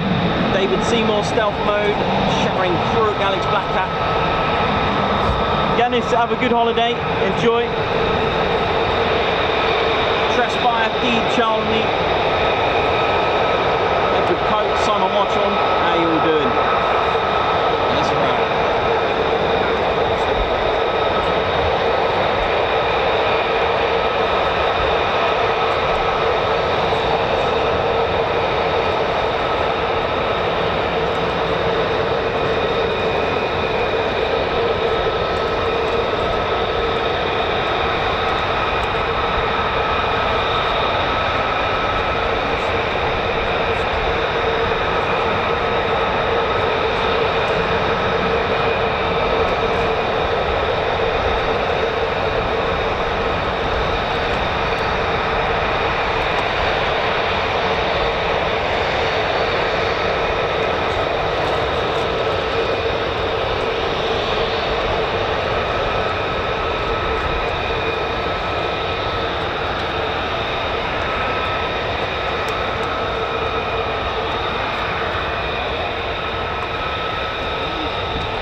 you doing, ladies, gents, teddy bears?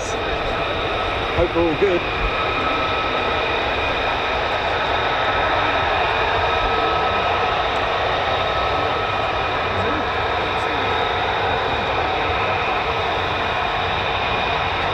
You're watching the Ted Coningsby channel and we're live here at RAF Lakenheath. Hope we're well.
Got more coming from the catwalk as well.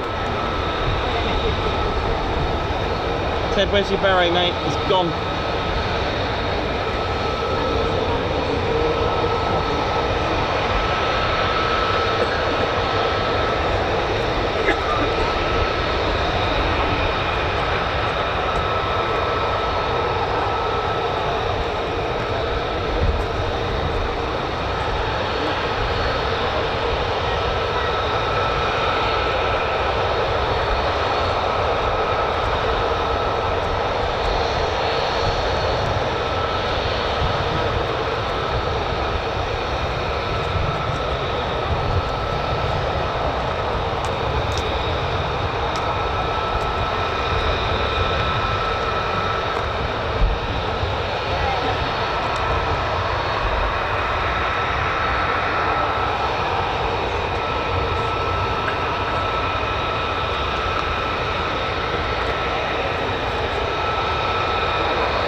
there's more. Look at this.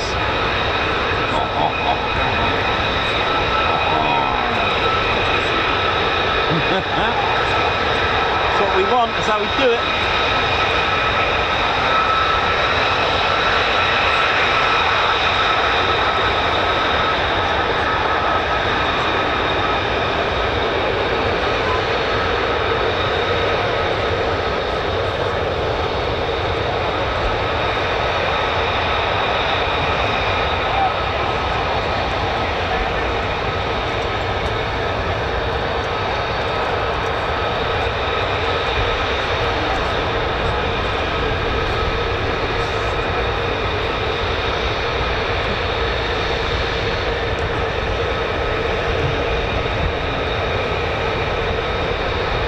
You're watching the Ted Coningsby channel live here at RAF Lakenheath, home of the United States Air Forces in Europe.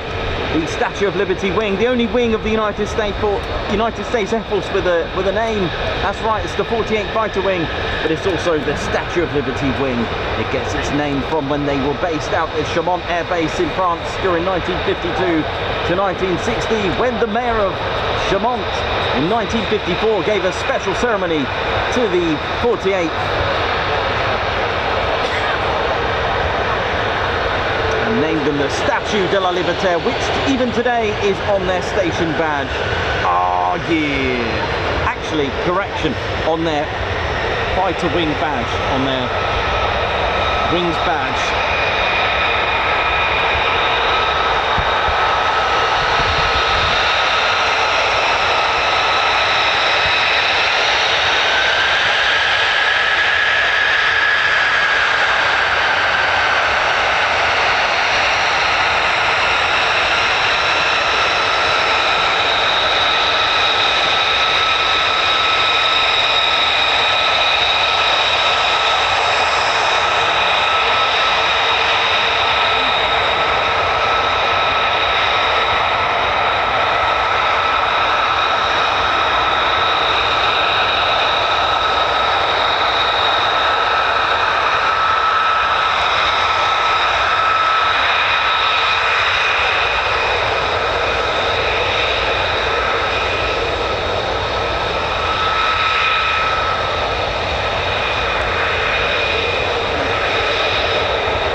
Here we go!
How we doing, ladies, gents, teddy bears, with all the things that have been going on with the F-35s?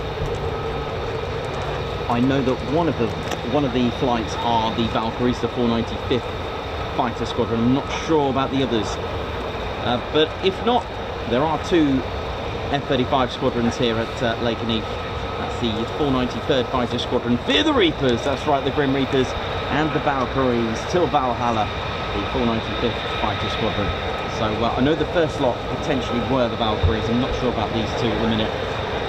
It's all on the cool side.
How we doing, ladies, gents, and teddy bears? Hope we're all good. Yep, ready.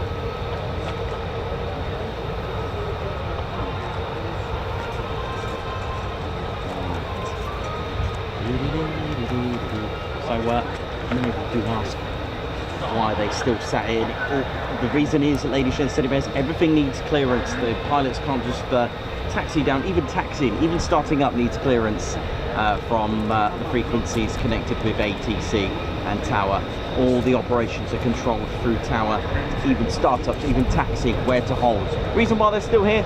Number of reasons. They could be waiting for a tanker, they could be waiting for another flight, they could be troubleshooting, they could be waiting for a tanker at Mildenhall, they could be waiting for a tanker that's arriving very shortly, or there could be traffic in the skies, or they could just be waiting for another aircraft, or again, if it is troubleshooting, they're trying to rectify it. If plans change, they can't just take off anyway. A new flight plan needs to be submitted, and that needs to be cleared as well to make sure that they're en route and it's fine to do so. So lots of things that do take place in just, you know, with the, as far as the runway operations are concerned. So you can't just take off when you want to. Even the vehicles all need clearance as well when they're going in and around the aerodrome as well. So again, that's all managed by all the frequencies with tower. There are plenty of frequencies connected with ATC, so there'll be a ground, there'll be certain operational frequencies as well to do with each squadron. There's also the ramrod, which are, I believe they're the safety, the sort of like the emergency and safeties and troubleshooting frequencies. Ground frequencies, departure, arrivals, lots of different frequencies. The reason for all these different frequencies is that they can tune into what they need to do, so it doesn't clog up the whole radio station for the aerodrome, for example.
Shen, Teddy Bears. Hope we're all good. Ted Coningsby channel live here at RAF Lakenheath. So yeah, hopefully we get another quick climb for those interested.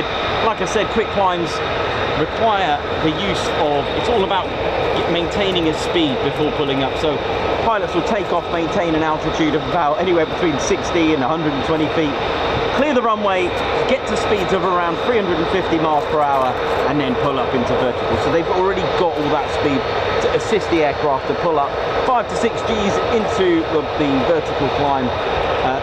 There you go.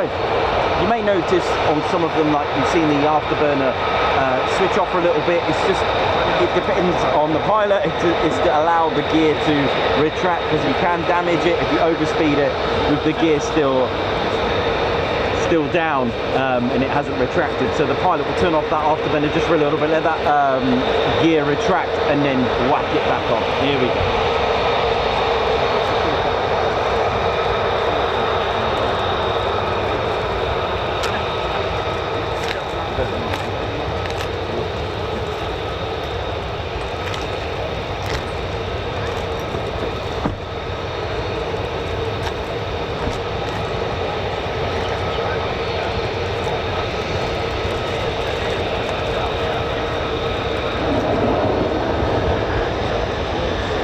Here we go. Don't know if they're doing quick climbs, but I'll do the style of filming in the style as though they're doing a quick climb. Let's have a look here now.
Here we go. Let's ride.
About that cloud, but anyway, it deserves an oh yeah.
See you later, kiddo. Take care. I recall you saying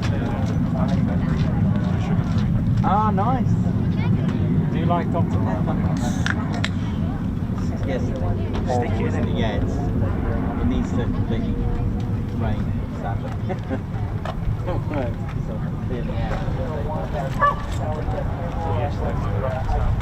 There's something on the other side of the road. I don't know Oh yeah, that's right, yeah, why not?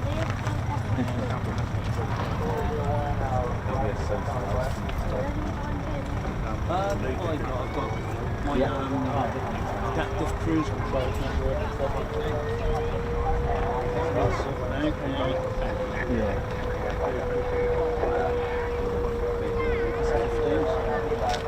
Sit for them. do that.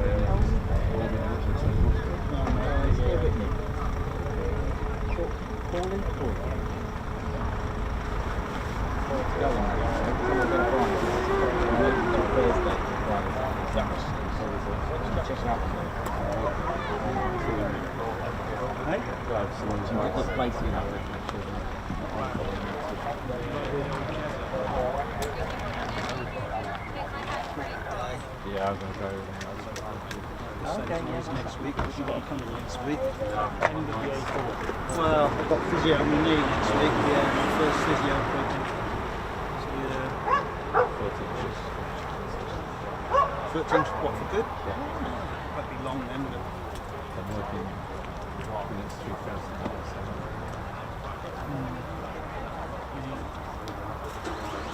Yeah. Oh well, push those 13 away, they'll soon come round. You wonder what to do with yourself. I bet. Brilliant, good for you. Yeah, I'm happy. After wage. Okay. Yeah, money's not everything. I'm not getting paid a lot. Thank you. Happy.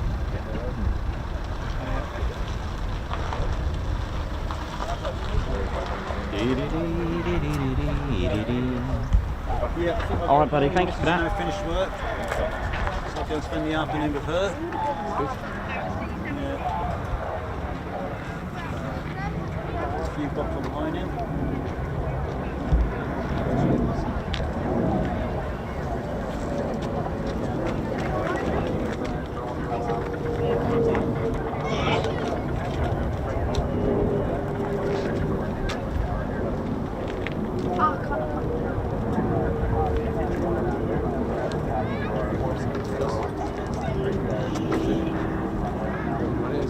F-35, 5P already. A big drop. I'm guessing that's it.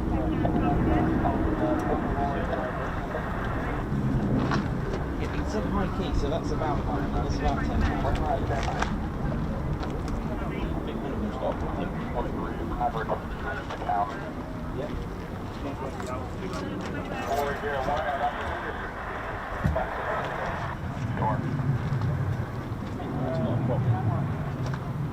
We're pushing over the charter soon. Overlord's a little weird.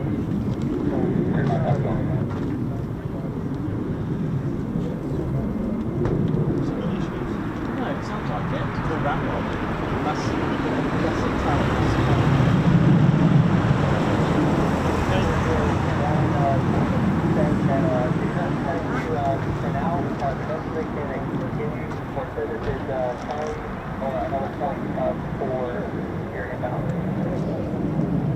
Definitely coming back. So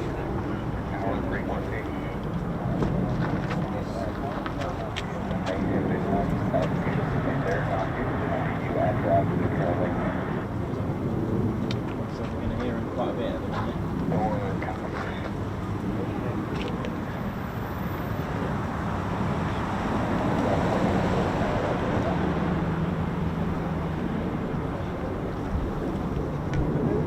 Coming back? Yeah, well, it's got an issue of some, I don't know what. He hasn't requested any emergency stuff, just needs... No, but he's gonna... You'll hear it a lot at the moment.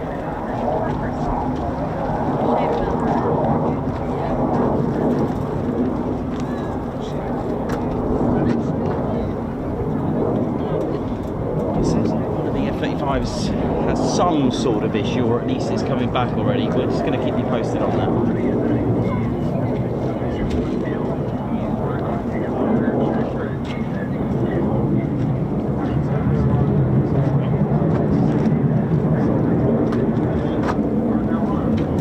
We'll see in a second.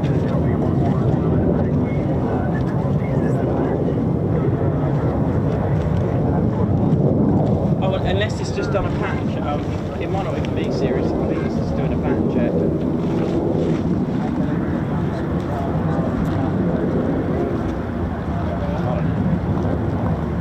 It's coming back of some sort.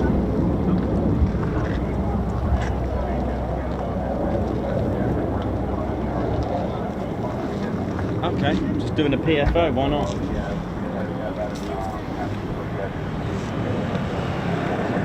Some cruise, oi oi.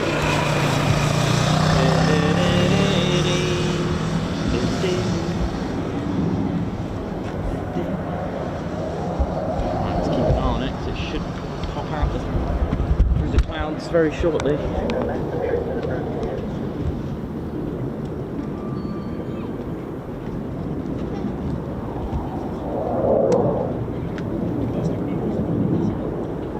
Said about a PFO, which is a precautionary flame out.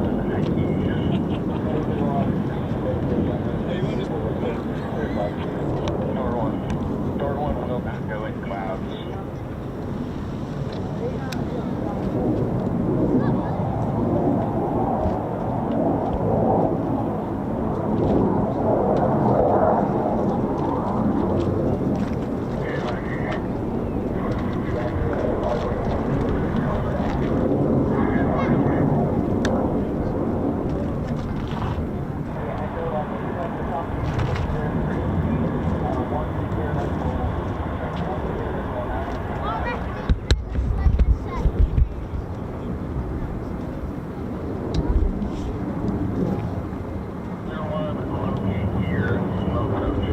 Here we go.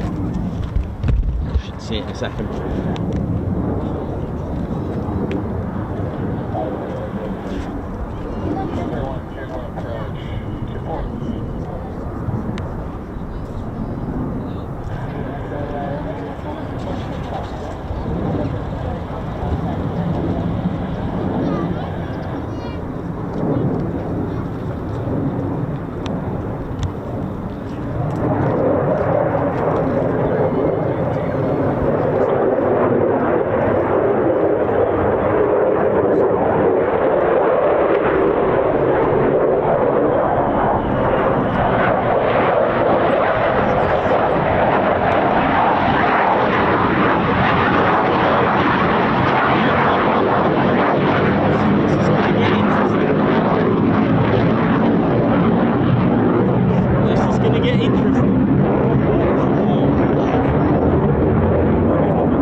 Might be able to see it through this brake just here as it comes down.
just doing circuits now?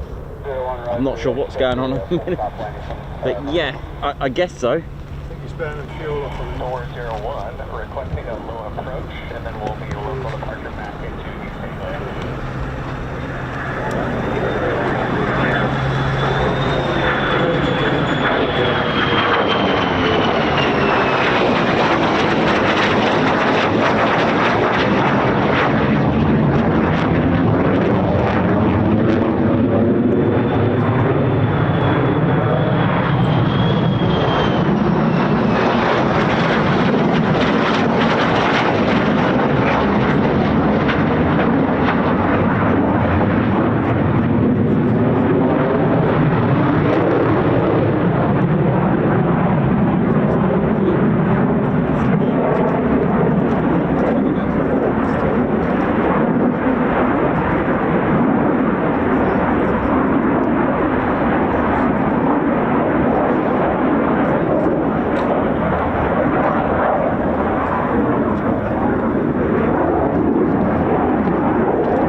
Listen to this as well, look.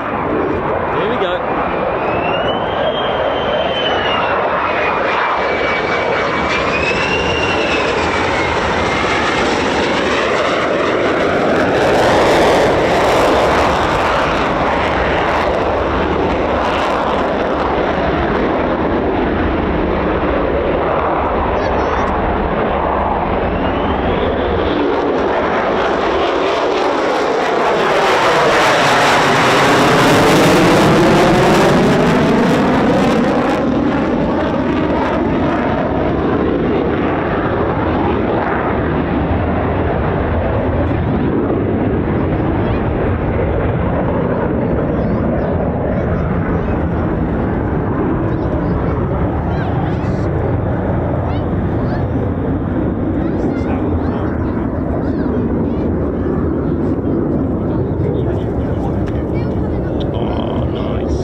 Probably even have one of mine here.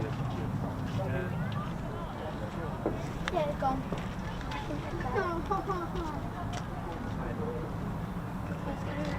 It's a little bit ill again. Guys, can we go back to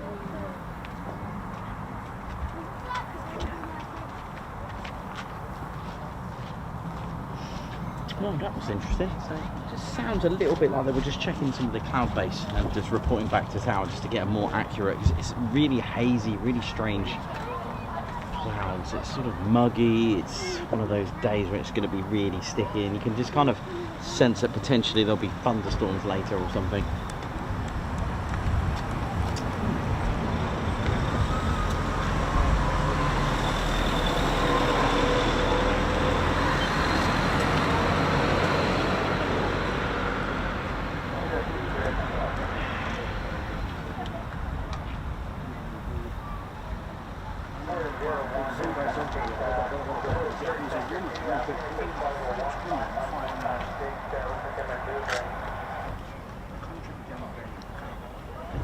Algeria. She was fighting an Algerian female. He was a male. Male turning female. Yeah. She gave up. The French lady gave up. For a towel. She was like, I'm getting battered. I'm getting absolutely destroyed. I'm now sitting here for like 5-6 rounds and getting absolutely decent.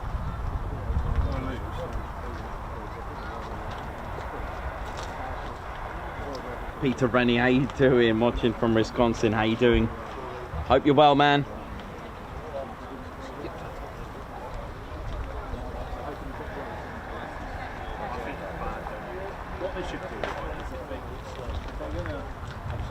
Nice one. Good to hear from you, Peter Rennie. Good morning, 7:25 here. Great to watch the live stream, and then my 35s will be flying here in 2 hours. Nice. Big shout out to Tommy Sullivan, wherever you are in the world, man. Missing you here, man. Hope you're good.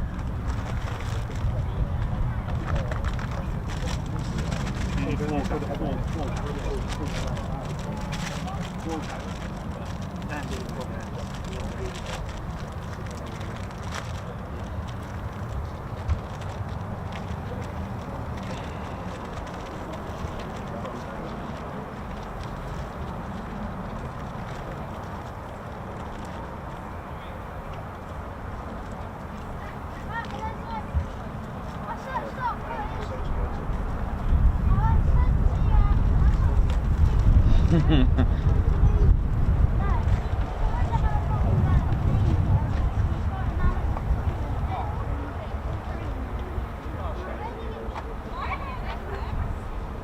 you hear engines? I can.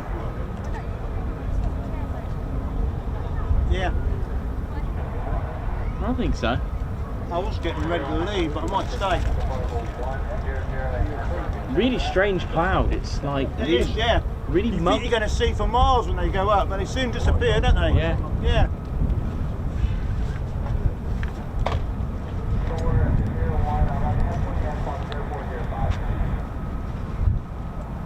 More F-35 startups then. Stay. Should I stay or should I go?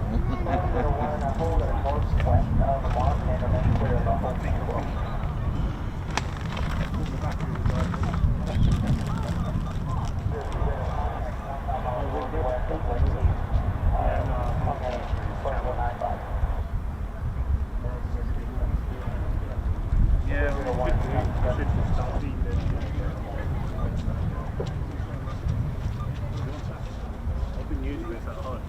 It's not charged. It's going quite strong. That battery's right here. 2,500 milliamp batteries right here. Rechargeable as well. And I borrowed that as well.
Watching the Ted Coningsby channel. Don't forget to subscribe to our channel if you love military aviation and enjoy our content, and be sure to subscribe to our channel.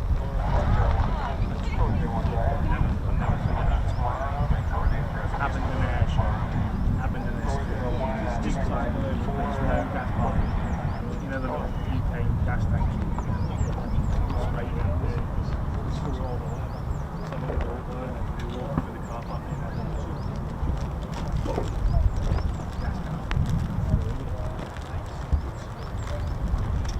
Sabre, welcome to the Ted Coningsby Squadron Guards March. Thank you very much.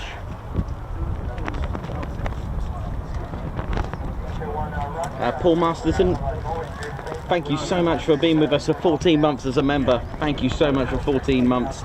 Loyal service. Bless you. Bless all F-35. Good there now. Guards March, thank you very much.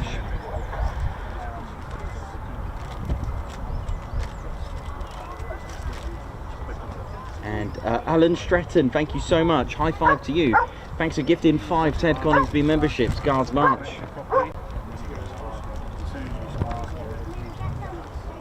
Thank you very much. Ian McSee as well, gifted a Ted Coningsby membership. High five there and a Guards March. Thank you very much.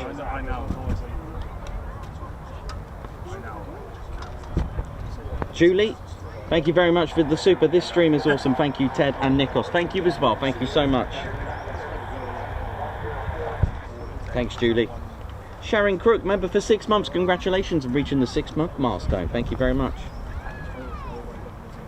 Thanks a lot, Sharon. Congratulations. Enjoy your new loyalty badge. Josh Haddock, how you doing? Who's over there? Appreciate the shout out to my daughter. Thank you. And thank you as well, man, who's watching live and live.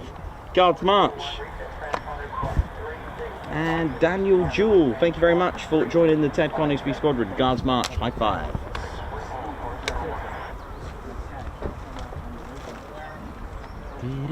Oh yeah, you alright? Did I miss something? Because I went up the road to get a drink and they flew away from my head. They did a few circuits and went. Okay, so they're back up. Didn't miss them landing. No, you haven't missed them landing. Don't worry. I'm literally going into You haven't missed anything landing. Oh, is there? Nah. You're good. Just thought I'd check. No problem. And then my stream died. Oh. Lovely signal round here. Yeah. Thank you. No problem.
Toy one.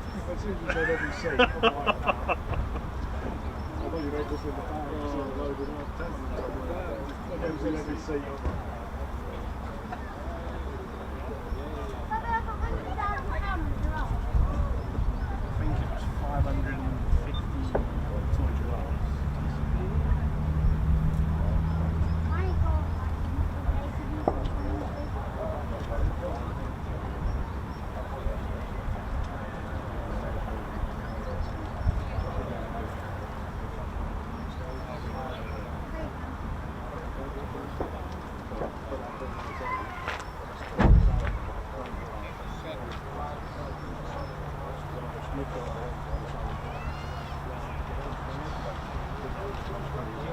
Yeah.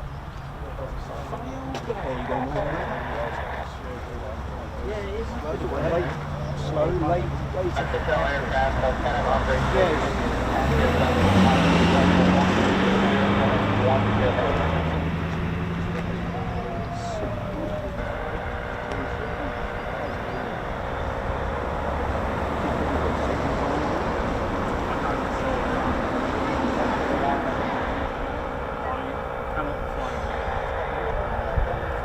Those two were about to land.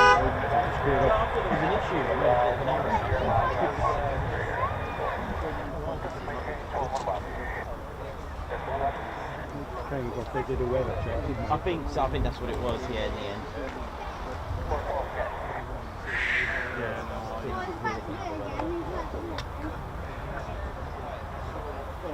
So what are you up to tomorrow? You know, I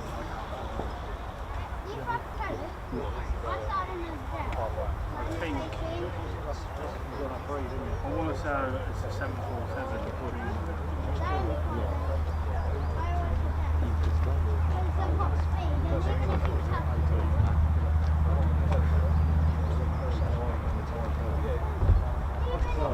should be able to get a bit of that. Go on, pull it round.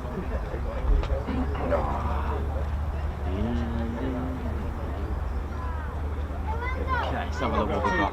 Too quick, too high, and I just end up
The sun's trying to come out now.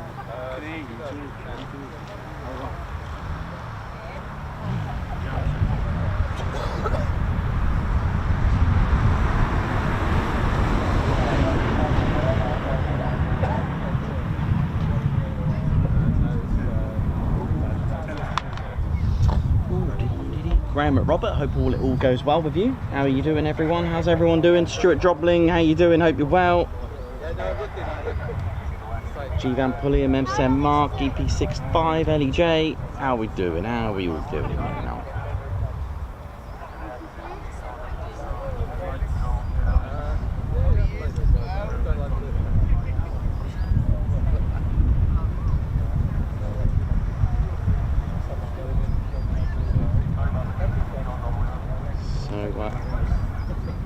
Potentially this could be it once these F-35s return. That could possibly see us through the day, and that's it.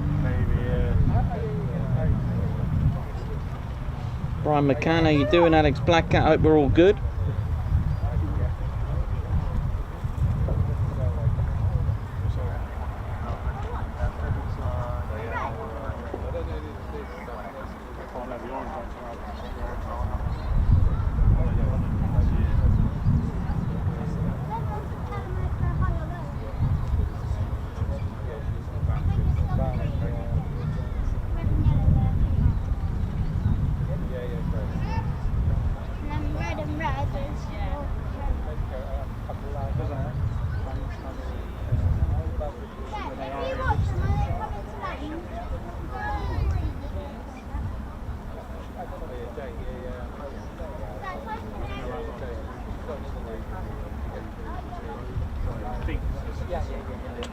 That is, it's like what you got in an aircraft. Yeah, but I mean, have you seen the video on their helmets? If you look at the videos on their helmets, I'm pretty sure they have a line inside. They have the line.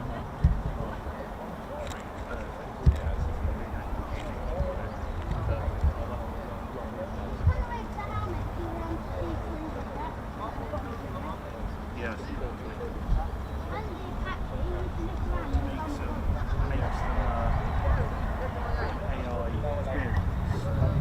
Let it go there now. With Reggie, part of the RAF regiment. Just make sure everything's sweet and neat round here now.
Yeah, it's strange air, strange clouds, strange sky, it's hazy and muggy.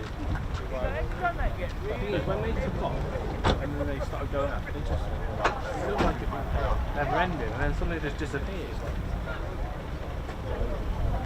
Is it coming through on your radio how high the cloud is? I haven't got the 80 something. They said 2,300 feet, I think, scattered. Yeah. Yeah. And I think at one point he said, when he did that cloud check, I think it was at like 3,000 feet, I think it was. Something like that. Oh, is that what it was? Yeah, they did like a cloud-based check. I was wondering because they came back quite early. I was like, oh, okay. That's why I thought, oh, one of them's got a problem. But no, it was just giving feedback to tower. But they do a weather check now, I think, just to get a more accurate. Might get a bit of fun when they come back in. I'd say so. I think if they allowed them to do a PFO, then yeah. Should be alright. Yeah, fingers crossed. Another tick for me. Yeah, it's good. I know, yeah, it's good, man. It's brilliant.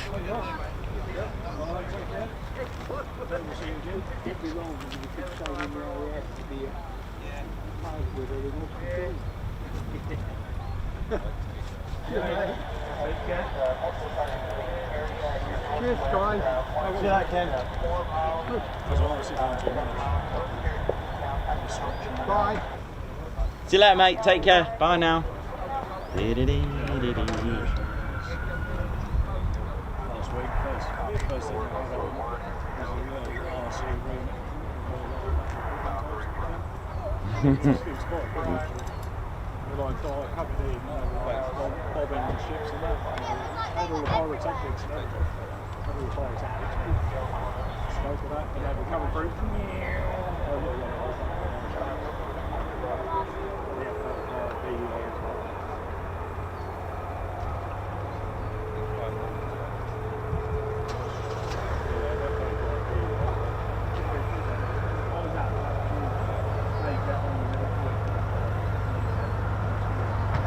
No, it's proper.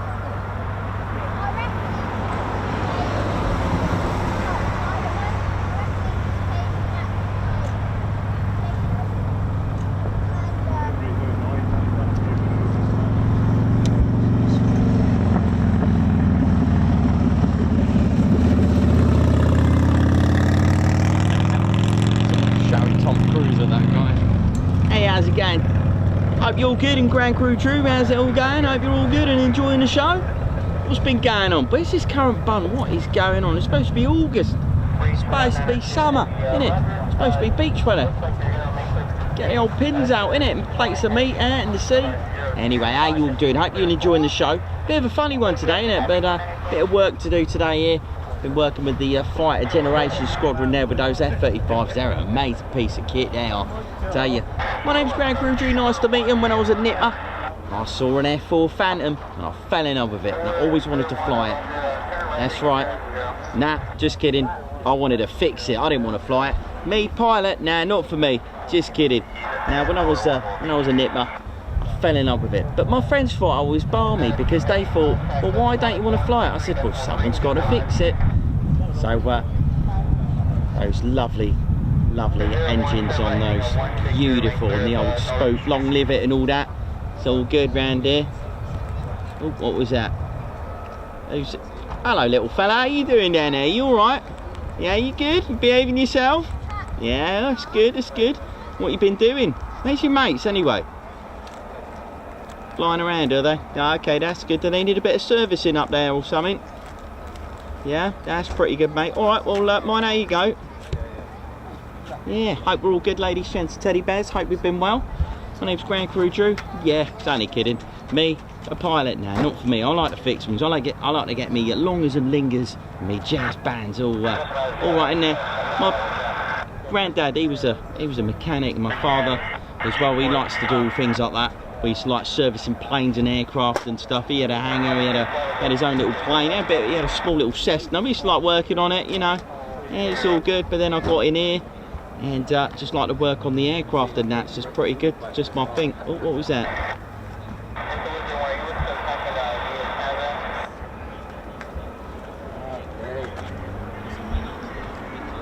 Oh, there's the AWC. All right there, geezer. How you doing? Are you good? Hope you're all enjoying the show then. But yeah, just having a good time around here, so I better get back to work in a second. Just thought I'd have a quick break and see how it's all going.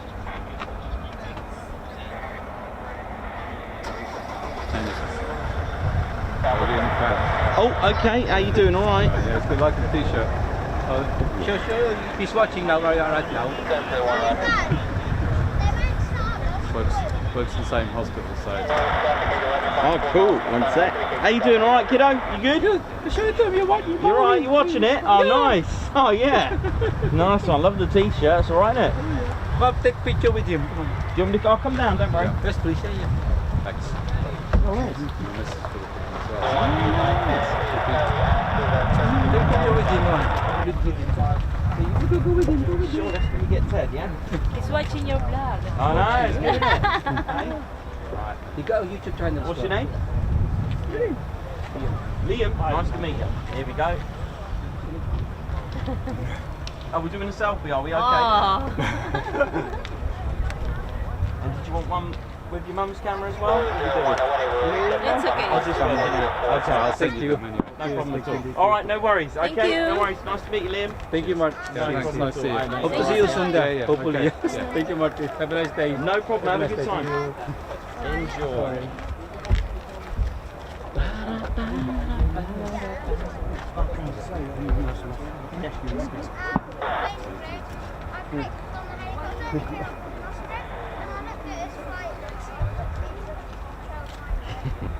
Cheers, mate. It's alright, no worries.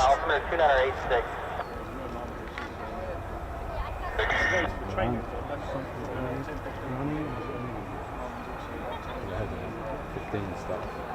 So that shot.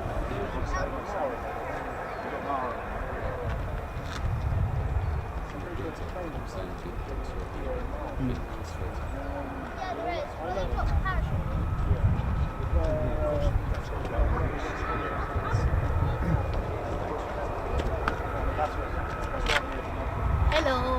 You right there, mate? How you doing? How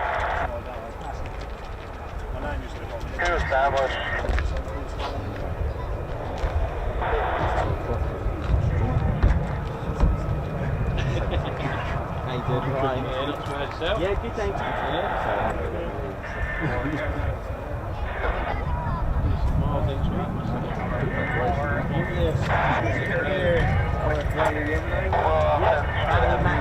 Yeah, back home. Yeah, and then here, and then yeah, and then carry on. Yeah, all good. Yeah, absolutely. Coming back.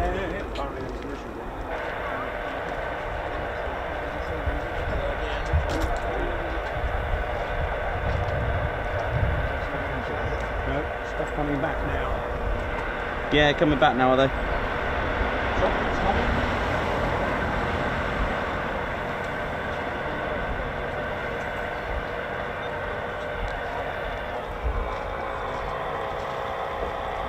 Hello. How are you? Yes, Just offer some food now. Yes, gonna get some delightful bit of food. Yes, This is my posh walk. Yes. I'm off for afternoon tea with Joanna Lumley. Yes. Roger, and you're looking to save level 1.0 en route. Oh dear, sorry about that, old chap. Yes.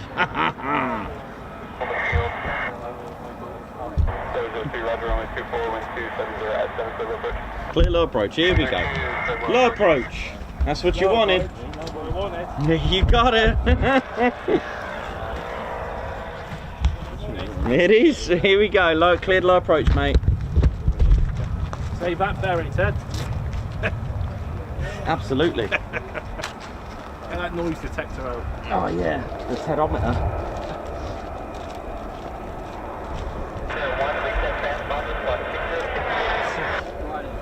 I'll stand here and see if I can get it going over. Yeah. Here they come, two of them. You got two as well. You got two together rather than one. Beautiful. Over there.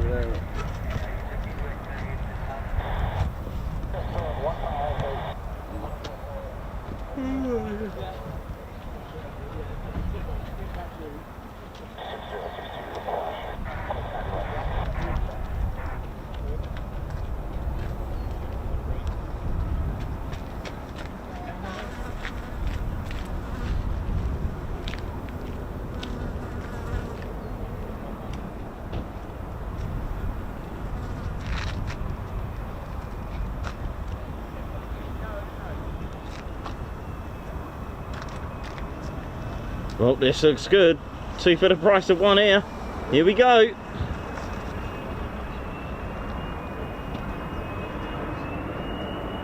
Not sure if that one's landing or both low approach, but we'll find out. Here we go. One may just drop back a bit and both do a low approach. Yep, here we go.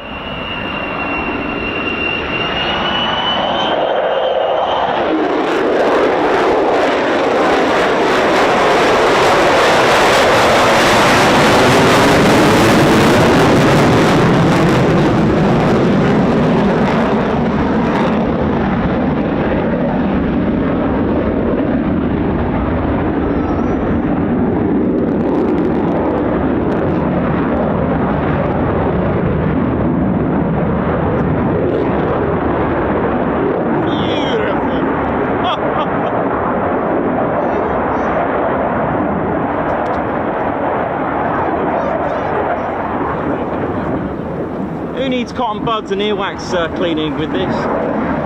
Let's go.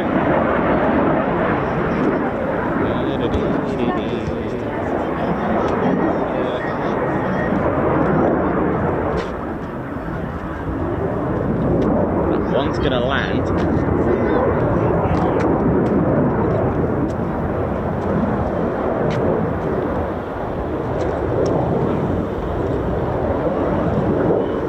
Low approach.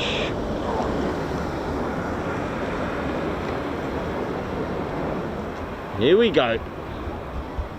Pretty sure I heard one land, one low approach, but we'll see.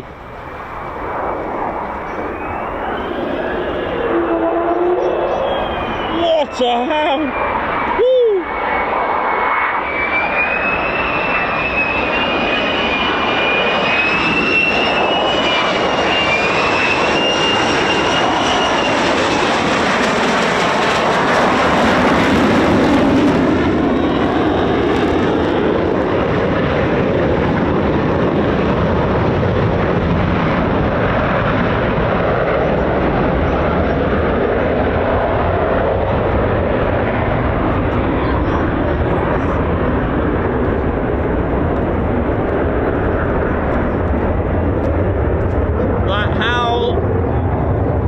Memories of the Vulcan. The American werewolf in Lakenheath, here we go. We got a wolfie.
Clear to land, here we go.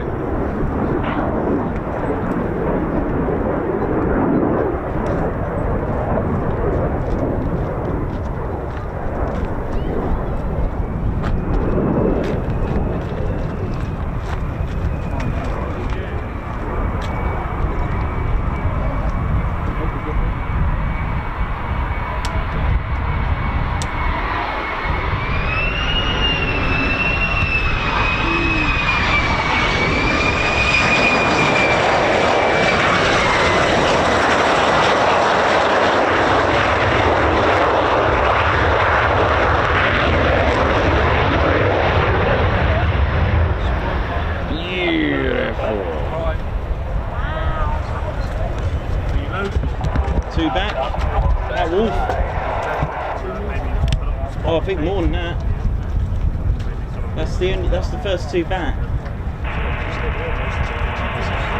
No, they went over a few times and then went to Marham. That howl was amazing. I love that.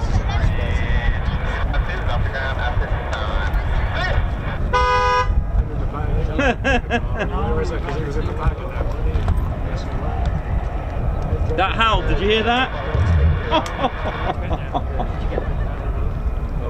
That was... It's not the best picture, but... The howl was good, man. You got a good howl there. I was video recording, just pressing the camera button. Oh, look at this. Oh, nice. Yeah, I love that. That's a good shot. You have to send me that, yeah, man. I sent it to you. 252 heavy Lakenheath approach to hiding.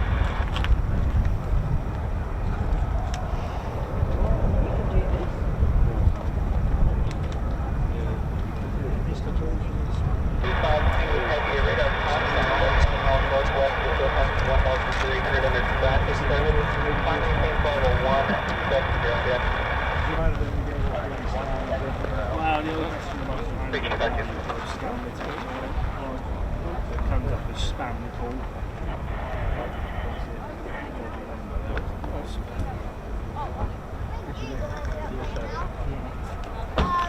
This is That was a beautiful howl. Google Pixel.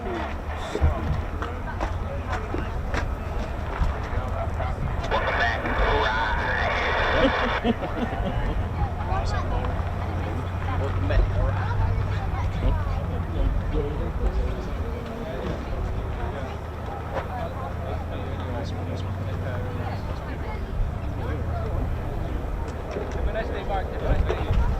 got my time early on. I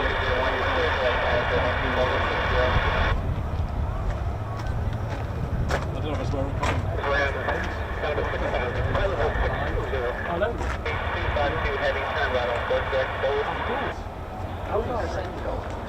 Just send me a paper. Yeah. Sorry guys, gonna get it done here. Just looks like you guys got one accomplished at farm. Hey, folks, too bad. Get those at farm, so all good to go. Thanks, dude. Love that, dude. Have a good weekend. Good. The Americans on comms is great.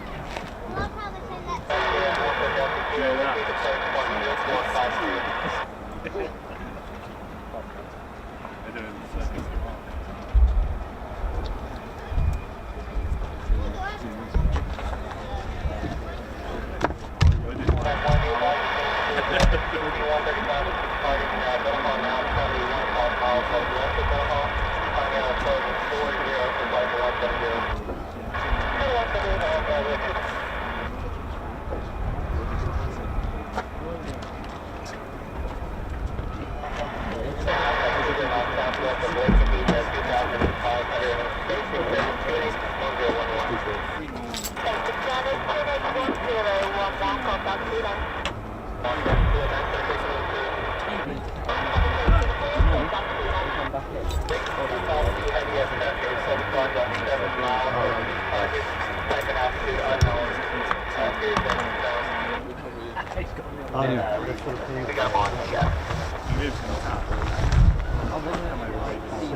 Yeah, nice to see you again. Nice to see you. I'm unfortunately working next 3 weeks, next 3 Thursdays. I was getting like typhoon pilots as they're going off these salutes to me. I had one to do this. Fail. Alright, I will do. You might meet me on the way out. Yeah, see you again, make a sense of Yeah, alright. Yeah, see you again. See you, mate.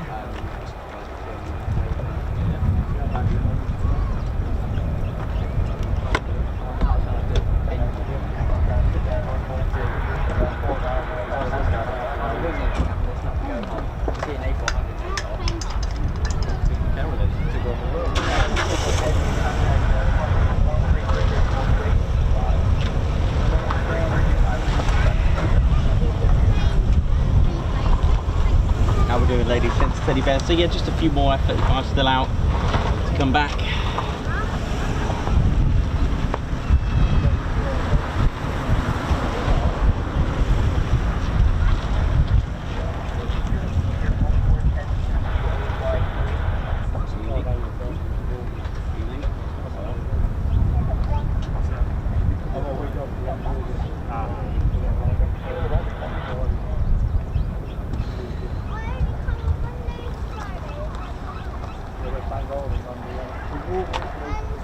How you doing, ladies, gents, teddy bears? John Minter, how you doing? Yes, there is a stream tomorrow. Look out for details in the morning. It will just pop up as a scheduled. As soon as I've got all my checks done, you'll see where we are tomorrow. Have fun.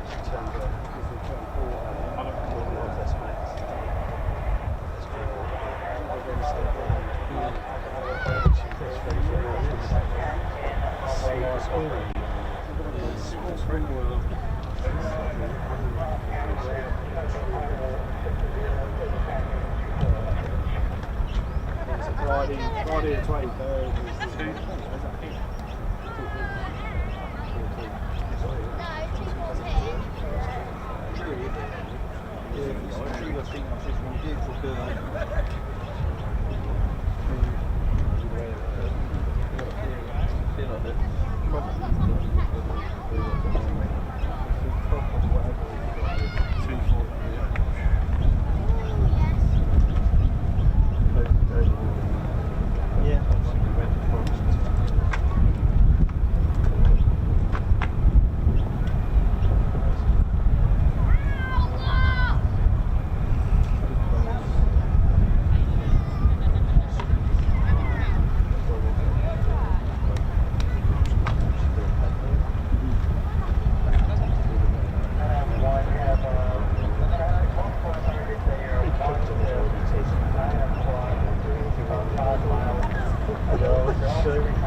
The thing is, the money I spend on the camera, I could spend on a bloody good holiday as well. So it's a 6 week next day. Obviously, we're going to go to Scotland. You know where we want to go. You need the camera.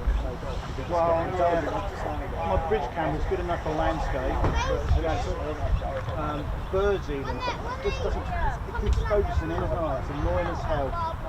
Yeah. If you can, and you haven't got one, you can always hold one at home. I've got another. Yeah, 400 pages if you go.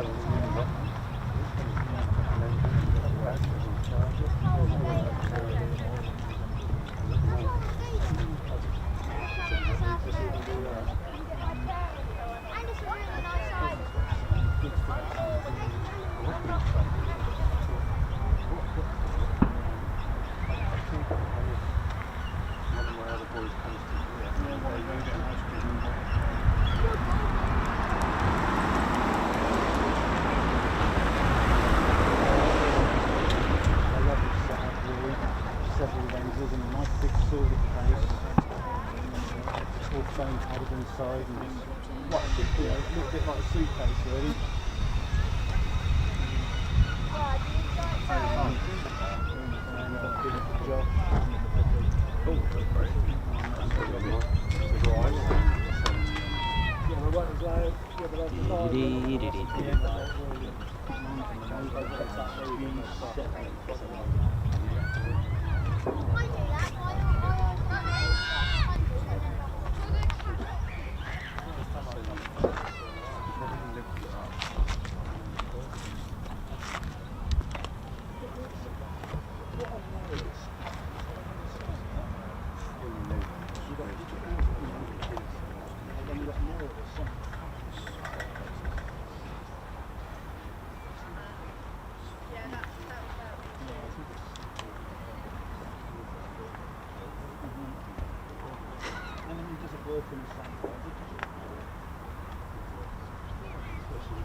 Don't forget, ladies and teddy bears, if you haven't done so already, join us by subscribing to our channel. It's free if you enjoy military aviation, and this is the channel for you. We post regularly as well, and of course our Sunday shorts as well. Not the ones you wear, but the ones you can chill out to on Sundays, which is like our highlights of the week, or any highlights that we've experienced.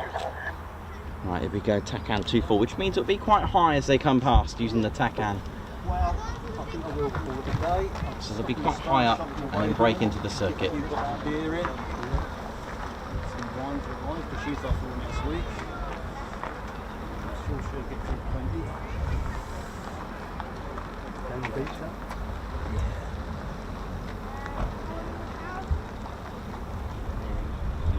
Should be here very shortly. You might hear them. TACAN is a tactical air navigation system used in the military.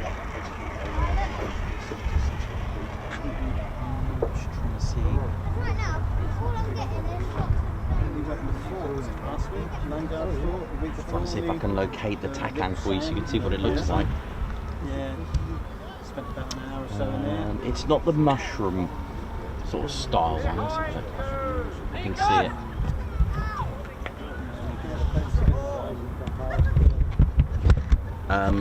Yeah, it's somewhere over there, but I'll find it for you. Here they come.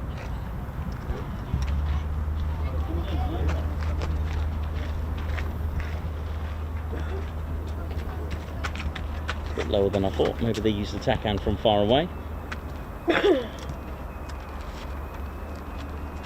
Usually when they use a TACAN they're quite high up, but I'll take this.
Nicely done.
There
we go.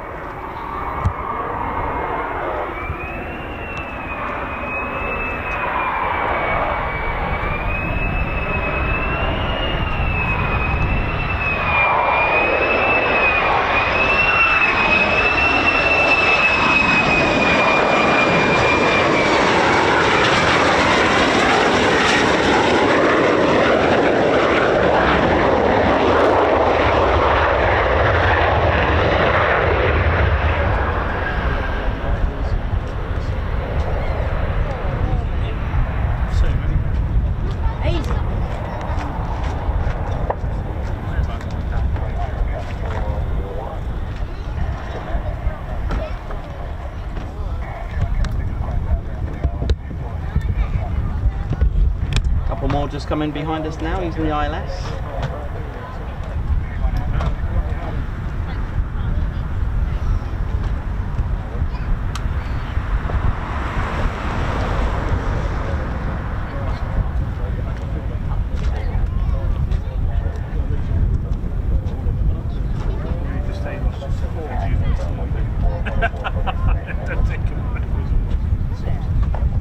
Thanks very much, White Wizard, and thanks very much, Transpire, for that. Lovely, kind words. And Dave Holloway, Nikos makes it look so easy. Thank you. Oh, Transpires, but let's all appreciate Nikos' stunning videography skills here. Thank you very much. I'll tell you what, this light is very, very challenging right now. Not only is the sun in front of us, you've got this really strange haze.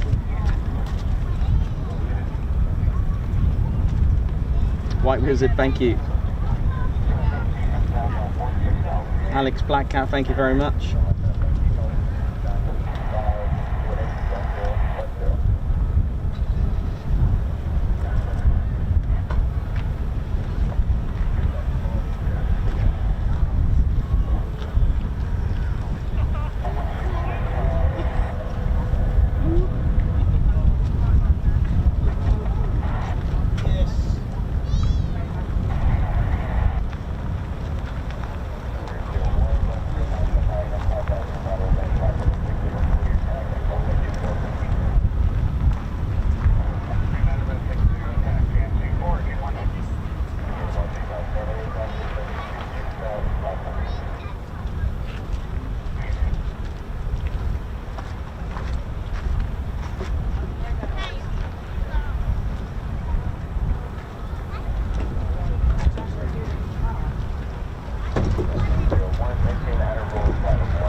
Last few, isn't it now? Last pair? Yeah, well, I think so. So we're just coming back now. Straight in, land. You reckon? Yeah, that's what they said. Oh, right. I'm sure it's what Ted said. Test the man. Test the bear. I'll trust him there now.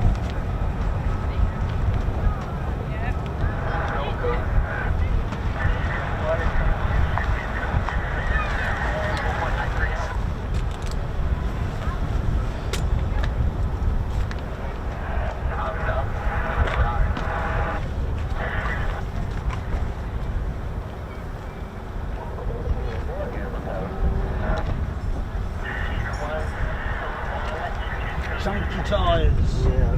That's what my grandson would say. What's that? Oh yeah.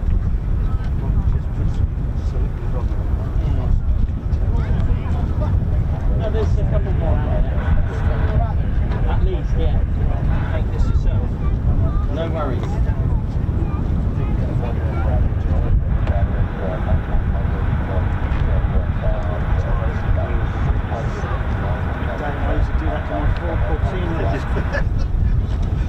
Especially the tyre pressure as well, that is coming handy.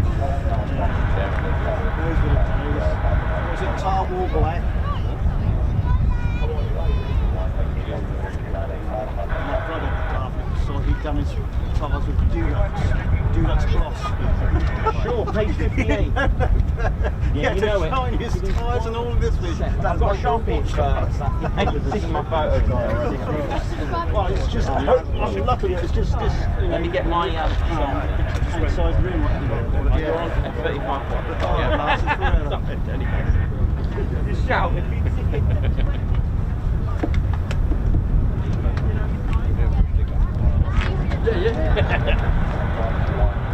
Anyway, I'd like to see you back next week. Well, no, it'll be the week after, and then if I do get into my physio, I have to go every week and make sure it's not on a Friday. Friday or Monday, then by Friday. Besides, not only works on a Friday and a Wednesday. I think it's going to be a shit. Is it? Yeah. Sydney or something like that. I've already got it all on my phone. Just down near the dock. Yeah. In the one of the university buildings. It's a well-being centre. It's all part of that. But I have been doing exercises. They gave me some to do on YouTube. Yeah. It just takes me about an hour, and it does feel better for it. So. I feel like I do here. But I know it's must be getting old. I don't know if it's arthritis in the fingers sometimes. Well, that might be circulation. Anyway, you take care of yourself. Go on, Nice to see you again. Yeah, and I'll see you in a week or two. Alright. Well, I might see you down Felixstowe. Yeah. I'm heading on that way. Yeah, we'll be down there next week. With the little man. Right, let's give it a shot. Yeah. You've met John once, Sam? Yeah, exactly.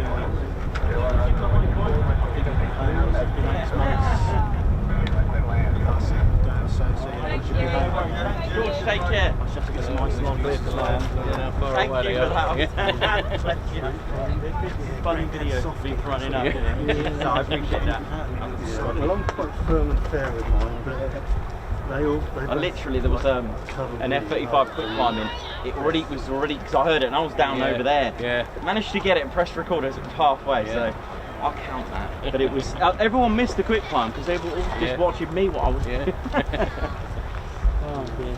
Alright then, Nico, I'm going to go. Yes, Clive, have a good one. In a couple of weeks, I'm not out here next Yes, week. mate, enjoy. Alright then. Take care, buddy. Have a good day tomorrow. Yeah, will do, thank you. Right. See ya. There's the land. Oh, there it is. See him now, it's two. Yeah, two of them now. Are they coming straight in? Yeah, straight inland. See you, mate. Come on.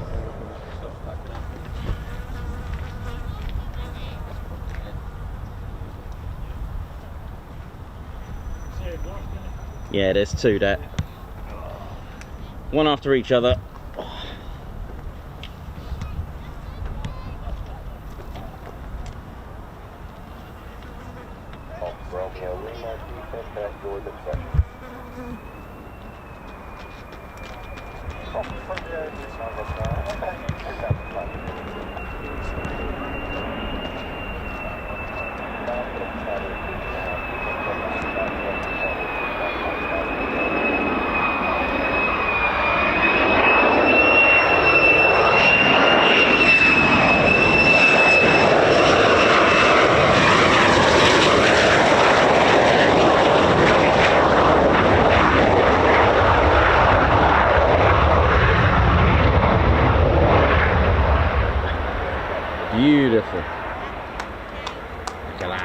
braking, aero landing. Look at it, using all that area, all that surface chunk of metal as a drag to help it land. Or you could just call it a wheelie, like we all do.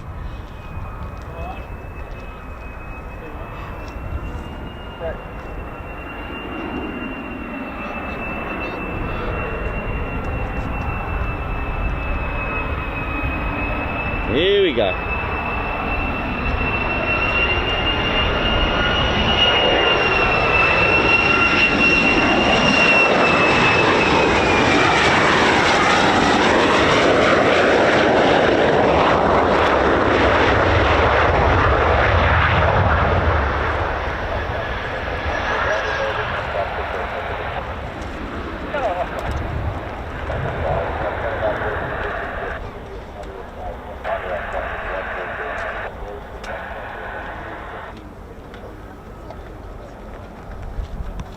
Here we go.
Reapers, those last two that just landed. I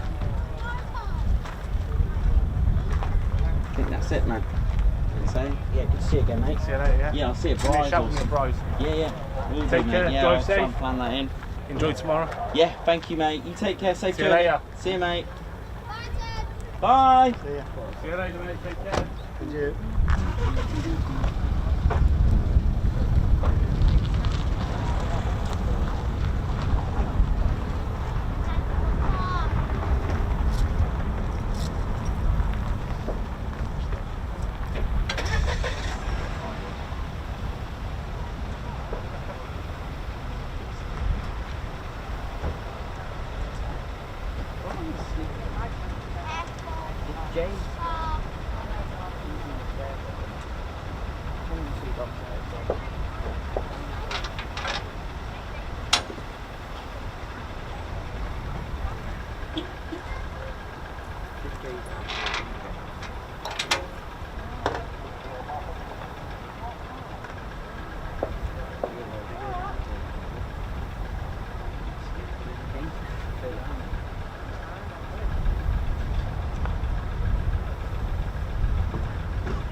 Do you sell patches?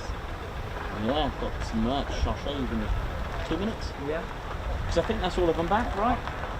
I think so, yeah. I mean, it's easy to lose count. Yeah. Something tells me there might be 2 more, but that's not too bad.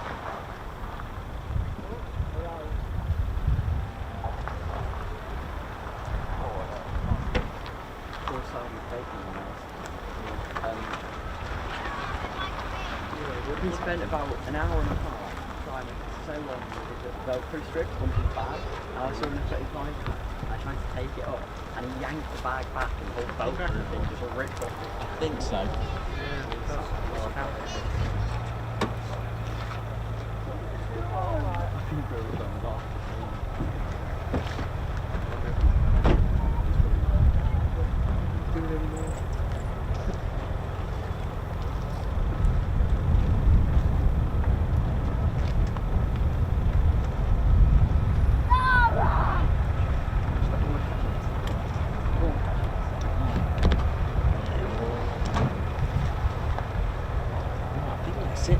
it, Teddy Bears. I'm just going to check the...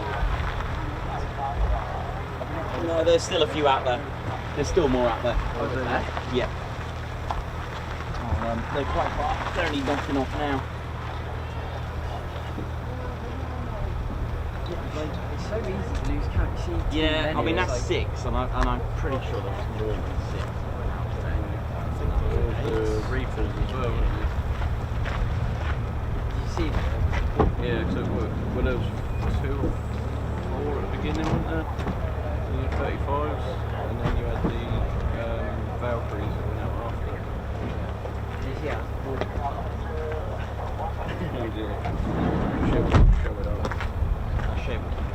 Jesus Christ. I've got this t-shirt to me. Wow, so yeah, I've got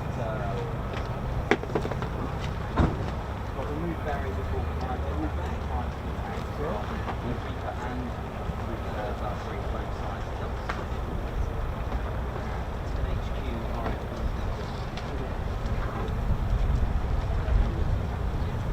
Yeah, send it.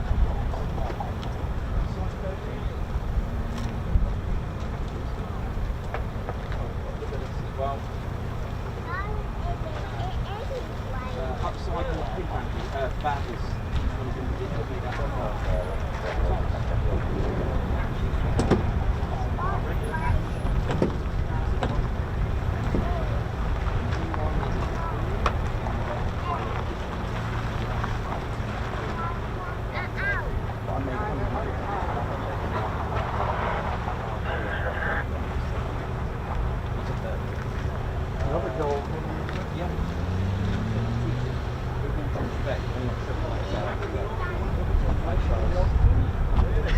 Yeah, but you can buy all the there's other sizes.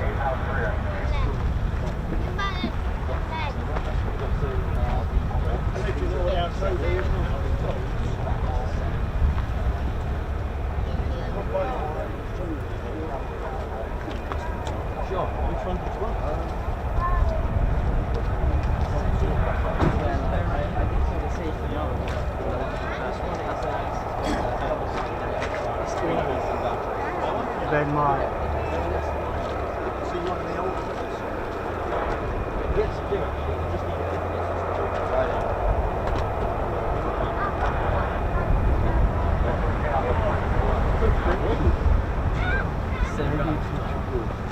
Do that with jump.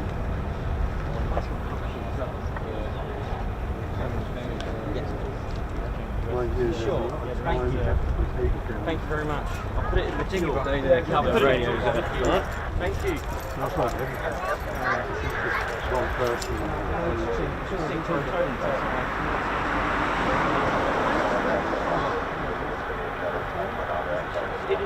Yeah, originally never one. You speak that as well? Yeah. Some 20.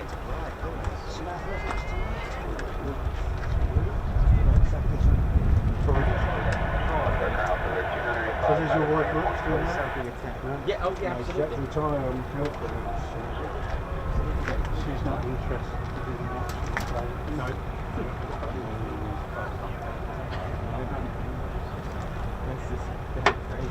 Oh, just the two of them? Not a lot. That's naughty. I understand. Yeah.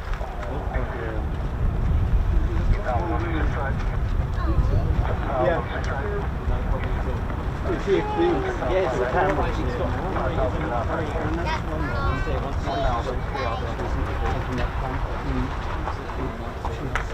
Oh, is it? You in the cadets? Yeah. Are you? Oh, right.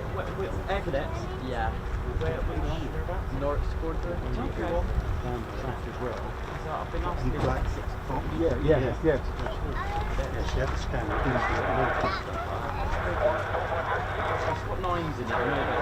It might even be 999.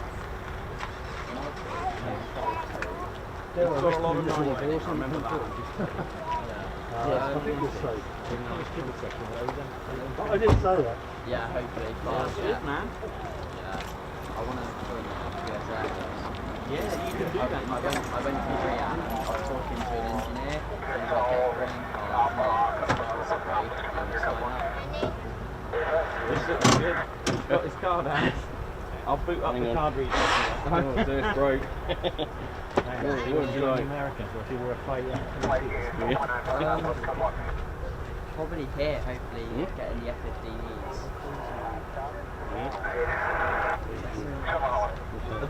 These are double-sided, so they both. The pilot one's cool. The pilot one is what? We have to see, because you can order stuff online, can't you? So, Yeah, they are a bit cheaper. Yes. Yeah. Just to let you know. Yeah. Just thought I'd let you know. Yeah. Unless you remember, you get discount. So Yeah. it's to compensate. Yeah. What would you like? Give me a minute. Yeah, 10, 15.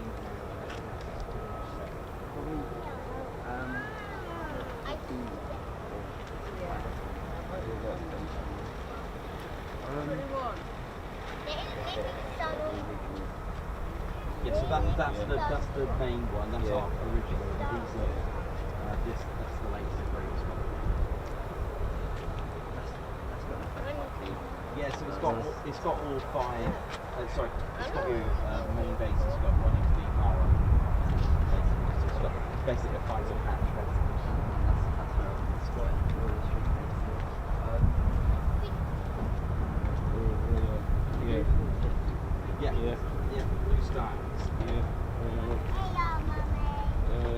No, one of the green. Yeah.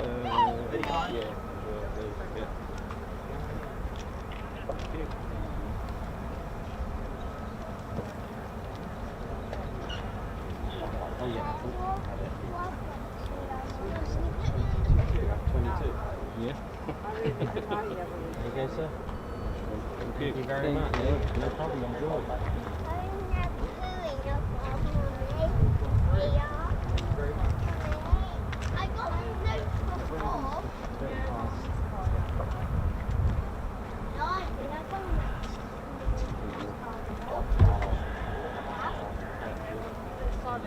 Don't think they're too far away. Yeah. Thank you for that. No, fine,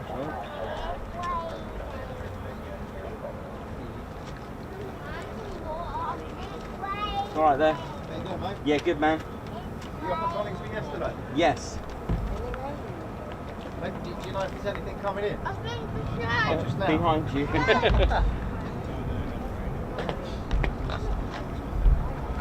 Not too far. I can hear them. You know the timing to take it up and landing, then don't just as it happens. They don't publicise it. You just turn up, pop up anywhere, Monday to Friday. Yeah. Trust fire to the young man in the Air Cadets. Well done. Wish you the success in your studies. Someone's put that. Well done. What's your name? Caden. Nice one, man. All the best from all of us at TCX. Wishing Caden all the success. We'll be seeing you at Tramwell and then hopefully Valley, and then where do you want to go? Typhoon or F-35B? Probably Typhoon. See you at Coningsby. Ted's home. Make sure you fly him.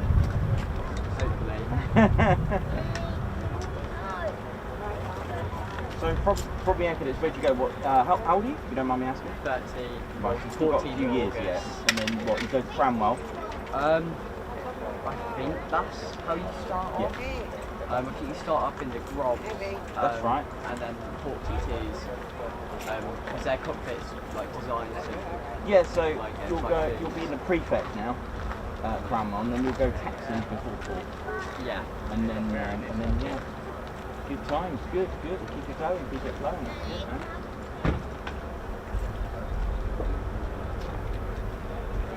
Pilot as well. Oh dear, good. Well, best of luck as well. You can do it. You can do it. And that's your Norwich squadron, is it? Yeah. 747.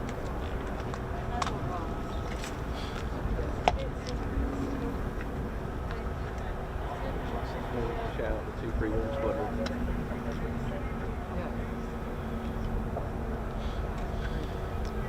God, what's in that cloud?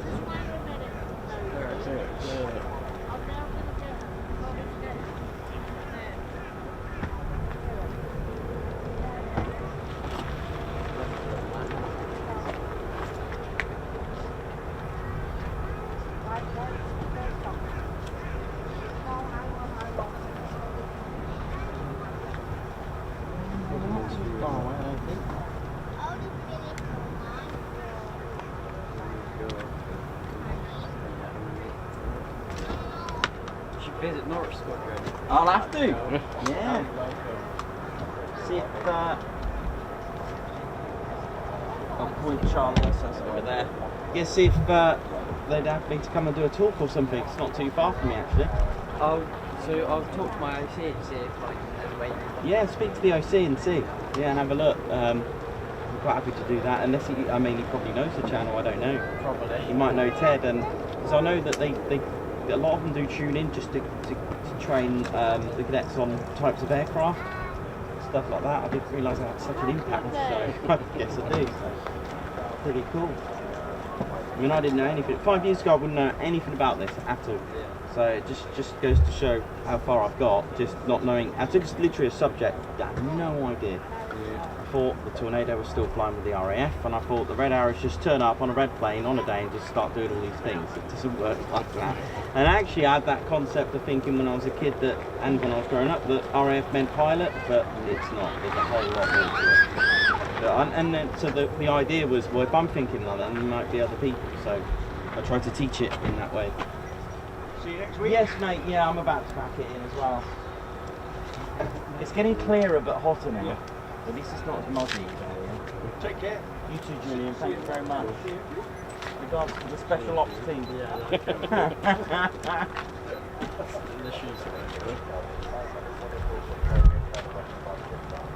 Right. Point Charlie, so just to my left, very shortly they'll be coming now. So if you hear Point Charlie, it's just over the trees to my right, just over here. That's Point Charlie. There are other entry points as well, but usually it's Point Charlie or Initial. Initial's just behind me, and of course the ILS when they're using it for 2-3. Don't forget, 12th of August, runway numbers are officially going to be changing to 05 and 23. We've already done it already. They have officially changed, but they are just I'm guessing they're changing all the instruments over, so that will take some time. So 12th of August is the day.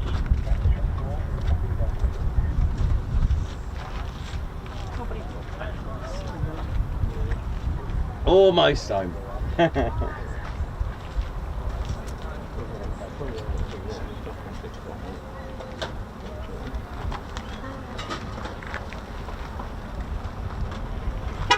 See you, man.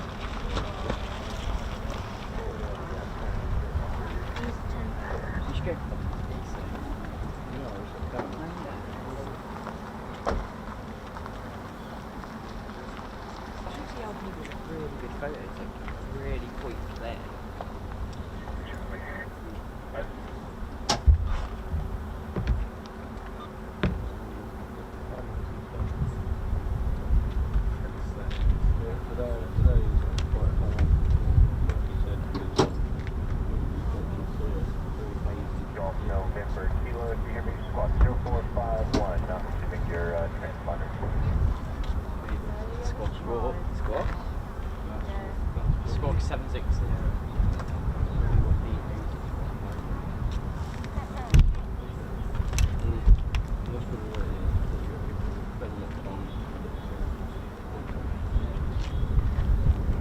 Here they come. Point Charlie, here we go.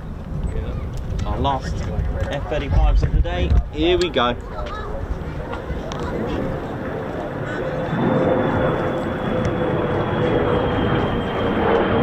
It's going to work in the sun.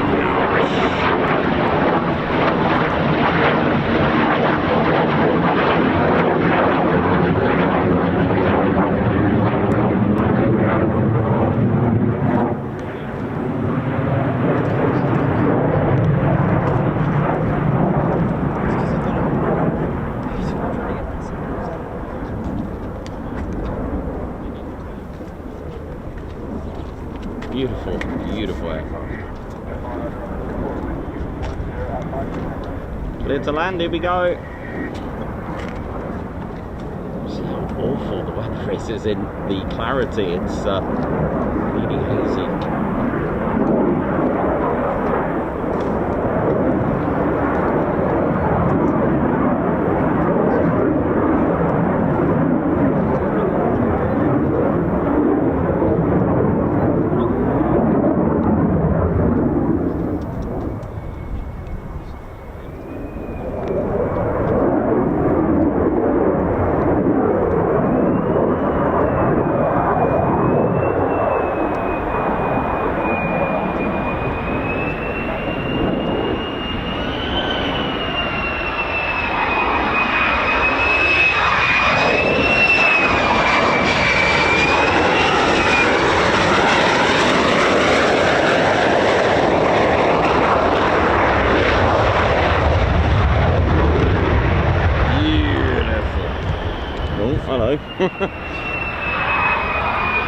And finally, our last F-35 of the day.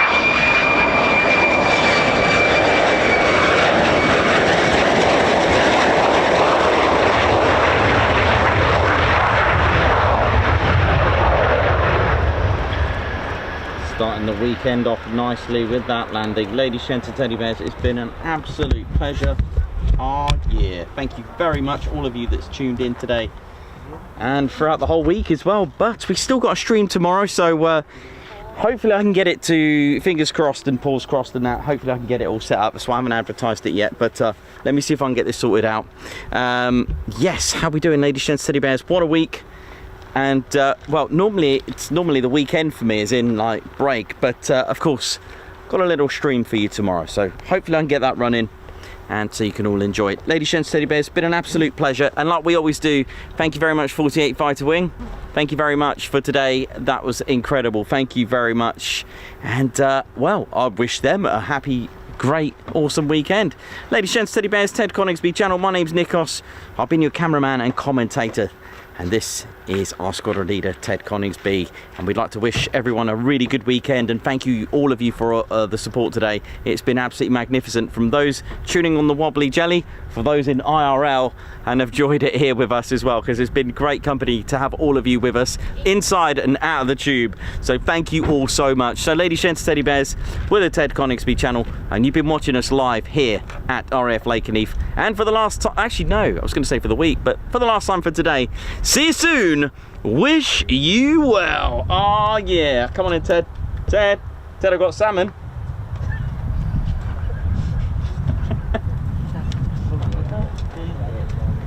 Right, Golf into your right circle.